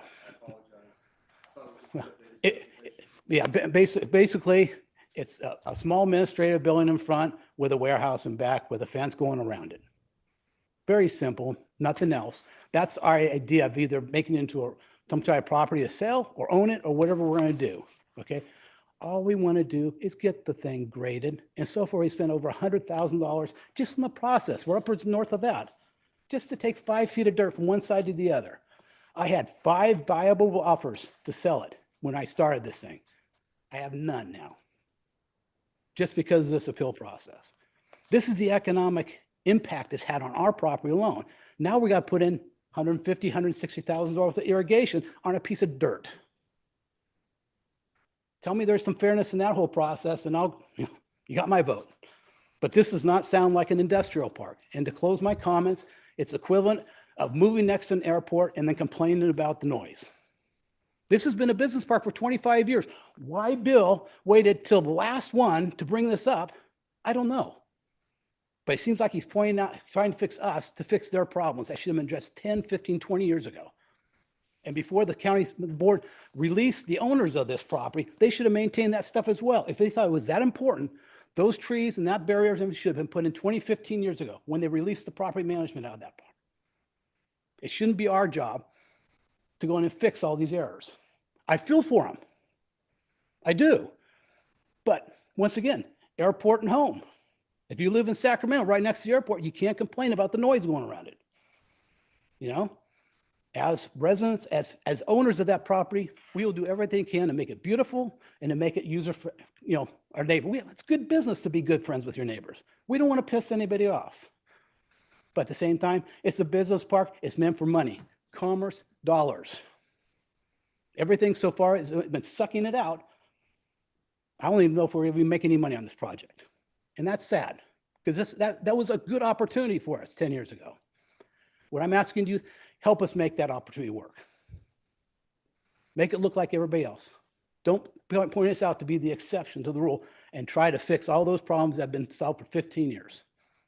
I don't think it's unfair, but I ask your help. Thank you. Thank you, Mr. Henry. Hi, my name is Jim Dillingham. I'm from DZ Engineering, and we did the engineering on the grading plan and helped the applicant submit the process. I'm really impressed with what Ron just said. He just spoke from the heart very clearly and emphasized the conditions that we deal with here in El Dorado County when we try to get something approved. I would ask you to deny the second landscaping that we proposed and let us do the frontage landscaping that we originally submitted. Because that second landscaping, no one's going to see. We showed you the pictures. No one's going to see it. You're spending tons of money for nothing. And then my clients bring up the fact that, well, their whole plan is to put a building on there to try to get it sold. But the point that a building goes in, it'll have landscaping all over the parking lot. That's a requirement. You know, we have to go through that process no matter what. All we're trying to do here at this point is get an approval for a storage lot. And a storage lot that you're just dropping off equipment to is going to make virtually no noise. During the Planning Commission hearing, we were under the impression that we were there for a frontage issue where we had to put trees in an area where we already had, as you see, a whole bunch of native trees. So we said we can't do that. And then in the hearing, it changed from a visual complaint to a noise complaint. And then the noise complaint went back 30 years to Racket Company, who makes noise at 5 in the morning. This was in the Planning Commission hearing. Well, that's not our problem that Racket Company is making noise at 5 in the morning. And my response to that was, El Dorado County has a noise ordinance, and that should cover it, period. So the undue stress that's been put on my clients just needs to stop. I mean, I have clients all over this county trying to get stuff like this approved. And you guys just need to realize that these roadblocks aren't helping anybody. So please award my clients some justice here. Thank you. Thank you, Mr. Dillingham. Okay, we've heard from staff, the appellant and the applicant. So I would ask my colleagues at this time, do you have any clarifying questions or comments that you'd like to make before we take public comment? Okay. This is in District 4. I have not met with anyone on this. Nobody contacted me, so I'm clueless. And also, I don't build things. So I am really confused by all of this, to be honest, staff. I'm looking at staff. I don't understand. I'm hearing that they just want to grade stuff. To me, that's a grading permit. How did it turn into something that needed landscaping? But then I also hear they're talking about a building. Does the applicant even know, has the applicant been clear with you guys what they want to do? Or they keep changing their minds? Is that why things are changing? I heard so many things. I don't understand. What's our reality here? Well, good. Thank you. That's a good question. The reality is that the reason why we needed to undergo a design review is because it's in a design review control overlay. And the application was submitted before the new Shingle Springs design standards were released. If they had applied today, it most likely would not be underneath a design review. But because it was under that overlay, any proposed development is to go through a design review process and receive a design review permit. Just to even just grade it. It's in the code. So, and this is because it's the Barnett Business Park has its own design overlay. Is that why? Correct. So what if they just withdrew this, made it go away, and then started over under the new standards? Could they do that and then just get a grading permit and grade it and sell the darn thing? I mean, it sounds like, are you guys even interested in developing this and doing anything? It sounds like you want to get rid of it. I'm very confused by the three of you saying three different things in my mind, really. Well, at this point, we need to have options, okay? Our original plan was just to grade it, to see what we had, okay? I had people, when we started this process, I put it up for sale to see whether people are interested. I got 5 offers on it, okay? All 5 of those offers, as soon as Bill filed his appeal within a week, all disappeared. So at this point, I may have to build a building on this thing just to get it sold or do something with it, okay? I don't know. It seems like I'm not a professional at this. This is our first foray into building, and I was told by our real estate agent 15 years ago when we bought this, 12 years ago when we bought this property, that would be an easy process. It's been everything but easy and inexpensive, okay? We put a ton of money, upwards of north of $100,000 just in plan review and, engineering. And we've done, this is our 3rd year on SWEPI requirements, and we haven't even touched the dirt. So I really don't want to start back to zero and do it again. Now, that to me seems like an administrative thing. Just say, hey, we're just going to go under the new regulations and drop the whole thing. I mean, it sounds like it's that easy to me. But I can't take 15 steps backwards and go through it. My stomach can't afford it. My mind can't afford it. And I can't have the time for it, to be honest with you. This is gut wrenching. And I'm amazed that we got to this point over a grading permit. I mean, you guys are too important for this stuff. I'll be honest with you. Your time needs to be spent doing other more important things than worrying about a grading permit and trees. Thank you, Mr. Henry. Did you have some follow-up questions? I think Mr. Peters might have some help for us. I just feel like we heard so many different ideas and things, and it's like, I don't get why this got so complicated. It's very strange. Thank you very much, Rob Peters with Planning. I wanted to just address a couple items really quickly. So on attachment C, which was the, this is the page, and page 5 is the site plan, if you will.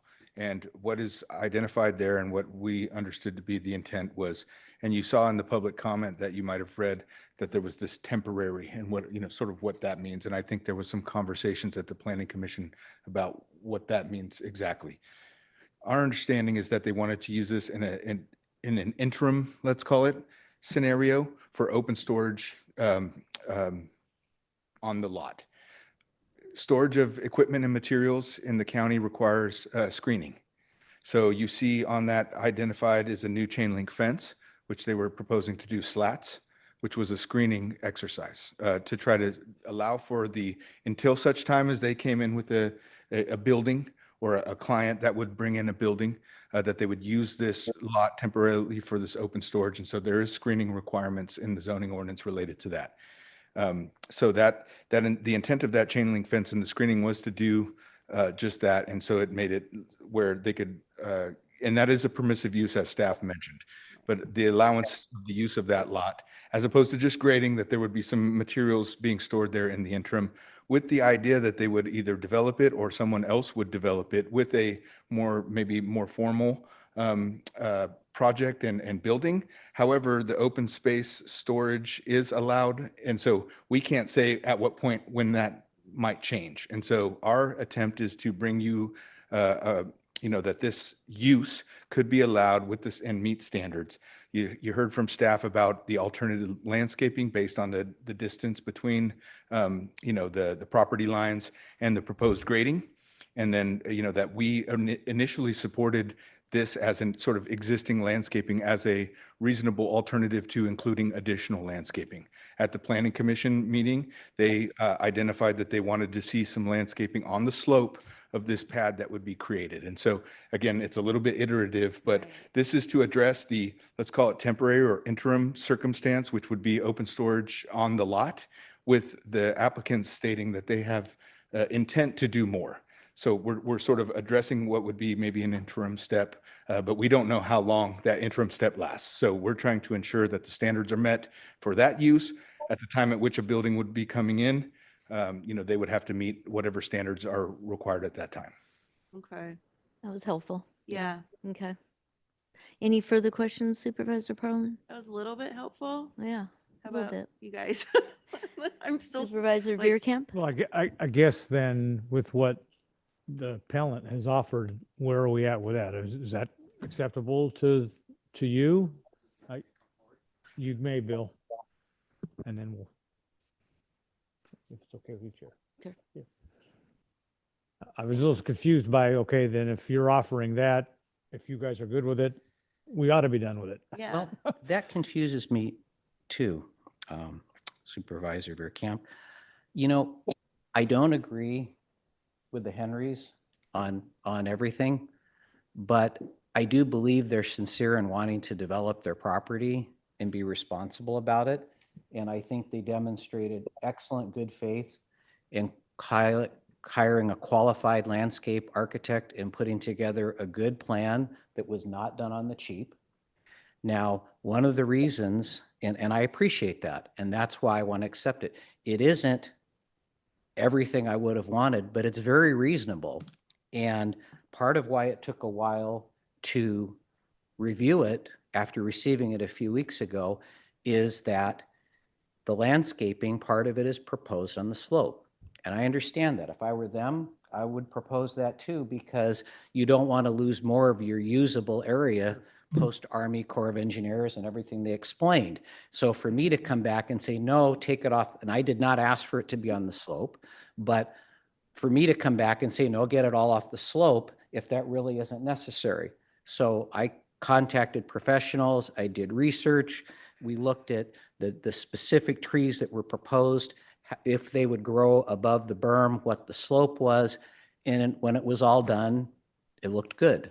So that's what it takes me there. So I understand, but don't necessarily agree with 100% of what the applicant says. But I have no idea what in the world Mr. Dillingham, their consultant, is talking about, because apparently both of us were in the Planning Commission, him on Zoom and me in person, and I don't think we were in the same meeting, because he's attributing different statements to me that are accidentally or intentionally substantially twisted from what I said.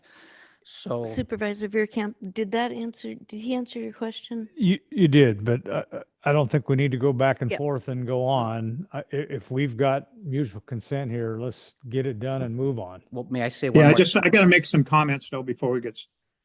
Hold on, Go to that. Supervisor Turnbull. Hold on just a moment. Just a second, George, because council wants to weigh in too. This is the first I've heard in this meeting that the applicant would be required to install the landscaping prior to doing the grading.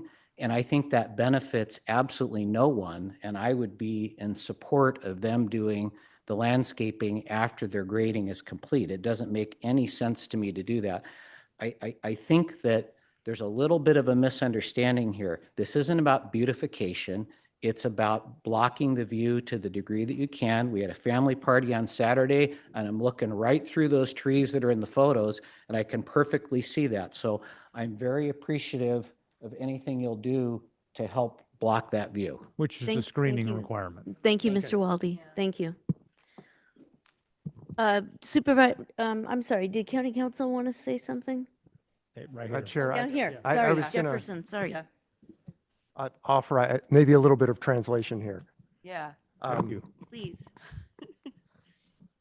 It appears that the appellant essentially agrees with the interim plan that was recommended by the Planning Commission, but now the applicant, and it wasn't entirely consistent, would like to scrap that plan and proceed with their original plan. So I don't know that there's an agreement, maybe there is, but I think that's the confusion that's happening right now.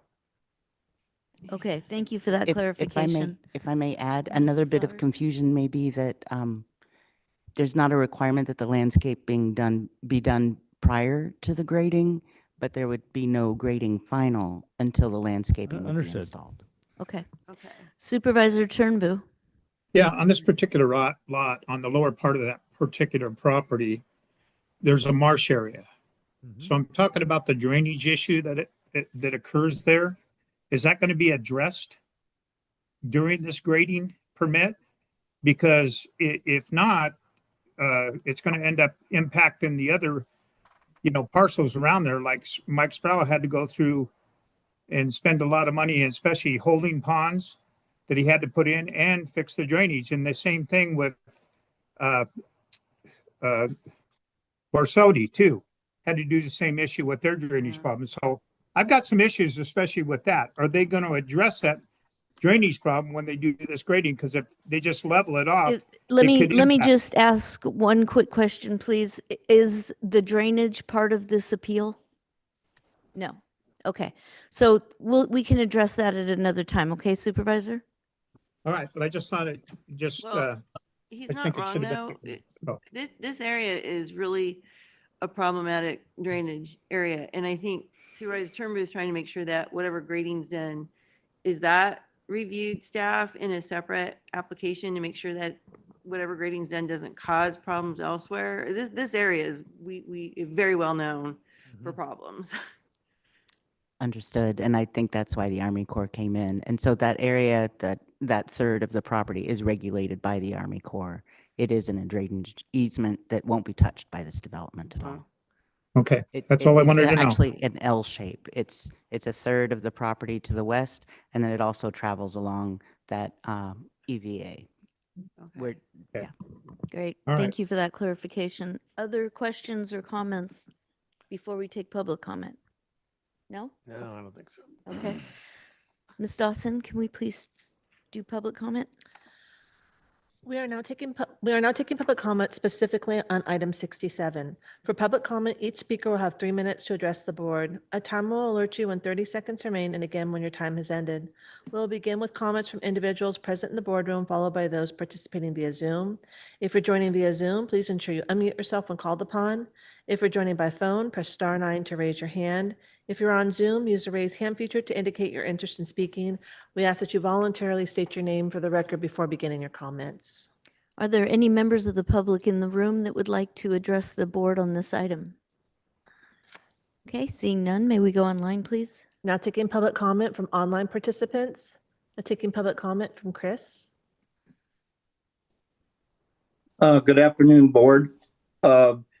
Just a couple of comments.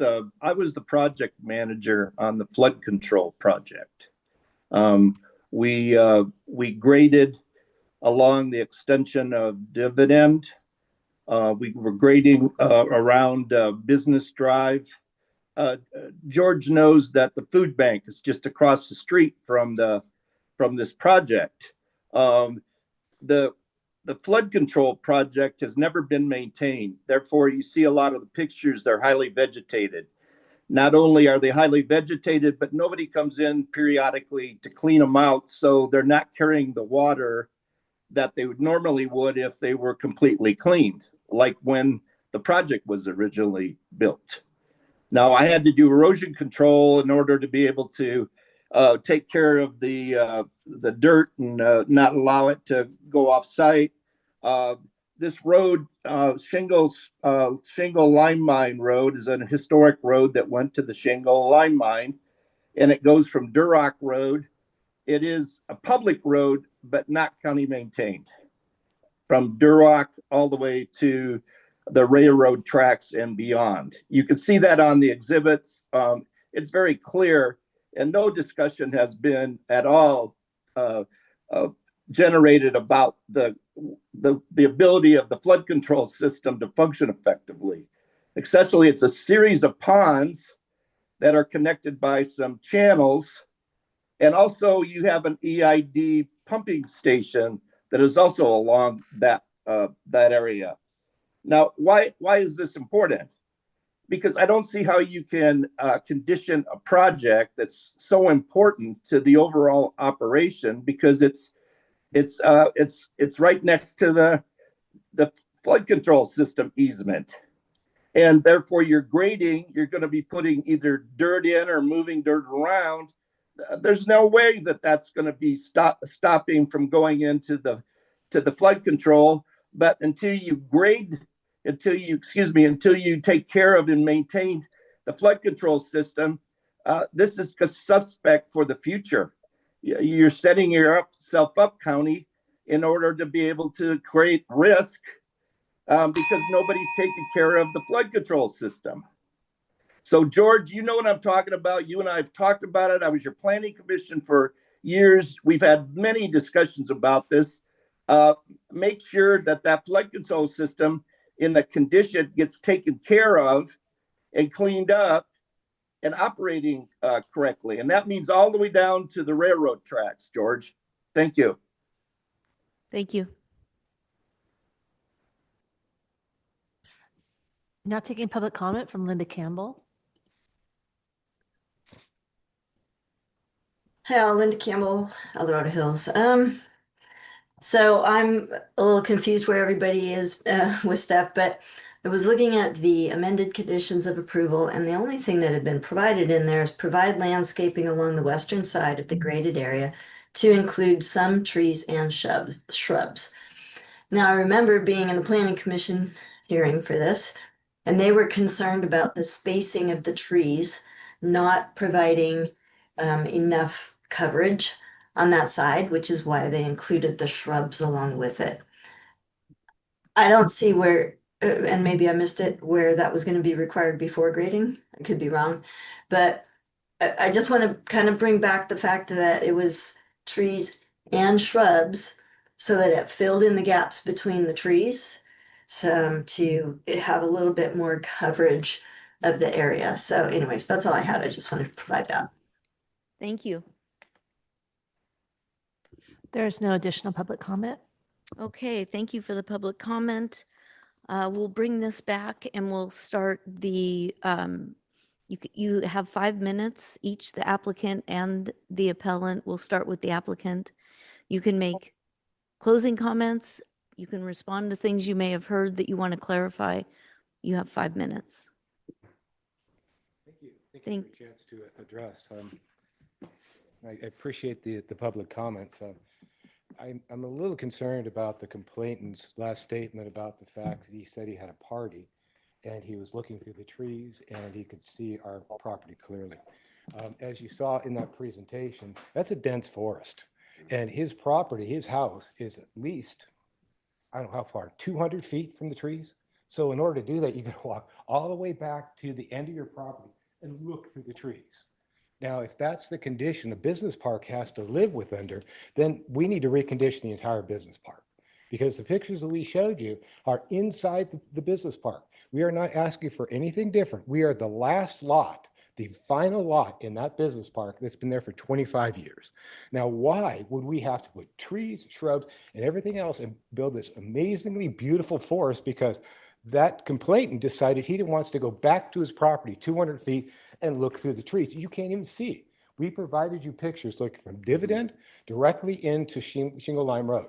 If you can see his house, then I can understand his complaint. The applicant, the other co-applicant next door, was complaining about the noise, okay? The banging of the shelving company, racking company.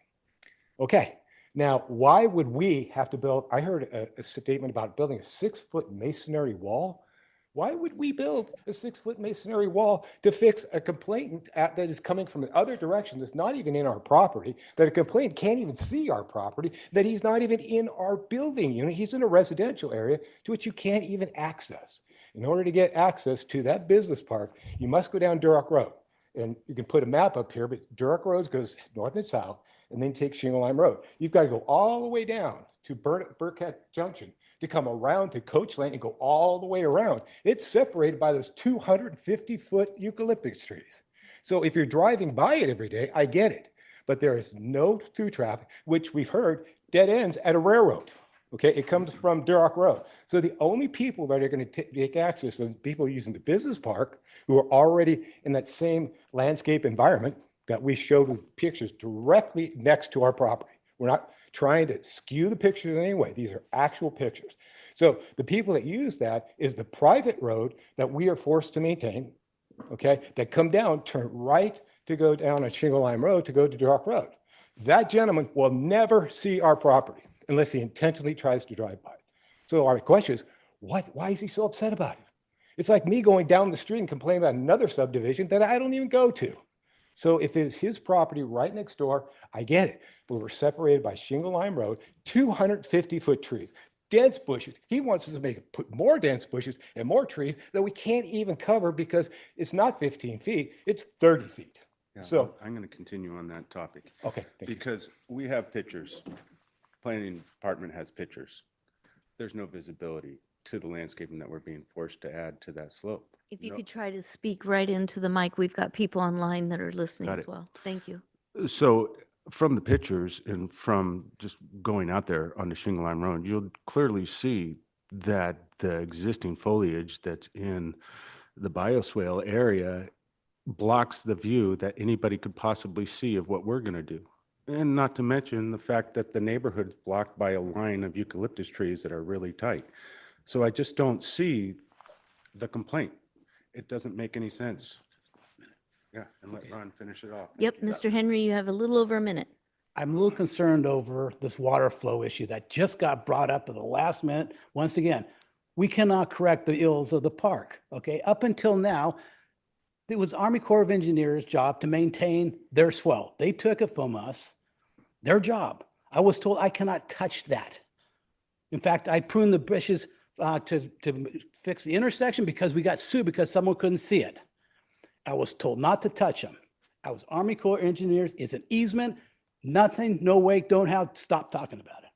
Now all of a sudden you guys bring it up right as we're trying to get a grading permit. Why hasn't this stuff been taken care of 8, 10, 12 years ago? That's my question. We cannot fix this park's ills. We didn't buy the whole park. We bought one lot. Okay, please do not throw every condition on this spot for us to fix. Please. Thank you, Mr. Henry. We'll now hear from the appellant, Mr. Wildy. You also have 5 minutes. Thank you. Came into this meeting, thought I understood what was going on. Now I find I'm with Supervisor Parlin, and I don't know what's going on. But let me say that my concerns and the concerns of my neighbors have never been about mitigation of anything other than the specific things that would come from this property and this project. I agree that the applicant is not responsible for what has gone on before or mitigating anything that was existing on other properties. And I do not believe anything that has been proposed or asked of them or that they have voluntarily offered and perhaps rescinded is to do anything but to mitigate their property. So at the Planning Commission, it came up the fact that there is an ordinance that requires them to do certain things. One of those is a 6-foot masonry wall, as well as more dense bushes and other things that really weren't going to help. And so the Planning Commission did not require that, and I'm in complete support of that. I guess I'm confused because if you're developing a piece of property, you do your due diligence. You read your ordinances, you hire competent consultants that help you interpret what the requirement's going to be, so things don't come as a surprise. It came before the Planning Commission. They were asked to do only a portion of what is required under the ordinance, and now somehow doing a portion of it is not okay. I just don't understand. The fact that I can look through those trees and clearly see the property from my bedroom and my front yard is not relevant.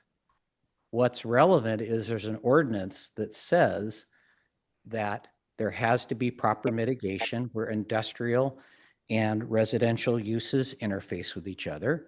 And that's really the key thing. It's black and white. It's in writing. I remain in support of the applicant fulfilling a subset of what could be required of them, which was what the Planning Commission determined that I agree with, and that I feel that they put a good plan together. I really like the airport analogy. I've used that many times. You know, people that move next to an airport and then they're complaining about a Cessna flying over their house at 8 o'clock in the morning. Just as a personal note, when I acquired my property in 2002, the general plan called for a 200-foot buffer along Shingle Lime Mine Road. And a previous board dropped that to 20 feet with very little input. And again, that's not these guys' problem to fix, but a little bit of landscaping so we don't see the storage, I think is very reasonable. And I thank you for your consideration. Thank you. I will ask staff at this point if you wish to have some time to make some concluding statements or maybe bring us back to what's before us. Sure, thank you. Any and all things that you can do would be helpful. Absolutely. Well, first of all, irrigation water is going to be provided. It was noted on the irrigation plan as far as trenching and how you sleeve the pipes in the trenches and whatnot. So that has been looked at. Looks like we solved the legal entity problem. Regarding noticing, what is sent out is what's called a notice of decision of approval. It doesn't necessarily mean that the project has been approved. It means that after that 10-day period, once that noticing period is expired, and we've not received any complaints, comments, or appeals, then it becomes approval. So it's a time approval. So technically, our noticing was done according to the code. And then likewise, regarding the general plan policy on landscaping that Mr. Wild was referring to, it does exist, but it does not necessarily require installation. It requires that sufficient landscaping exists to be a buffer, which is why we also made that determination that the natural vegetation could serve as an alternative landscape plan. If I could just add on to that, particularly with the fence that would have the vinyl slats, we often look to that for as an acceptable solution to the screening that's required when only grading is being proposed. And then lastly, as far as the Planning Commission's recommendation being vague, that was the official motion. Okay, and then upon questioning afterwards, I got guidance from Commissioner Costello for the 1 tree per 10 feet with more shrubs than that. So that's what became the official, language in our appeal memo. Okay. Chair, if I might go back to kind of where you are sort of procedurally. Thank you. I will, if I may briefly editorialize, at the Planning Commission, I tried to have it resolved there, but they wanted this to come to your board. It was communicated to the appellant that this alternative plan would be prepared. I believe he's looked at it, and if he had withdrawn his appeal, that would be what's going forward. But now it has gone to appeal, so it is now de novo, and it appears the applicant may be requesting to go back to the original plan that was sort of the existing landscaping. So perhaps that clarification can be sought, but your board can bless what the Planning Commission sort of gave guidance on and was submitted, or it's de novo appeal. You could look to the original or other conditions, but it is kind of wide open at this point. Okay, thank you for that clarification. All right, I'm going to close the public hearing and bring this item back to the board to deliberate and ask questions, make comments. I got a question. Supervisor Ferrero first, and then Supervisor Turnbull. It's for staff. I think I heard a couple different things. Is landscape buffering required for open storage lot? It is not specifically required for open storage lots, but it is required where industrial uses are adjacent to residential uses. Okay, and that could be a combination of natural landscaping and professionally installed, or does it have to be professionally installed? It doesn't necessarily have to be professionally Combination. installed. It can be a combination. It does need to be sufficient enough to satisfy that general plan policy that it shall be buffered. which may be subjective in some ways. This code doesn't speak to specific standards. And both parties agree that they're fine with the landscaping. Just to be as long as clear, it creates a buffer. there's also the alternative landscaping plan pathway that is allowed to substitute for the landscaping. It's screening that is. The slatted fence? Okay. Supervisor Turnbull? Yeah, I got a question to the applicant. Did you guys purchase that property from Wilkinson's at that particular time? Because they're the ones that started this business part. They're indicating yes, Supervisor Turnbull, and we're not trying to ask further questions of the applicants, but they did answer yes. Yes, okay. And I just, so one of the questions I have is, I know there was an issue on Sproul's property, the food bank, when the new building they built, because there was a person that started a storage unit that was above him, and there was drainage problem going on his property, which they had to end up mitigating. My concern is if they do this grading to make sure that it doesn't impact other people's property. That's all. Okay, so noted. Thank you. So, Supervisor Parlin? yeah, I'm kind of leaning toward, if I understand everything correctly, what came out of the planning commission was go revise the landscaping plan, which everybody at one point had seen and was good with it. I want to just approve that. How do we do that procedurally? What do I do? That would just be staff recommendation with one correction. Condition of approval 2 still refers to the original exhibit, and it should incorporate exhibit I, which is the revised plan. I want to do that. So you're saying approve the application with the requirement of the approved landscaping plan. Yeah, That's installed after the grading. yeah. I agree. They call, right? You're calling it the revised though, right? You're calling it the revised landscaping plan because it was revised after the planning commission. See, they're calling it revised. That's why I want to make sure we get that in there. So we're still denying the appeal and we're approving the original conditions. Yes, Chair, that is the staff recommendation with that one correction I noted. And that revised plan was prepared by the applicant after that hearing. Okay. Okay. Just as long as that revised plan is in there, I'm good. Okay. Any further questions? Good with that. Let's No? move forward. Okay. Somebody want to try a crack at a motion? Well, Jefferson, I had a hard time hearing the words that you want to add. Can you just say the motion that you're saying, do this staff recommendation, blah, blah, blah, blah, blah, blah, blah, plus whatever, right? Yeah, Supervisor Parlin. The motion would be staff recommendation with a modification to condition of approval number 2, referencing exhibit I. So moved. Okay, there's a motion Second. and a second. Is there further discussion on the motion? No. Okay, may we do a roll call vote, please? Supervisor Veerkamp, how do you vote? Aye. Supervisor Ferrero, how do you vote? Aye. Supervisor Parlin, how do you vote? Aye. Supervisor Turnbull, how do you vote? Aye. Supervisor Lane, how do you vote? Aye. Motion passes 5-0. Okay, great. Thank you. Thank you. Phew. All right, we're going to go ahead and move right into item number 68, which also is from the Planning and Building Department. I'm going to go ahead and open the public hearing and ask for the clerk of the board to read the item into the record. Item 68 is a hearing from Planning and Building Department, Current Planning Division, recommending the board consider Williamson Act contract, Boger Agricultural Preserve, requesting to add assessor parcel number 049-010-034, consisting of 5.2 acres to an existing Williamson Act contract, and take the following actions. 1, find that the project is categorically exempt from the California Environmental Quality Act. 2, approve Williamson Act contract adding APN 049-010-037 to existing agricultural preserve number 174 based on the findings. 3, approve and authorize the chair to sign said Williamson Act contract. And 4, adopt and authorize the chair to sign a resolution establishing an agricultural preserve for said Williamson Act contract.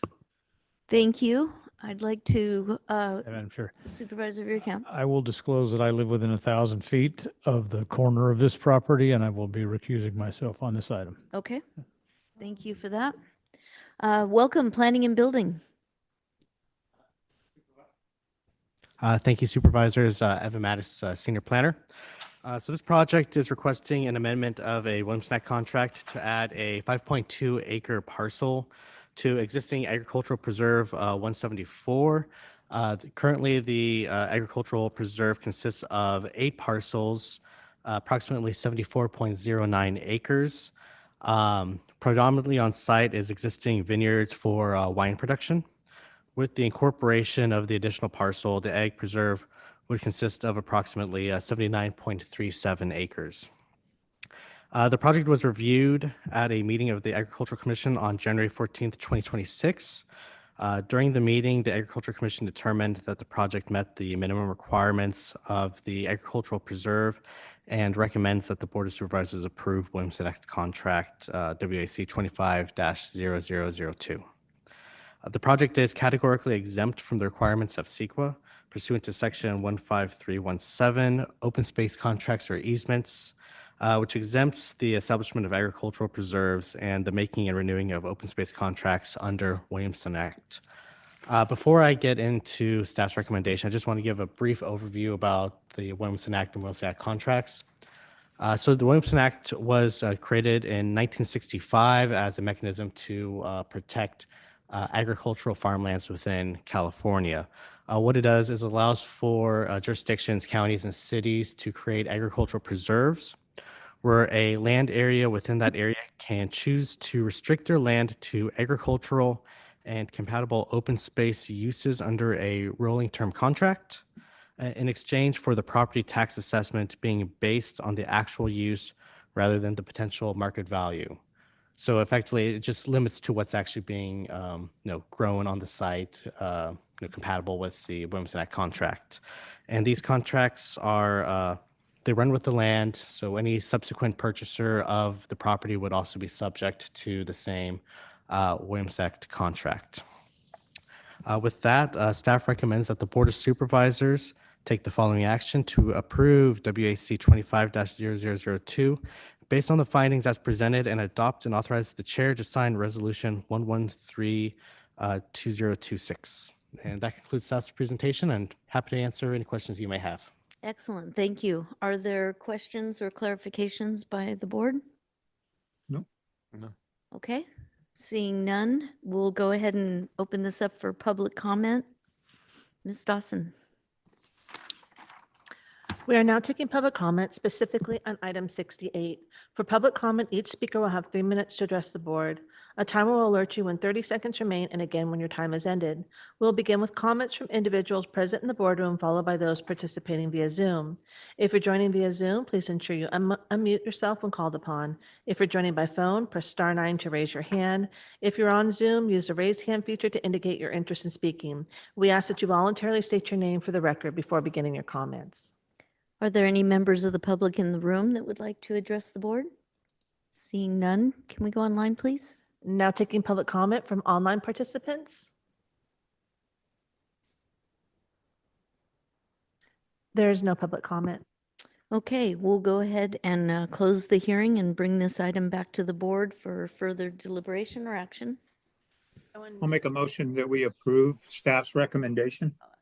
Second. Okay, there's a motion and a second. Supervisor Parlin? Yeah, I just wanted to ask staff, so this is increasing the size of the ag preserve, yay.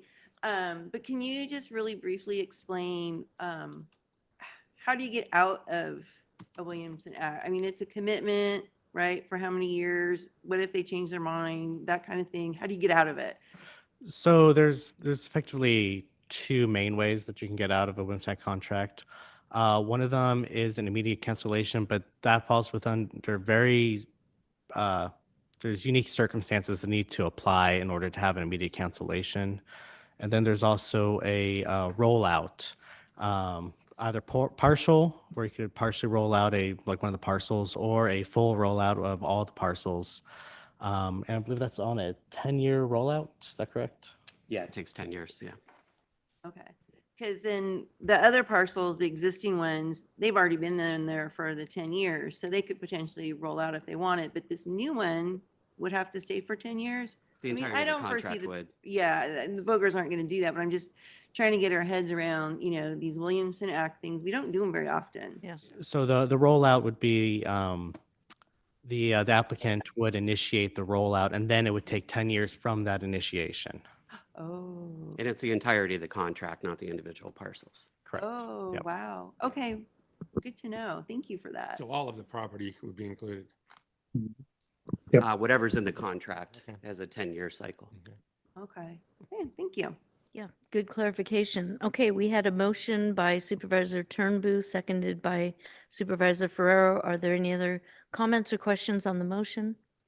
Okay, may we do a roll call vote? Supervisor Parlin, how do you vote? Aye. Supervisor Turnbull, how do you vote? Aye. Supervisor Ferrero, how do you vote? Aye. Supervisor Lane, how do you vote? Aye. Motion passes 4-0 with Supervisor Veer-Camp recusing himself from this matter. Thank you, Ms. Dawson. Thank you, Board. Thank you. Thank you. All right, that concludes a lot of our agenda. Yeah. We still have 2 closed session items before us, item number 1 and item number 6. I'm thinking that Supervisor Veerkamp is probably on his way back, but I'm wondering if anybody wants to do CAO updates and board updates before we go into closed session. Madam Chair, if I could just note that our labor negotiator has a time limitation. He has to be finished by 3:45. Okay. Just so you're aware if that affects your decision. Yeah, that probably affects our decision. Should we just go and then come back? I think so. Do you think we'll have any report out? Possibly. Possibly. So if we're still in the mood, we can do board updates and. Yeah, because I the just have a CAO couple things to update at share. that point. Okay. All right, let's go ahead and go back into closed session.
Okay, I'd like to call this meeting back to order, and we just finished closed session, and I believe our Assistant County Counsel will be reporting out on item number 6. Yes, thank you, Madam Chair. On closed session item number 6, by a 5-0 vote, the board unanimously approved a salary step increase for the AQMD Air Pollution Control Officer from step 3 to step 4 on the salary schedule, effective at the start of the next full pay period. Thank you. Perfect, thank you. And Ms. Dawson, is Supervisor Turnbull on? Is he not a panelist? Said he was coming.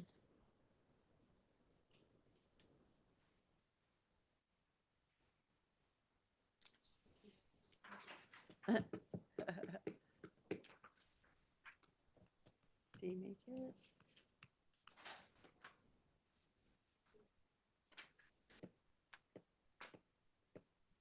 All right, I'm here. Perfect, There you okay. Thanks. are. Thank you. We just reported out on item number 6, Supervisor Turnbull, and we're now going to do board member updates, and I'm going to start with Supervisor Parlin. Yeah, thank you. If I remember right, we didn't do updates last week, so I've got just a couple of things that I just wanted to share with the board. So at our El Dorado Water Agency meeting, that was on June 10th, that board did take action that I thought you guys would find interesting. We did recommend hiring a consulting firm to perform the Alder Creek Reservoir and Conservation Project appraisal study.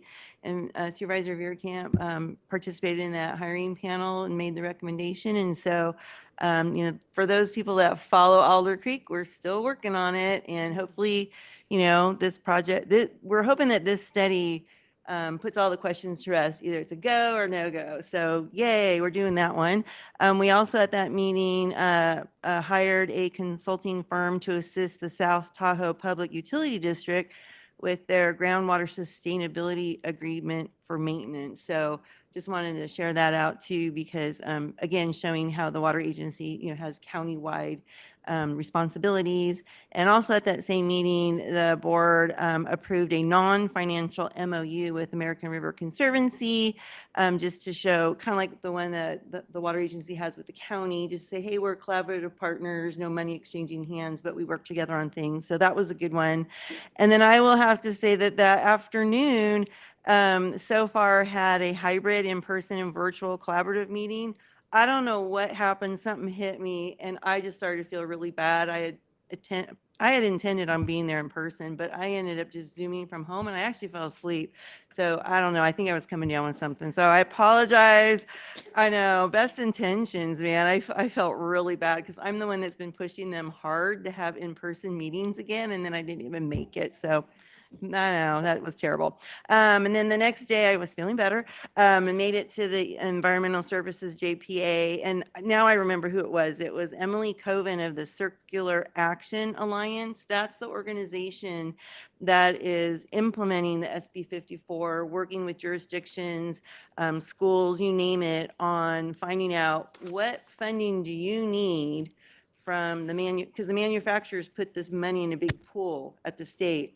And then organizations and entities that are doing recycling and stuff, this organization is responsible for gathering all of that and figuring out how to get the money out to organizations. And one example she gave was like, let's say you're a school and you want to start going back to having dishes, and washing dishes. Do you need a dishwasher? Do you need money for staff? So this is a really big deal. And so I appreciate that the state is taking this seriously. And it's all about creating an end market so that the few recyclables, like the plastic water bottles, let's say, they truly have an end market and will truly get recycled. That's the goal. So it's a big deal. I like that we're getting back to basics on recycling. It makes me happy. Last week on Wednesday, I did go up to Tahoe, saw Superintendent Manansala was there at this lift together. It was the Commission for Youth and Families countywide gathering. And again, it was that mentorship for every child theme. And everybody that was there, we got to do brainstorming and breakouts and talk about, how all the we have so many resources in our county, but how do we actually implement it? And so it was really, I love that kind of brainstorming stuff. But the thing I did want to let you know is, and I had forgotten that the Youth and Families Commission was tasked with putting together a single database with resources. And it's been a 2-year effort, but it's almost ready. They're going to be launching it. So as soon as we have a link and all of that, we'll make sure, are you on that? Okay. So as soon as they get that actually launched, but it's like super close, and they wanted us, because we were all asking like about resources, and they go, hey, guess what? This resource they've been working on for 2 years, it's about ready. And that's going to be very exciting for the whole county. Huge thank you to planning staff for the Georgetown Divide kickoff, for design standards in the North County, for all the little rural centers.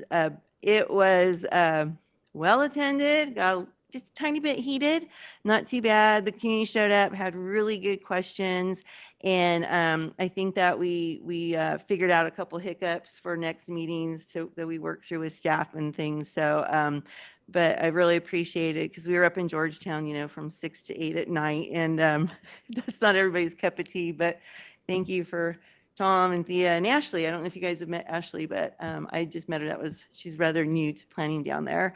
And then on last Thursday, I joined American River Conservancy and had pulled together a group of folks that are interested in public lands and good stewardship, the economic benefits. And we all met with Congressman Kiley in his office here locally. It's the first time I've been to his office here. I always meet with him in Washington, D.C. It's so funny. And so, but anyway, he was interested in supporting some of the key initiatives that Congress is working through right now for stewardship and that kind of stuff. So it was a really good meeting. I really appreciated being pulled in with, again, ARC, good partner there. And then we had, this is the last thing, Pioneer Community Energy Board meeting last week.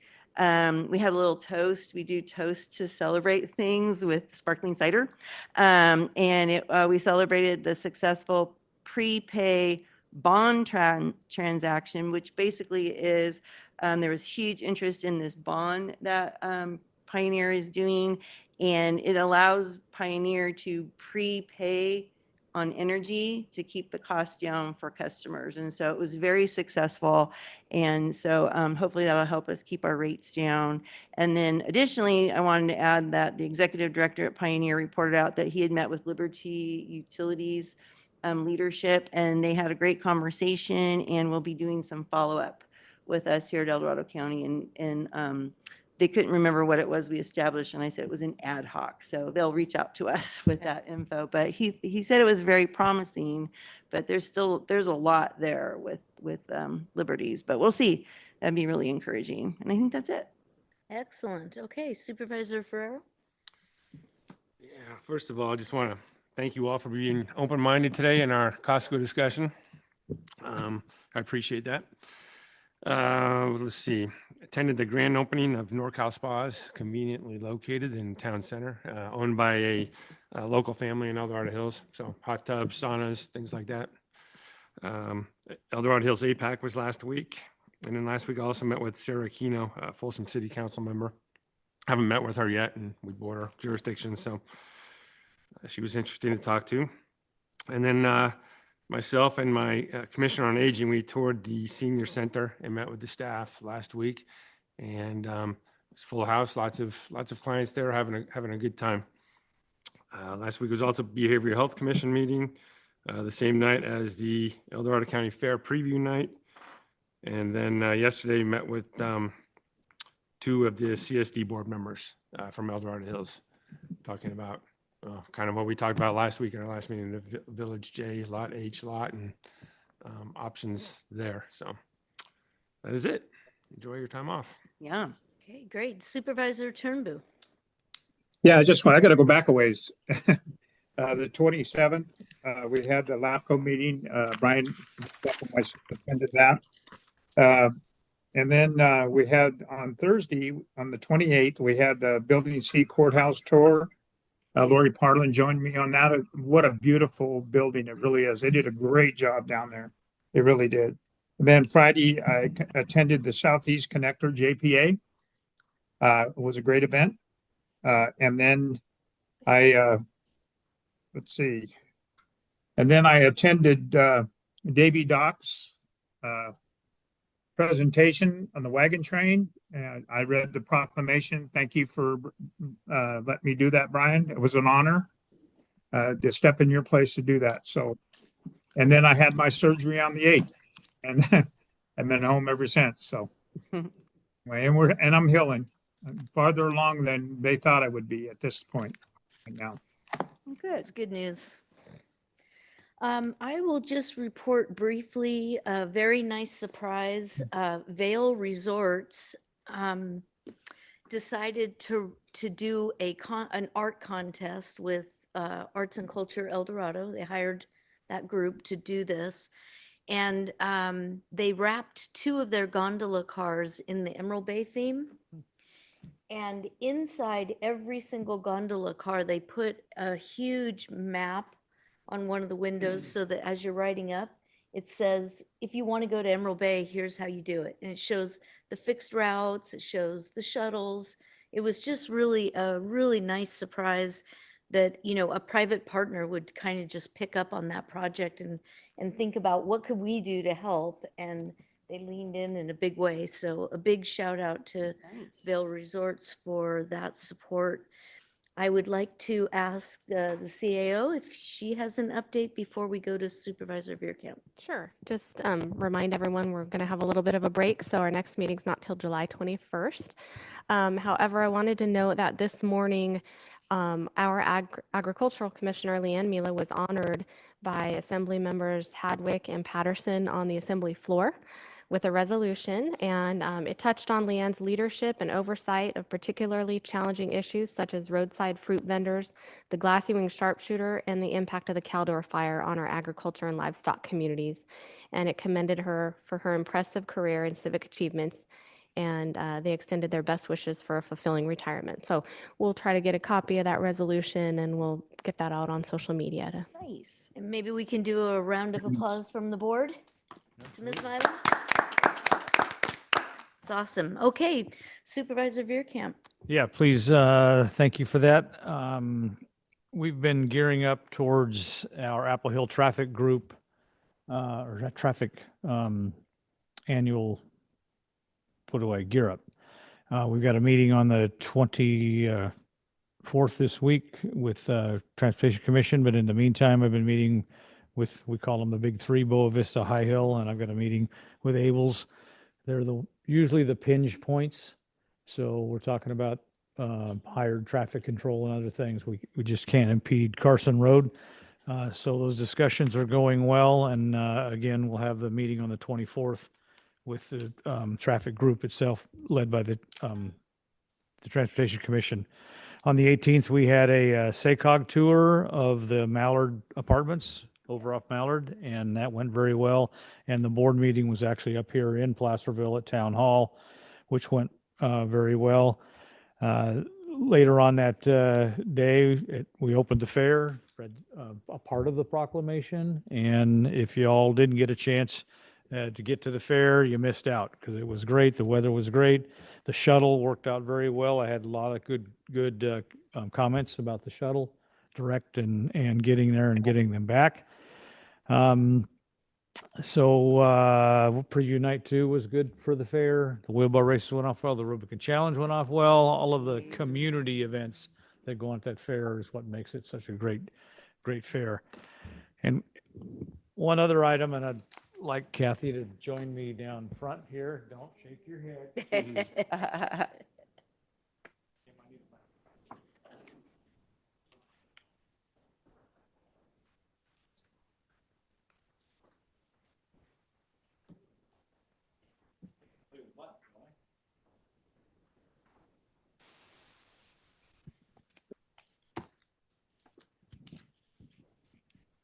So I appreciate you board taking a few minutes here.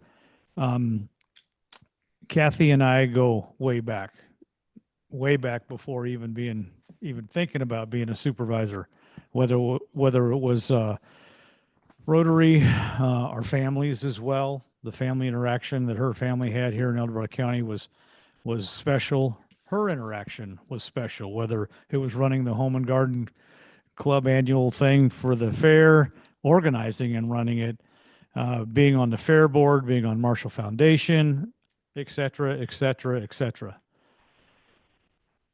So we've been a team, and it's going to be hard to not have that team going forward. She's been an asset to this county in so many ways, but also the county here as being my assistant, as well as working in building and planning. Above all as well, there's a little bit of a tease out there. She's been the day wife, right? It's been what? I'm saying that out Say loud. day wife? Because we've said it, and we've been together for so long. Well, even like I said That's too before funny. we got here. Okay, it's even better. Our spouses say it all the time. Our spouses say it all the time, and at 5 o'clock, Greg will say the same. Okay, you're off the clock. Anyway, but more than that, Kathy, unbelievable your ability. I could put you in anything, and you would stand and make the right decisions, ask the right questions, and I have a very hopefully great replacement over there in Angelique. She's got big shoes to fill. We won't go there with the day wife thing. This is special, and it'll never be replaced. Believe me. But Kathy, I love you from the bottom of my heart, and I know you're in for a good ride going forward, and I know where it's at. So that's even better. Been there, done that, and we're going to see you more in the future. And I just again thank you for everything, and I hope all the county appreciates it. You want to say it? No, I can't.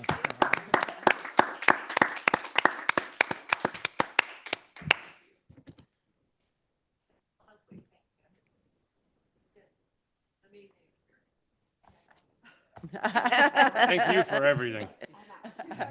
Thank you, Kathy. All right. And with that, we will go ahead and adjourn at 4:06. All right.